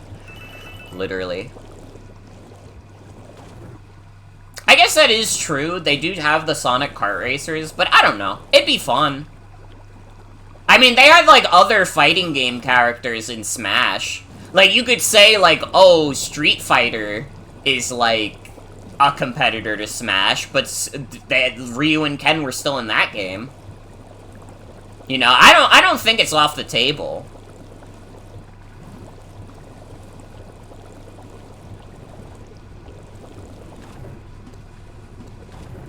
Yeah, poor Team Sonic Racing. Also, I don't want to, like... This is gonna sound like so actually. Team Sonic Racing is from 2019. And you probably forgot that it was because of how fast it died. That is actually how fast it dropped off. Like, it dropped in 2019, and it also dropped off in 2019.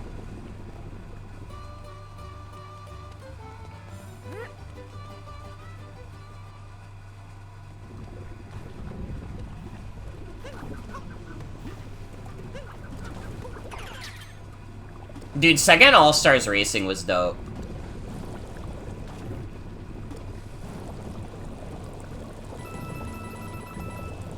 I did enjoy Team Sonic Racing. I am a known Team Sonic Racing enjoyer.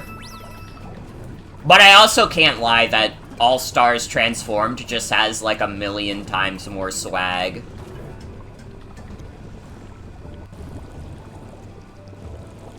Like, I don't think that there is a person in the world who's like, you know what, Team Sonic Racing is way better than Sega All-Stars Racing.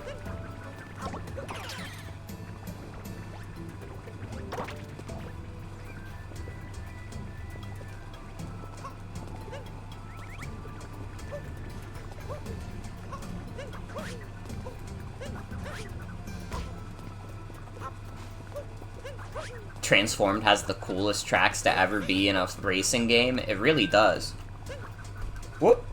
It's med check time, everybody. You know what freaking time it is.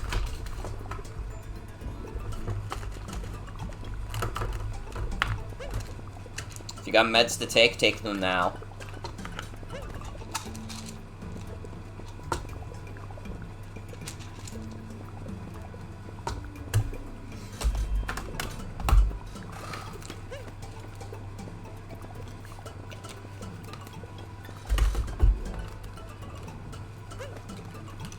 I have to get over here with the fucking hammer, bro.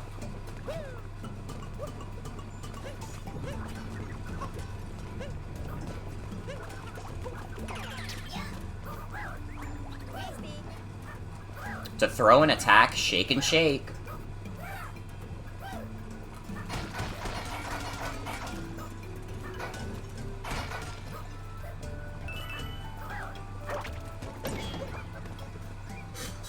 We love drugs. We love drugs. Breaking Bad. Dude, let's cook some meth. Fuck you, Cappy. Shaking is for casuals.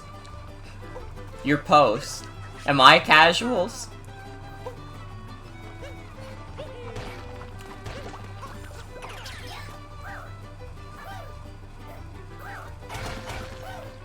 New Sega All-Stars Racing would go crazy. All the announced Sega reboots, Persona, Puyo, Yakuza, the fucking Angry Birds, Miku. Wait, does Sega own Angry Birds? Wait, they own Ravio? They bought Ravio? Wait, actually? Hold on. That's crazy.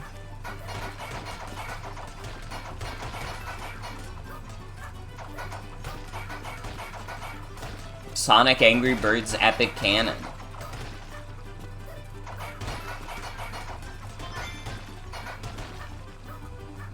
Dude, I would definitely go for Miku in a Sonic racing game.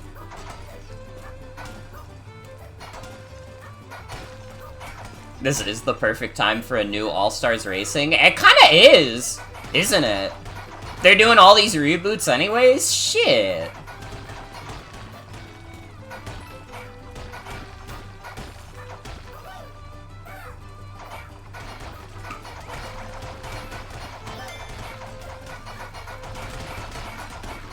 Where the fuck is this last one? I shook so hard, I launched myself out of the hammer, bro.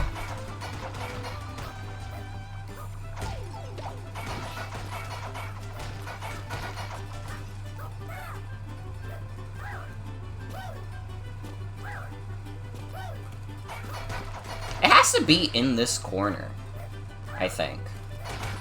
Yeah. I'm a genius.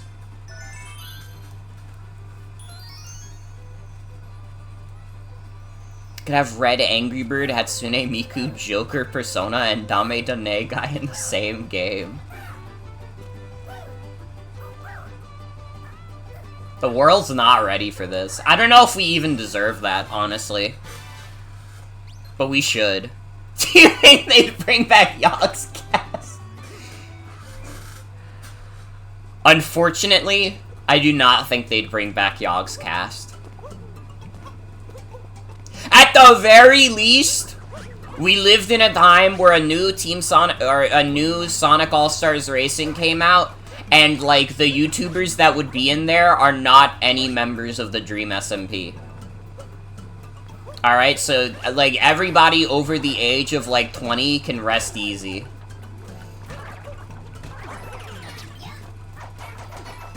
We narrowly avoided the Game Grumps. Well, Game Grumps was kind of prime time for, like, the original Sonic All-Stars Racing Transformed. I say original, that's not the first one. Honestly, like, Game Grumps was popular at that time, because it was, they came out, like, 2012. They'd put in Inagume Caron. That's true, she had, like, the sponsorship from Sega that one time. Honestly, based on the clips I've seen of her, I wouldn't actually mind that. I don't go out of my way to watch, like, any of those VTubers, because, like, I kind of don't like the idea of, like, the quote-unquote corporate VTuber. But honestly, from the clips I've seen of her, I'm like, yeah, she's alright. She's alright. You know, I could fuck with her. There was Corone DLC for Frontiers where she had her shoes on. That's dope. We need Northern Lion in the next one. Dude, I gotta be honest, I don't know if Northern Lion's played a Sonic game in his life. If I found out that Northern Lion played a Sonic the Hedgehog game, that would kind of rock my world a little bit. That just, like, doesn't process as the kind of game he would give a shit about. Like, he has, like, such specific taste in video games.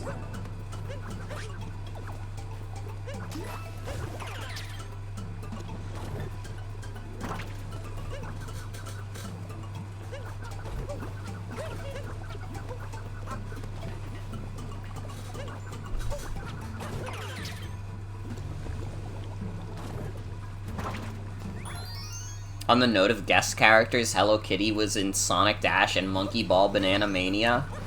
Oh shit, that would be kind of cool. They gotta get big challenges. That's the Sanrio character they need. They need big challenges.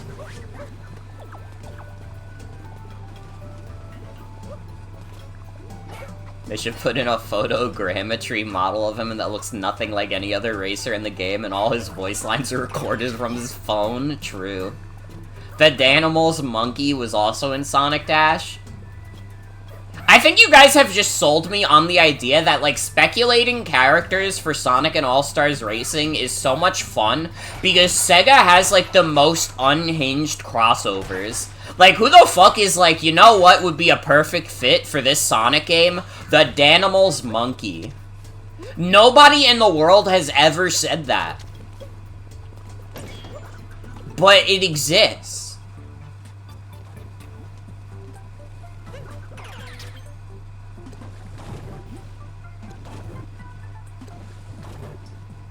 Speculating characters is fun when you aren't taking a character's inclusion/exclusion as a personal achievement / insult. That is true. Crash could happen? That'd be kinda sick.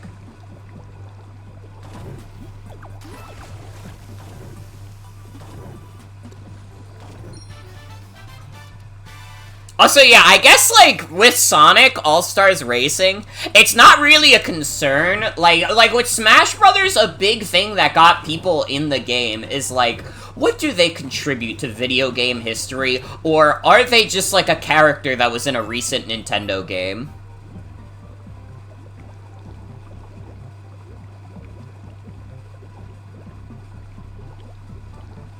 It is a silly fighting game.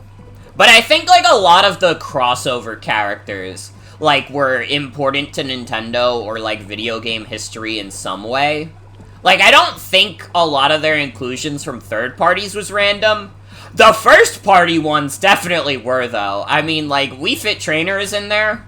You got the Duck Hunt dog. He's in there. They got some funny-ass guys.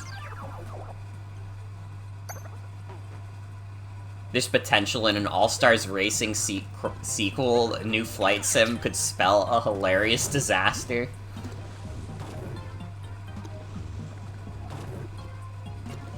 Joker and Cloud are very questionable as important to Nintendo.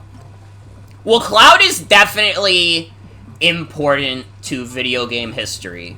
Like, Cloud Strife is not important to Nintendo, but he is important to video game history. I think if you tried to argue that Final Fantasy VII isn't, like, an incredibly influential video game, you would be, like, the most wrong person in the entire universe. You actually couldn't get more incorrect. Joker from Persona, though, like, yeah, you kinda right. I don't think he really has that much importance to Nintendo or video game history. I mean, you could argue that Shin Megami Tensei is important to video game history. But, like, Joker from Persona 5, I don't know, he exists. He's a guy. You can play as him if you want, I guess.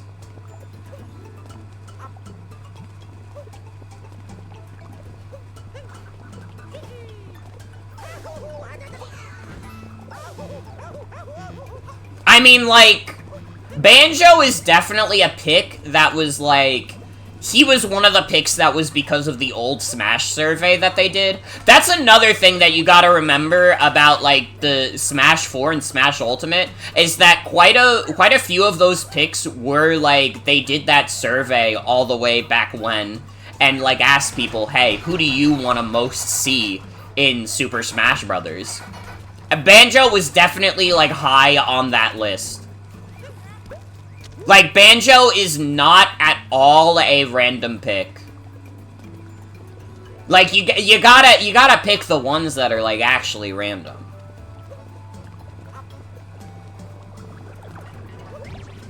Also, like, Banjo was, like, decently important to the N64. Rareware in general was very important to the N64 not being a fucking disaster. If you asked me. But I digress.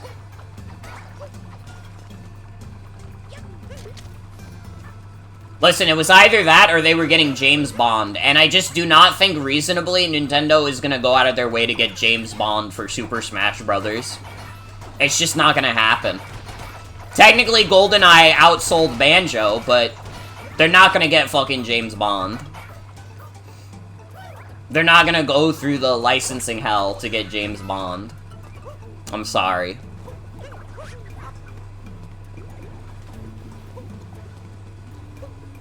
Joker Persona 5 is important as this character got their game remade in a year way.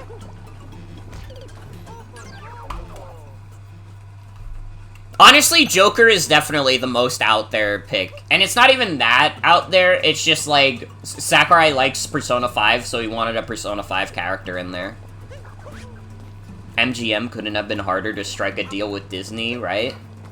I mean, the thing is also, if they wanted to, like, heavily reference GoldenEye, it would not be only MGM they would have to go through. They'd kind of also have to go through Rareware. It's, like, multiple parties involved. And I mean, I guess that is true with Kingdom Hearts 2. They had to go through Square Enix and Disney. But, like, also, like, they got in Sora. It wasn't like they were including Mickey Mouse into the game. You know, they were including at least a character that was original to Square Enix. Even if they did still have to, like, have discussions with Disney about it.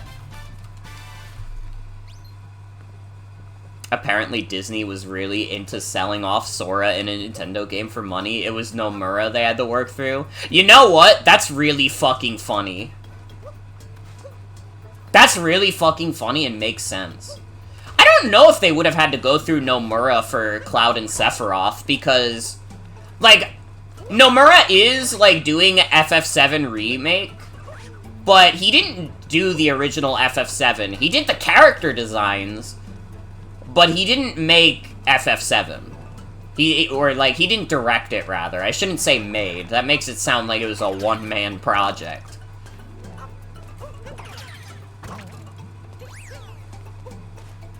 The Meat Plateau.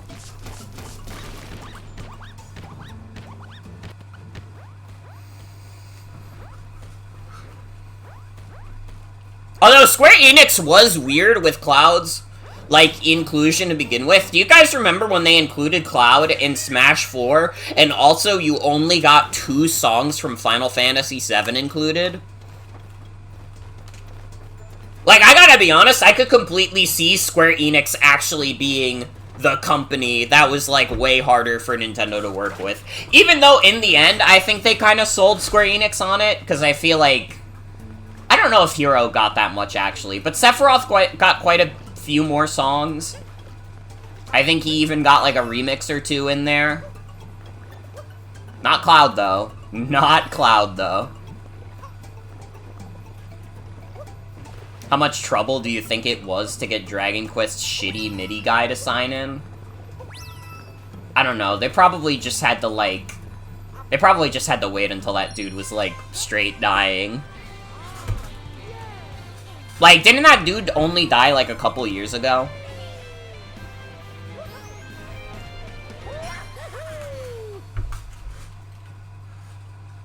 Is he not dead? I thought he was. I thought that, I remember people getting really hyped up about the Dragon Quest composer dying because they were like, oh good, because that guy's a complete shithead. He was like straight up like a complete like Japanese nationalist. From what like this is going off from what I've heard online. So don't quote me on it in case I'm wrong for some reason. But I'm pretty sure everybody fucking hates this guy. At least everybody reasonable.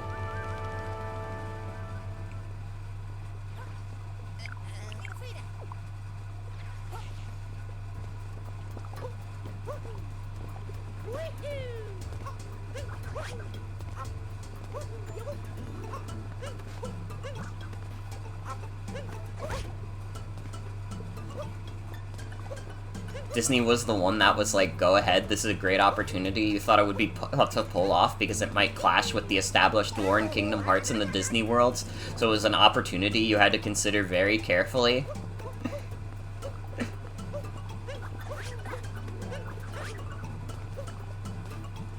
Fucking... Come on, Nomura. Just let him in. Just let him in. It's fine.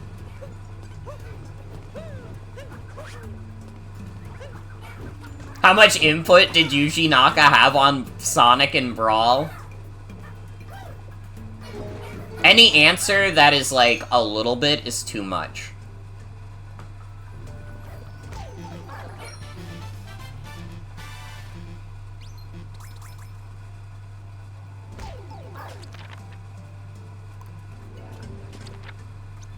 Okay. Come in my butt, boys. I'm done here.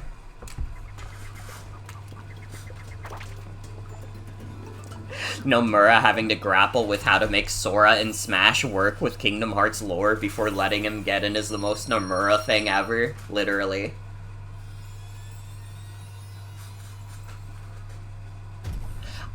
That might be true. I don't know when they added Sonic in there.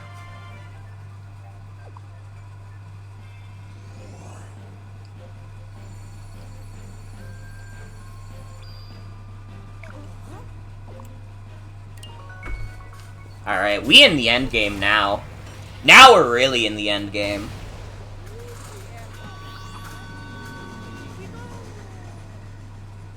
Sonic was in 2007. So yeah, Yuji Naka would have been out. He would have been gone.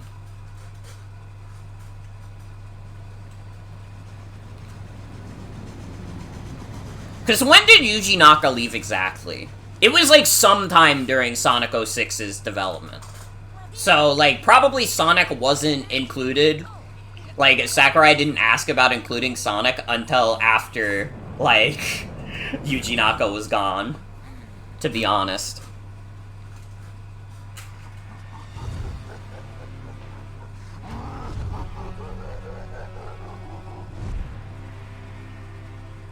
Keep forgetting about this dude? How can you forget the hyper-realistic dragon in Mario Odyssey?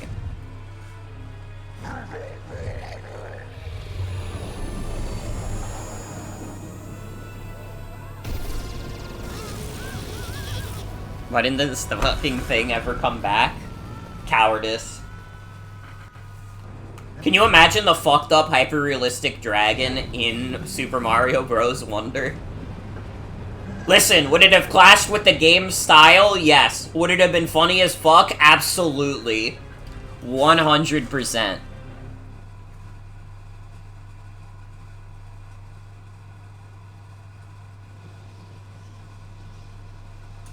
He should be back in Paper Mario and not be a paper version. He needs to be hyper-realistic again. You're spitting, honestly. We really are pioneering minds on motherfucker Morgan's stream.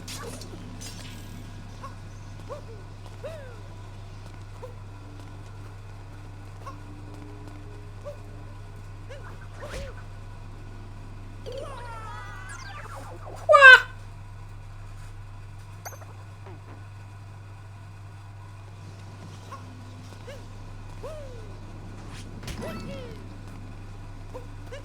Well, I don't even need to go over there, to be honest. So I don't know why I even tried. I don't know why I fucking bothered.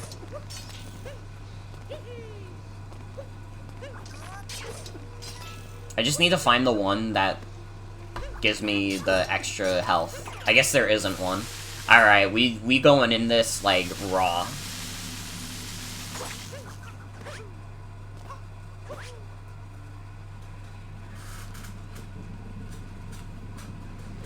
Always have this thought when you think of Odyssey because you're the strongest soldier of token girls everywhere, but you wish they did playable Peach stuff with all her outfits she gets in post-game. That would have been sick. Honestly, that is kind of the crazy thing about Mario Odyssey, is that it is only Mario playable. Like, I guess, like, Mario, like, 3D Marios in general usually only, like, have Mario as playable.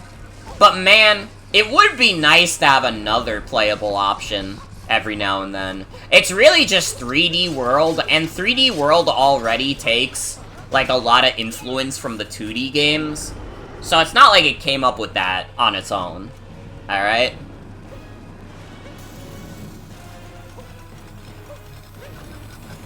I mean, especially after playing Super Mario Wonder with how many characters that game has, it'd be nice for one of the 3D games to have a bunch of playable dudes.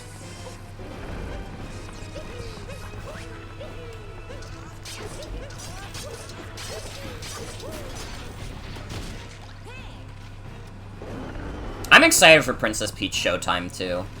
I can't wait for that to come out.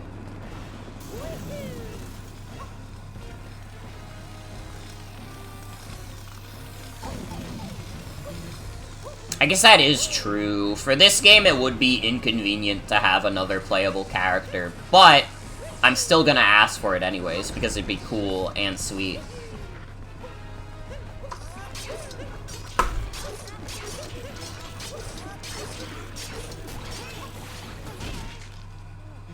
Easy clap.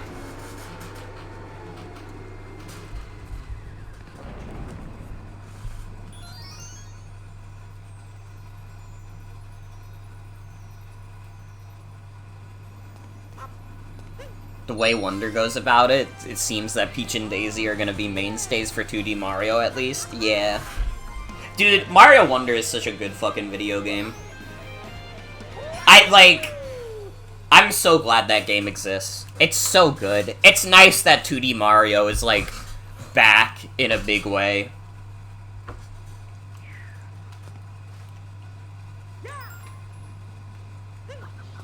With Mario Maker and, like, Wonder existing, 2D Mario has never been better.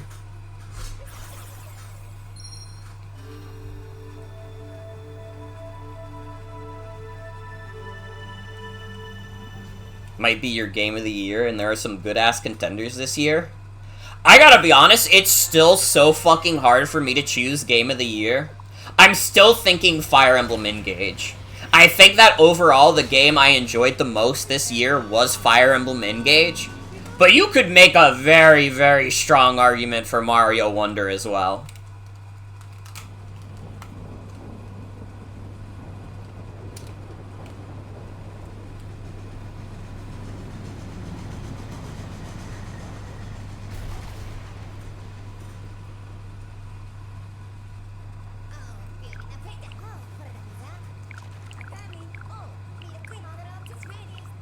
Pretty sure we have Mario U Deluxe to blame for Toadette getting locked into the mainline Mario gang. Fuck yes.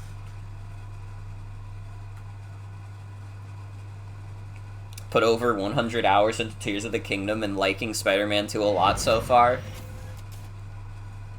Tears of the Kingdom is good. I've played Tears of the Kingdom. I don't have a PS5, so I can't play Spider-Man 2 until they decide to port it.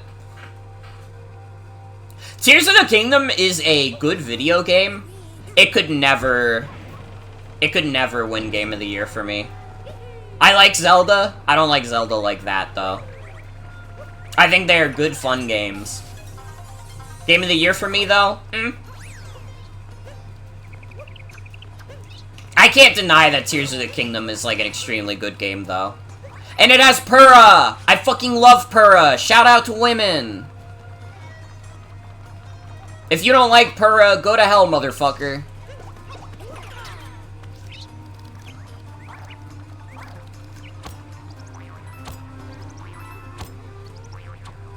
In the next game, they should have Purah do more weird science. Please.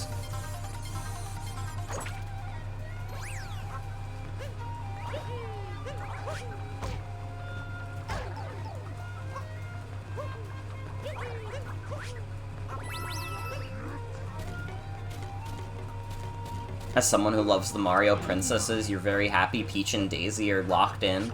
Peach finally gets to have a consistent playable role in the series, and Daisy gets to exist in mainline, period. Yeah. And I mean, listen, I'm not gonna, like, go out of my way to be like, the old Mario games are, like, so problematic for having the damsel in distress, like, trope. But, like, it definitely, like, plays off worse now these days than it did in, like, 1985. Like, if Nintendo was still trying to pull the Peach, like, gets kidnapped plot every game, people would probably be like, fucking, really? Like, who cares?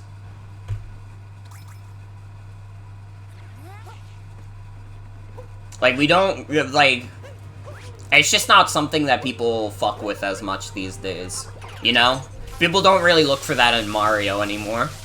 I mean, fuck, even in the movie, instead of having, like, they still figured out a way to get the classic Mario kidnapping plot, but they didn't do it with Peach. And they probably didn't do it with Peach specifically because they knew, like, oh yeah, it probably is, like, a little bit outdated to just have Peach be, like, the damsel in distress every time.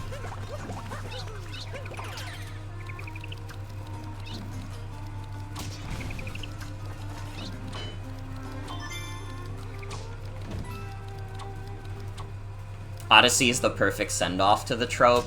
She gets kidnapped, but after it, she reclaims her journey to make it a pleasurable one. You know, when you put it like that, that is really nice. That, like, honestly, you, like, worded it in, like, such a, like, great way.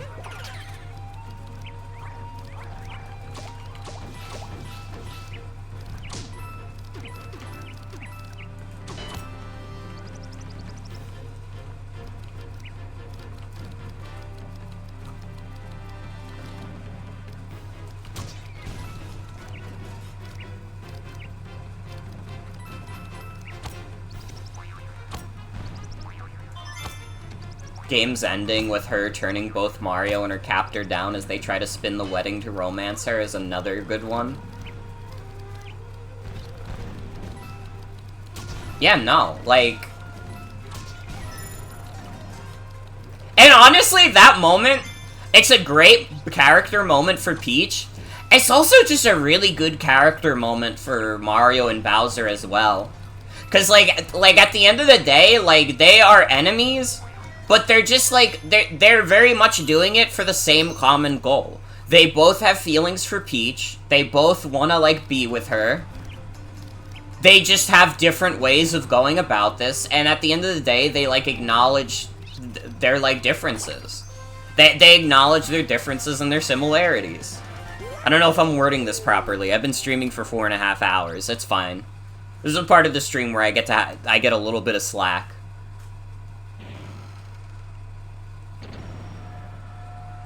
It's nice that Mario gets over it real quick. He's a bit sad for a bit, then just goes, sound good, let's go home. Yeah, no, Mario's not like an asshole. He's not like an asshole, he's just like, he wanted to shoot his shot. He didn't really read the room, and like, Peach is just not into him in that way. And you know what? That's alright. It's alright to him, too. He's like, you know what? I can respect that. Even if it's a little disappointing, I respect it. Whenever Mario and Bowser are displayed as having a kind of kinship or mutual respect, that goes so fucking hard. It really does.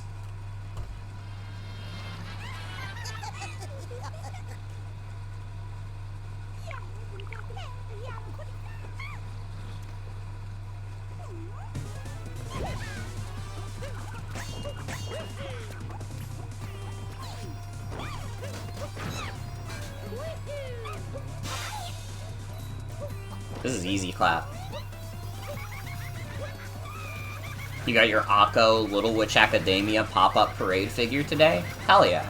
I love the pop-up parade figures. I think they're all, like, really high quality.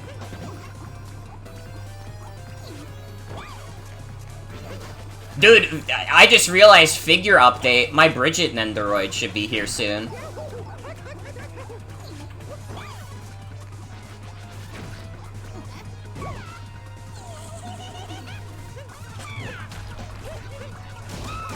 Ow. Bowser respects Mario a lot. He doesn't make it seen, but like a lot of Bowser's superiority complex relies on his rivalry with Mario as a factor. Mm-hmm.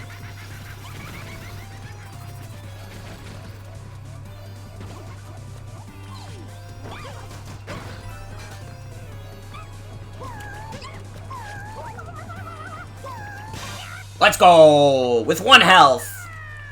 Get owned.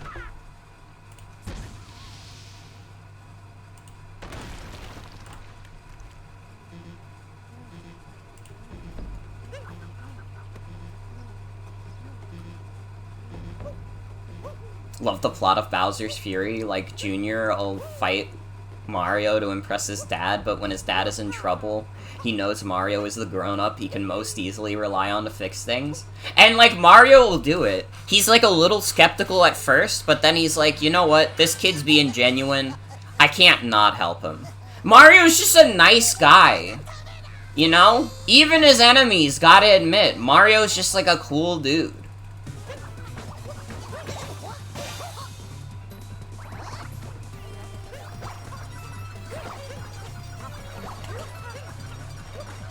Like, honestly, I don't even subscribe to the idea that Mario is, like, a completely, like, flat character. Like, is he the most complex video game protagonist ever written? I'm not gonna argue for that, but, like, he's got a character. You know? He's like... And, like, that character is a lot of him just being, like, a really nice stand-up dude, but, like... That's still... That's a trait, you know? If Mario's character is that he's a super cool dude and everybody likes him, then that's not a bad thing to be.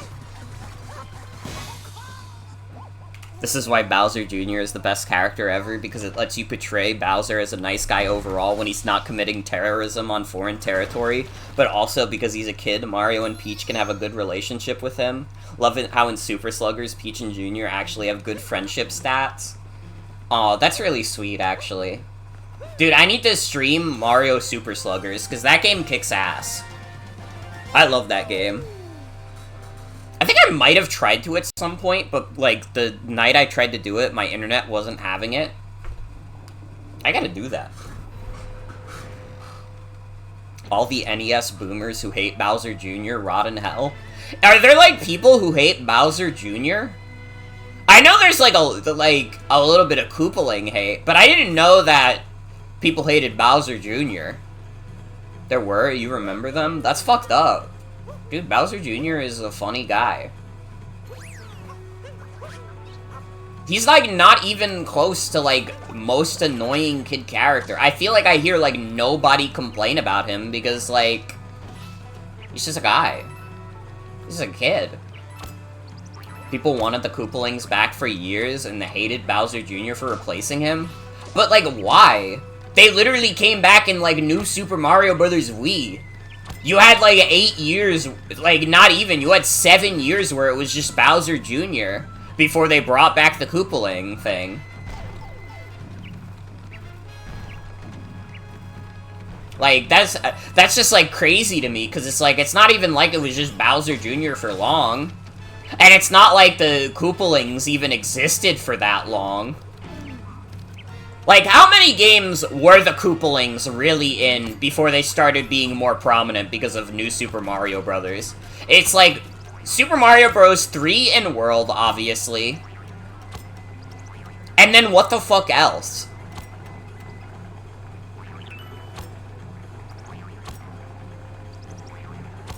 Like when Sonic fans are like, we haven't gotten a game in forever, you're always like, the last one just came out. They were in Superstar Saga? When did Superstar Saga come out? 2003? Okay, so, like, people had, like, 6 years to ruminate with Bowser Jr. They had literally 6 years where it was the Bowser Jr. show, and that was too much for them. That's crazy to me. I almost don't even, like, believe that, but I have no reason to believe that you're lying. I'm sure that there were some people who believed that. That's just, like, crazy to me.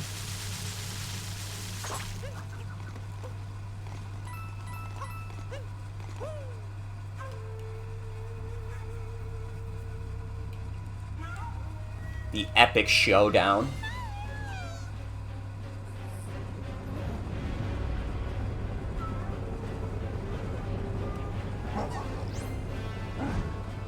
They weren't around for most of the SNES games or any N64 games.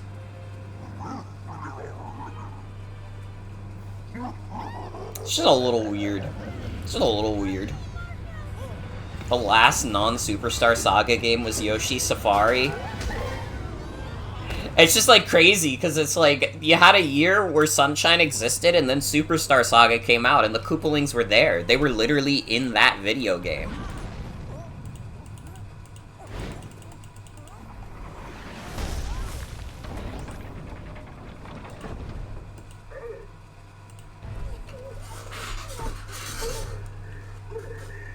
This is a pretty awesome boss fight, also.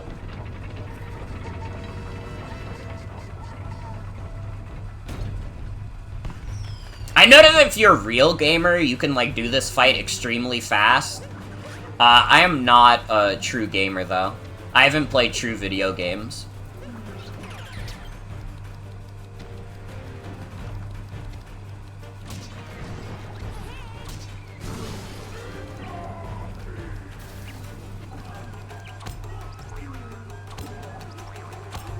Oh yeah, I think I have a friend who really likes Harriet.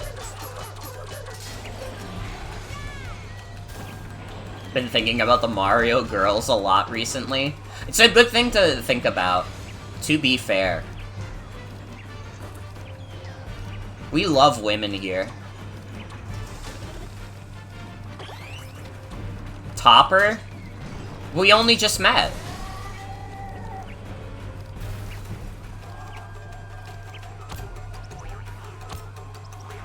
Boo! Come on! Come on. I was just kidding! You guys know I was just kidding, right? Right?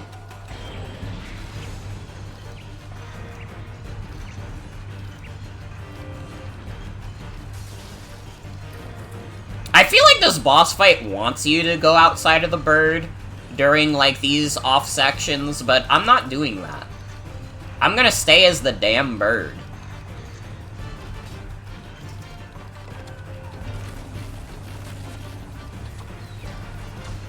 Plus, you can move these out of the way.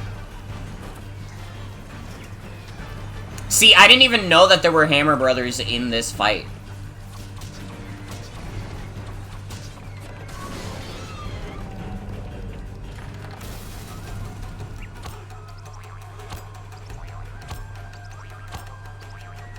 That's how good bird strats are. You don't really need to shake it up. Oh, you fight as a Hammer Brother in the end of the Dark Side boss rush. Oh, there's still the guy at the back.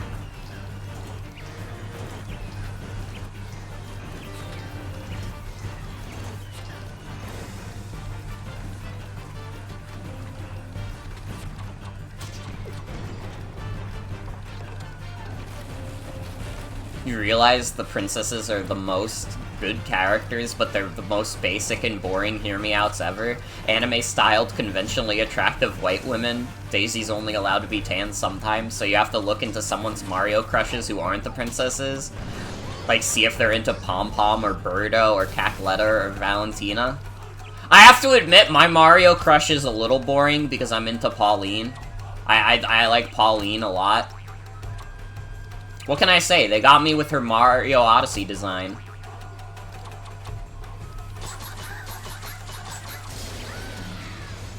Let's go. Ultimate bird strats. I would also want to hang out with Birdo all the time.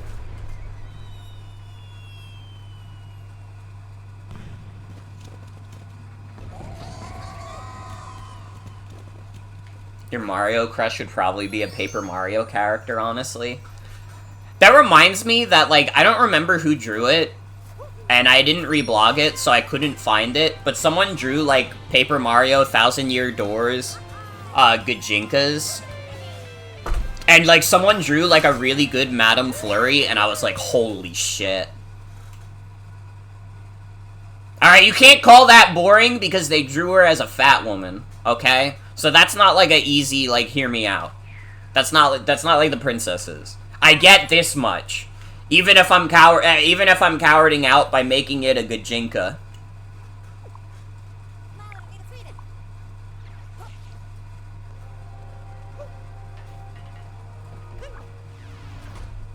Oh, do I actually need to get more moons? Flurry is only sort of humanoid and she is fat, so you don't get that? Yes! Yes! Let's go! I love being bizarre! Oh, I need 2 more.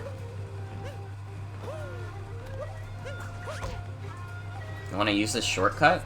Why did he close the doors?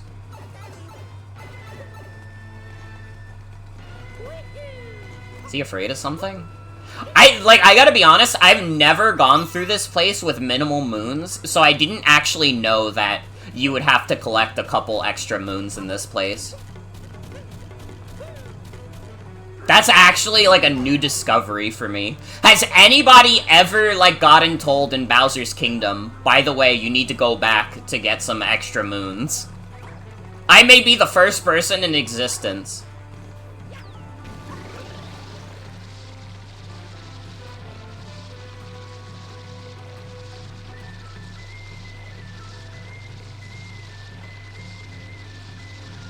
Oh, shit!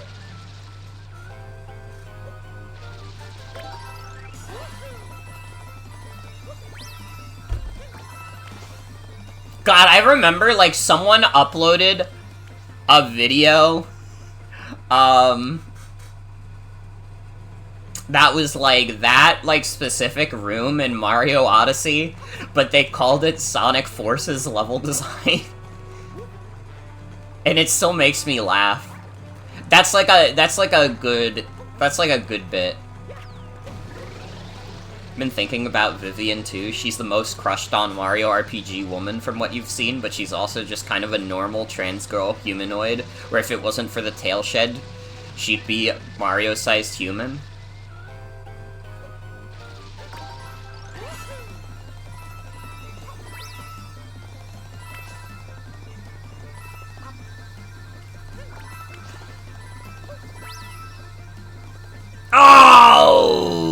was trying to get the one on the curve. Fuck. This seems like it'd be so easy, or at least so quick, to get both moons. But it actually might be quite difficult. But also I'm stubborn, so we're gonna keep trying it anyways.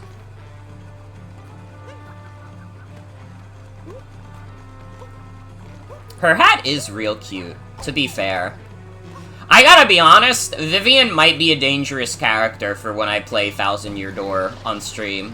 When the remake comes out, that might be dicey. In terms of, like, I might learn something about myself. Yeah, it happened with Bridget. Alright, I learned some things about myself from Bridget. Although I wouldn't, I don't think of Bridget in, like, a sexual way. But, you know, I still like her. I think she's cool.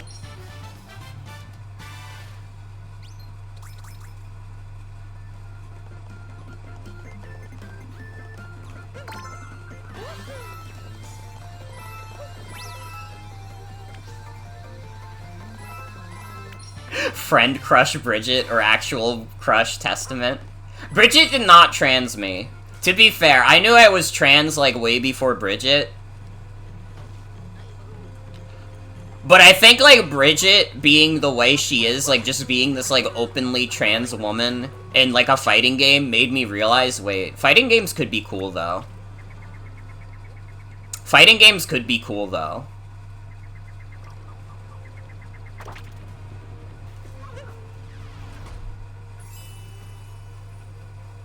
Honestly, that's mostly what it is that I learned that I could enjoy fighting games.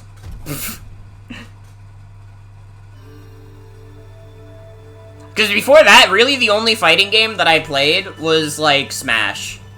And, like, that doesn't even really count. I play Smash with, like, my family, alright? I'm not gonna go play Street Fighter with my family. That's crazy. You know, they're not gamers like that.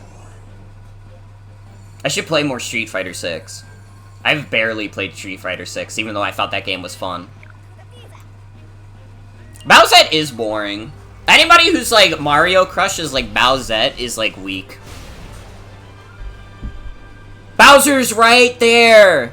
You can make him into a beautiful butch woman if you want. You don't have to change the design. You could already be that. Do you know how many, like, furries are already, like, so into Bowser? Unironically, like, I think that Bowser could be, like, the #1 furry crush. Like, if you had to make a statistic of all furries in the world and ask them what their, like, crush is, I bet that Bowser would at least be top 5. If not, like, #1.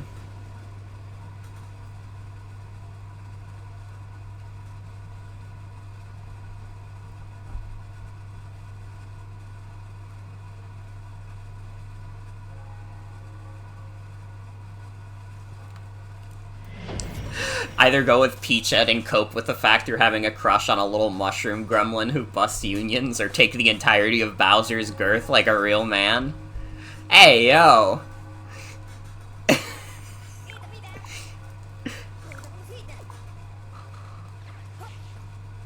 I can't say you're wrong, though.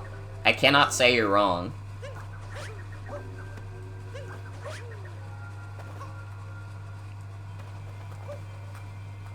Honestly, pretty much the only time that I, like, fucked with any, like, Bowsette, like, designs was when they made her, like, fat and muscular, and that's it. Any other, like, the generic, like, Bowsette where she's, like, skinny and, like, a Peach clone is, like, you're lame. You're, like, so cowardly, it's embarrassing.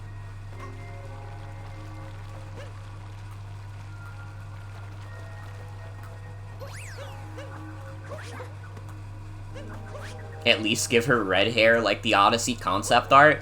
God, you're so right! I just thought about the fact that they literally just make Bowsette like a blonde white woman. Good lord. There is a way to skip this cave, but I'm not smart enough to do that, I think.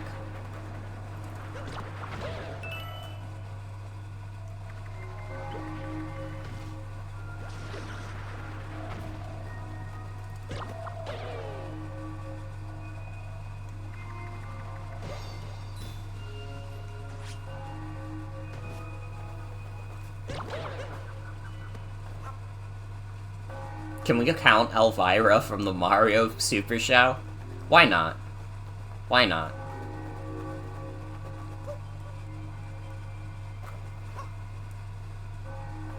Is there a... I'm wondering if, like, this is the way that you can skip the cave.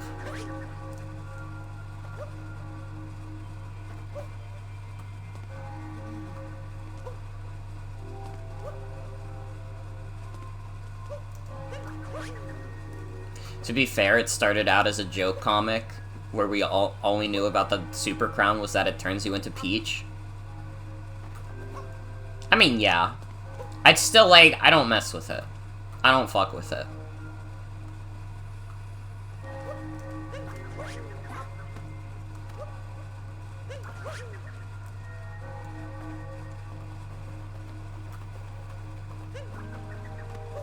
What is, like, the skip to get all the way up here? Often think about the bit on the new Super Mario Bros. U Deluxe website that's like, sorry Luigi, only Toadette can use it. Listen, all I'm saying is that if Luigi had estrogen, none of the Luigi's Mansion games would have happened. She would have already reached inner peace. That's all I'm saying.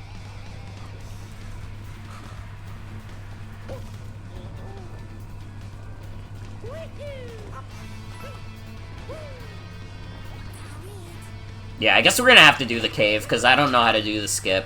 I mean, that's fine. We have, like, maybe, like, 30 minutes of the game left.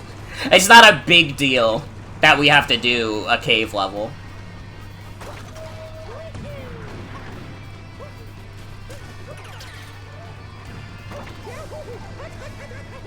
Ow.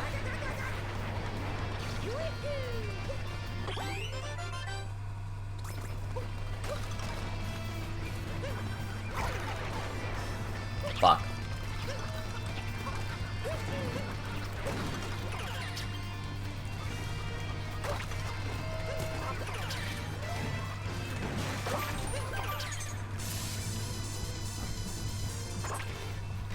Dude, I gotta play Luigi's Mansion 1. That's, like, a good contender for, like, stream I could do, or, like, game I could do in one stream. Honestly, genuinely, if you guys have, like, random suggestions for games you think I could beat in, like, a 5 to 6 hour, like, game session, I think I could fuck with doing that kind of thing more next year. I definitely, like, I think, like... Honestly, it's just, like, kind of, like, how I feel as I get older, is that I like playing shorter games better. Not that I don't want to still do, like, longer playthroughs every now and then, but, like... Listen... It's nice to have shorter stuff to put on. I've played a few of the Crash games. I've played Crash 1 and 2. And I have played Crash 4 on stream. Those I would probably, like, if I played the old Crash games, I would probably have to, like, save state those fools. Because those games are quite hard, if I wanted to beat them in one stream, but... It's a possibility. I do like the OG Crash games. I think they're fun. I've not played 3, though. I don't know why. I have not played 3. I've played most of 1 and 2. I've played nothing of Crash 3. These are also the originals I'm talking about.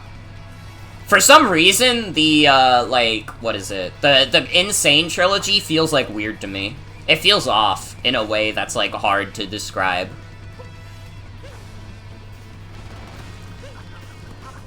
Any of the Sonic Advance games? Those would be good. Those would be very good. I've been meaning to get to those games for a while.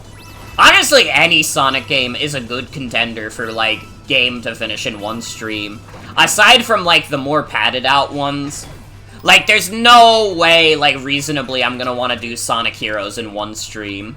I would have to be an insane person.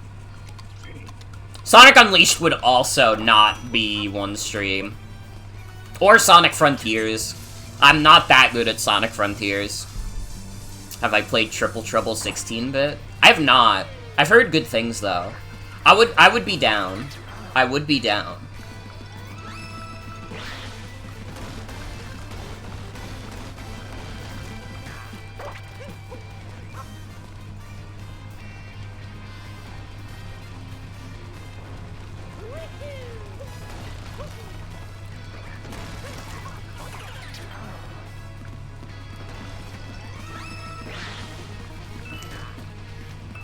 thing is, there are feisty Dom women in Mario, just cowards don't fuck with them because they aren't literally conventionally attractive, blonde-haired, blue-eyed white like Peaches. I'm, like, curious what characters you're describing. Because I don't know how many Mario characters I would describe as feisty and Dom.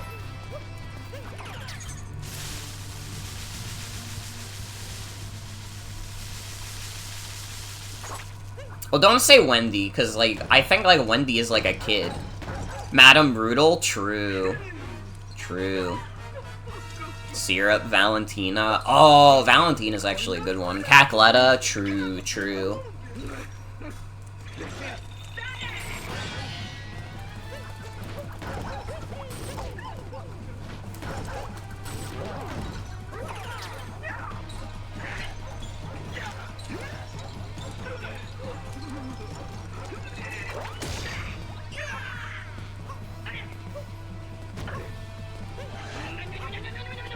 Headphones died the moment Estrogen Luigi's Mansion come up, but tell you it's not the most Luigi thing possible for Luigi to try to move into this free big mansion so she could pay for Estrogen easier, and then she gets stuck in the middle of ghosts.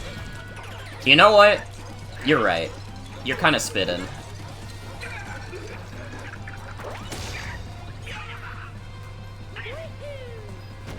I would love to not get hit again, because I'd love to have these extra HP points for Bosher.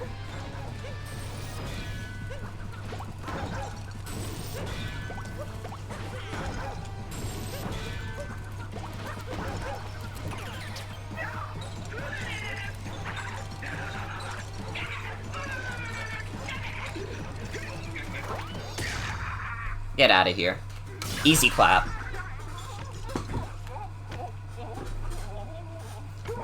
Do have this one trans femme Luigi comic on your phone, which is cute. Like, she goes to her brother for her injection, but in typical Dr. Mario fashion, the needle syringe is fucking huge.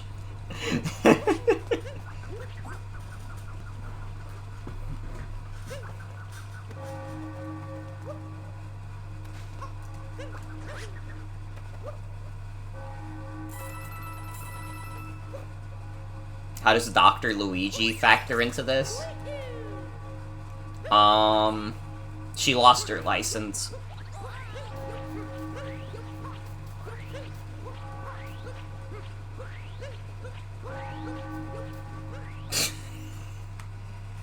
Making bathtub estrogen.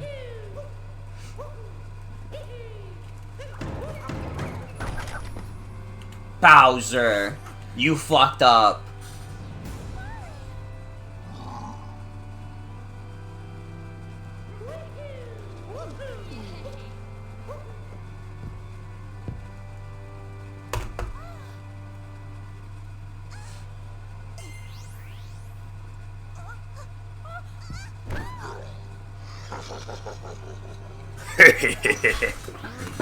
Why would you do that, Bowser? That's mean.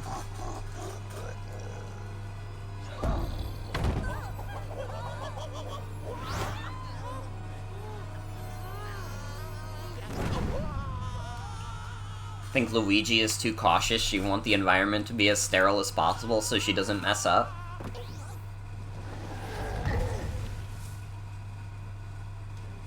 Design is good because she keeps her big nose, and under the dress she's wearing her Mario and Luigi socks. The Mario and Luigi socks are important.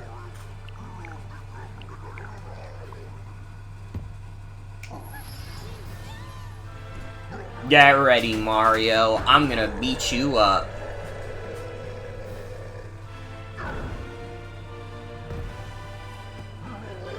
Here's your happily ever after.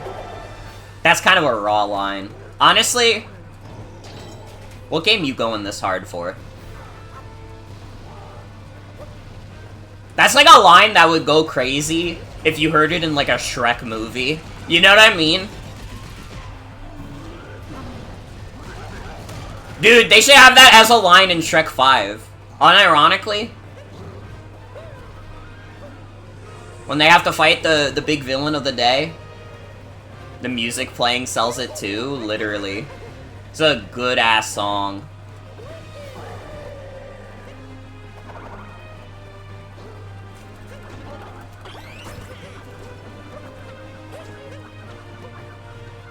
I need a hero. God, the I need a hero moment from Shrek 2 really is like one of the best moments in animation, period.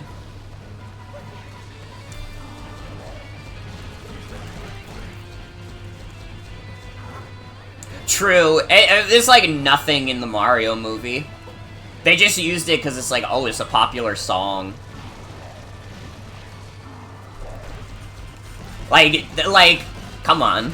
You're not beating Shrek 2 at using Holding Out for a Hero. Whoops. Imagine if they used the jump at the end. Good lord.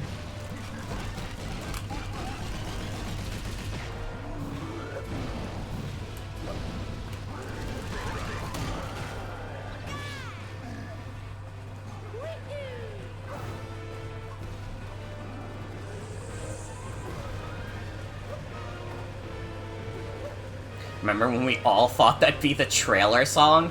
I didn't think that. I don't know what I thought the trailer song was gonna be, but I did not, in my mind, go, like, you know what they could use? They could use Jump, because he jumps.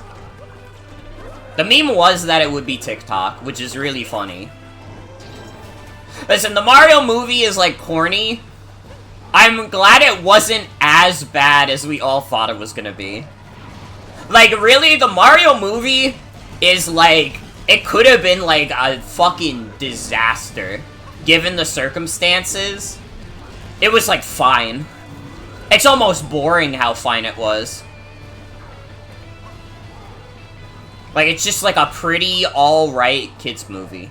You know, you put it on for the kids, they get a little bit of eye candy, and they're happy. And you're probably happy too, because it's not like the movie's like particularly annoying, it's just like kind of goofy. Honestly, Illumination's corniness is not TikTok corny. That is true. That is true. Honestly, from what I've heard, like, Illumination movies have, like, surprisingly, like, really good, like, soundtracks. Now, I cannot confirm that, but I remember, like, hearing, like, one of the recent Despicable Me movies was just, like, incredibly stacked in terms of the soundtrack, and people were like, what the fuck? This is, like, a fucking Illumination movie.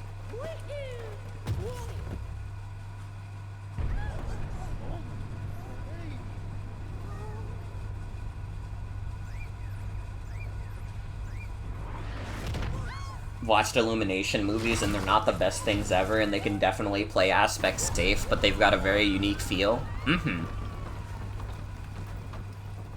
Would you mess with the Illumination Grinch, though? Do you, like, fuck with him? Because I don't think I do.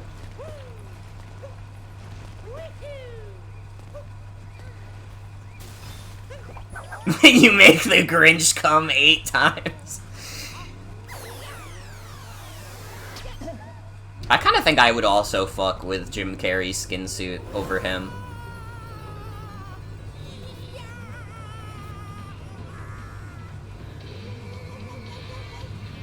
I didn't know there was a Tumblr post. I gotta be honest, I thought you were just really into the Grinch.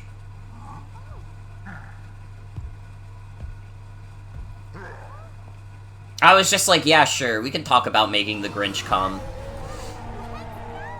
That's not even the weirdest thing that's been said tonight.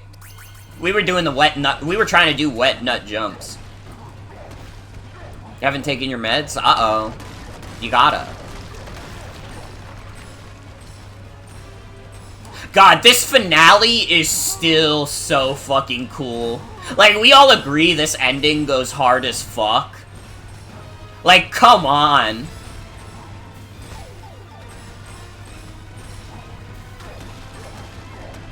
Getting to actually play as Bowser, going through this fucking crumbling place.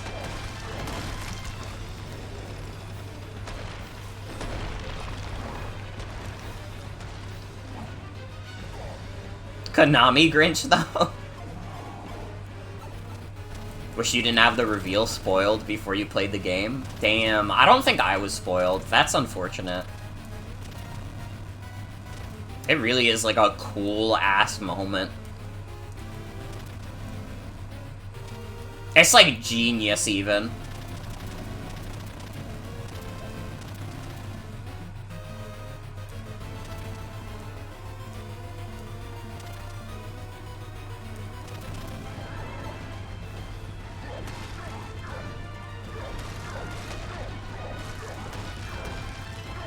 Of course, the game about taking over enemies as Bowser as the last one, it just makes sense. It does make sense, but it's still, like, it's just undeniably cool as fuck.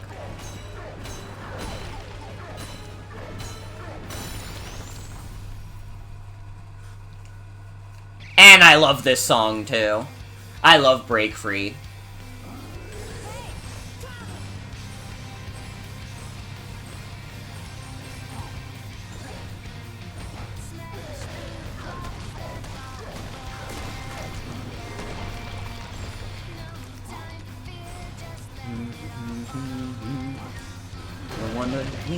And me and you, just look at the way they stare.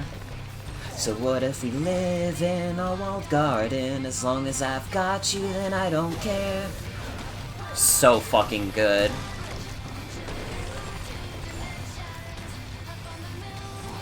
Too bad I'm gonna miss most of the song because I'm doing this way too fast. I'm just too good, I'm sorry. If I could be shittier at video games, I wouldn't, but I don't know. It might make for funnier moments sometimes. Yeah, the instrumental break, it goes crazy.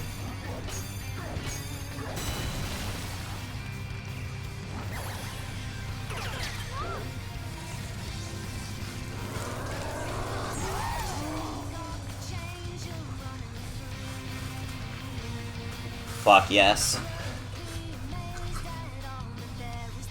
Electro Peach is cute. Mm-hmm.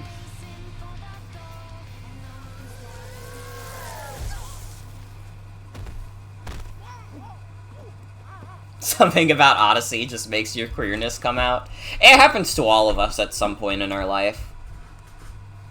That's how Pauline made me feel.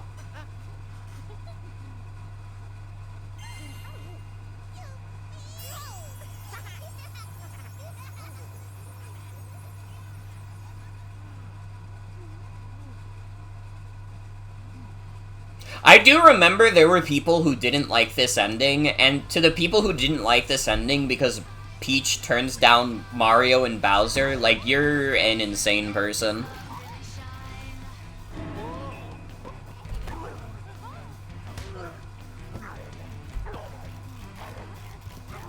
Shame we already did our grand thematic dissection of this earlier. Literally.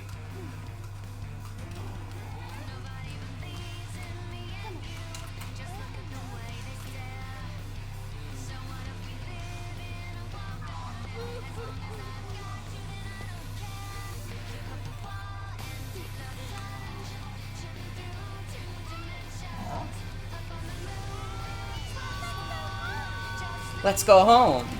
Fuck yes.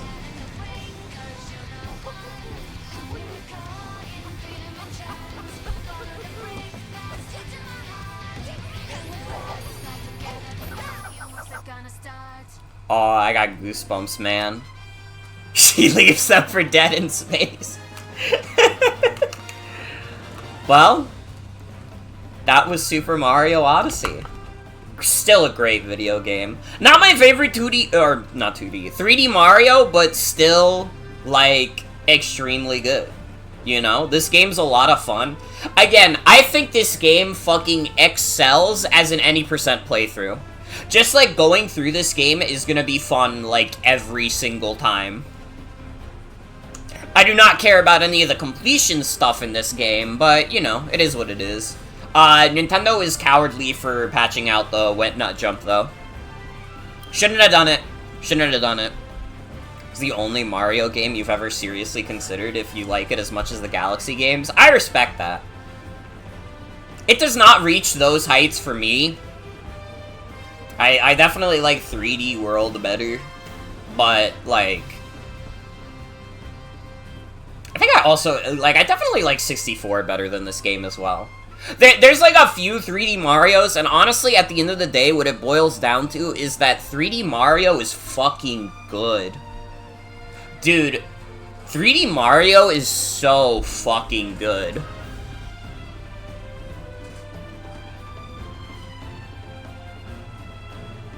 Wonder if you can interpret Bowser changing focus to obtaining grand cosmic power again, and come wonder as him learning his lesson after this to tone it down a little.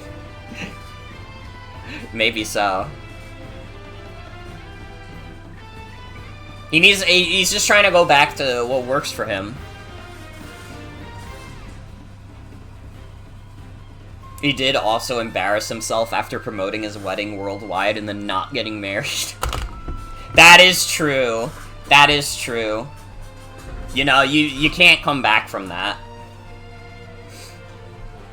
It really, it's very embarrassing for him.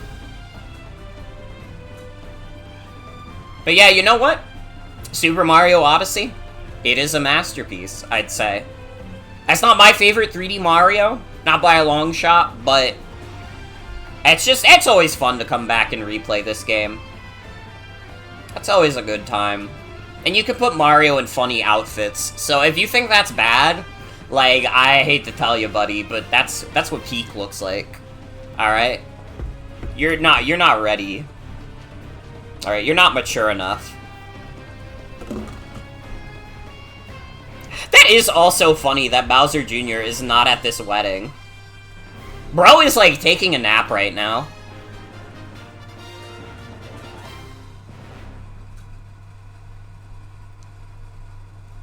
I also need a new 3D Mario so bad. Thank you so much for playing my game. You're welcome, Charles. Thank you for all your work you've done. Great guy, that Charles Martinet. Alright, well. Super freaking Mario. We love that guy.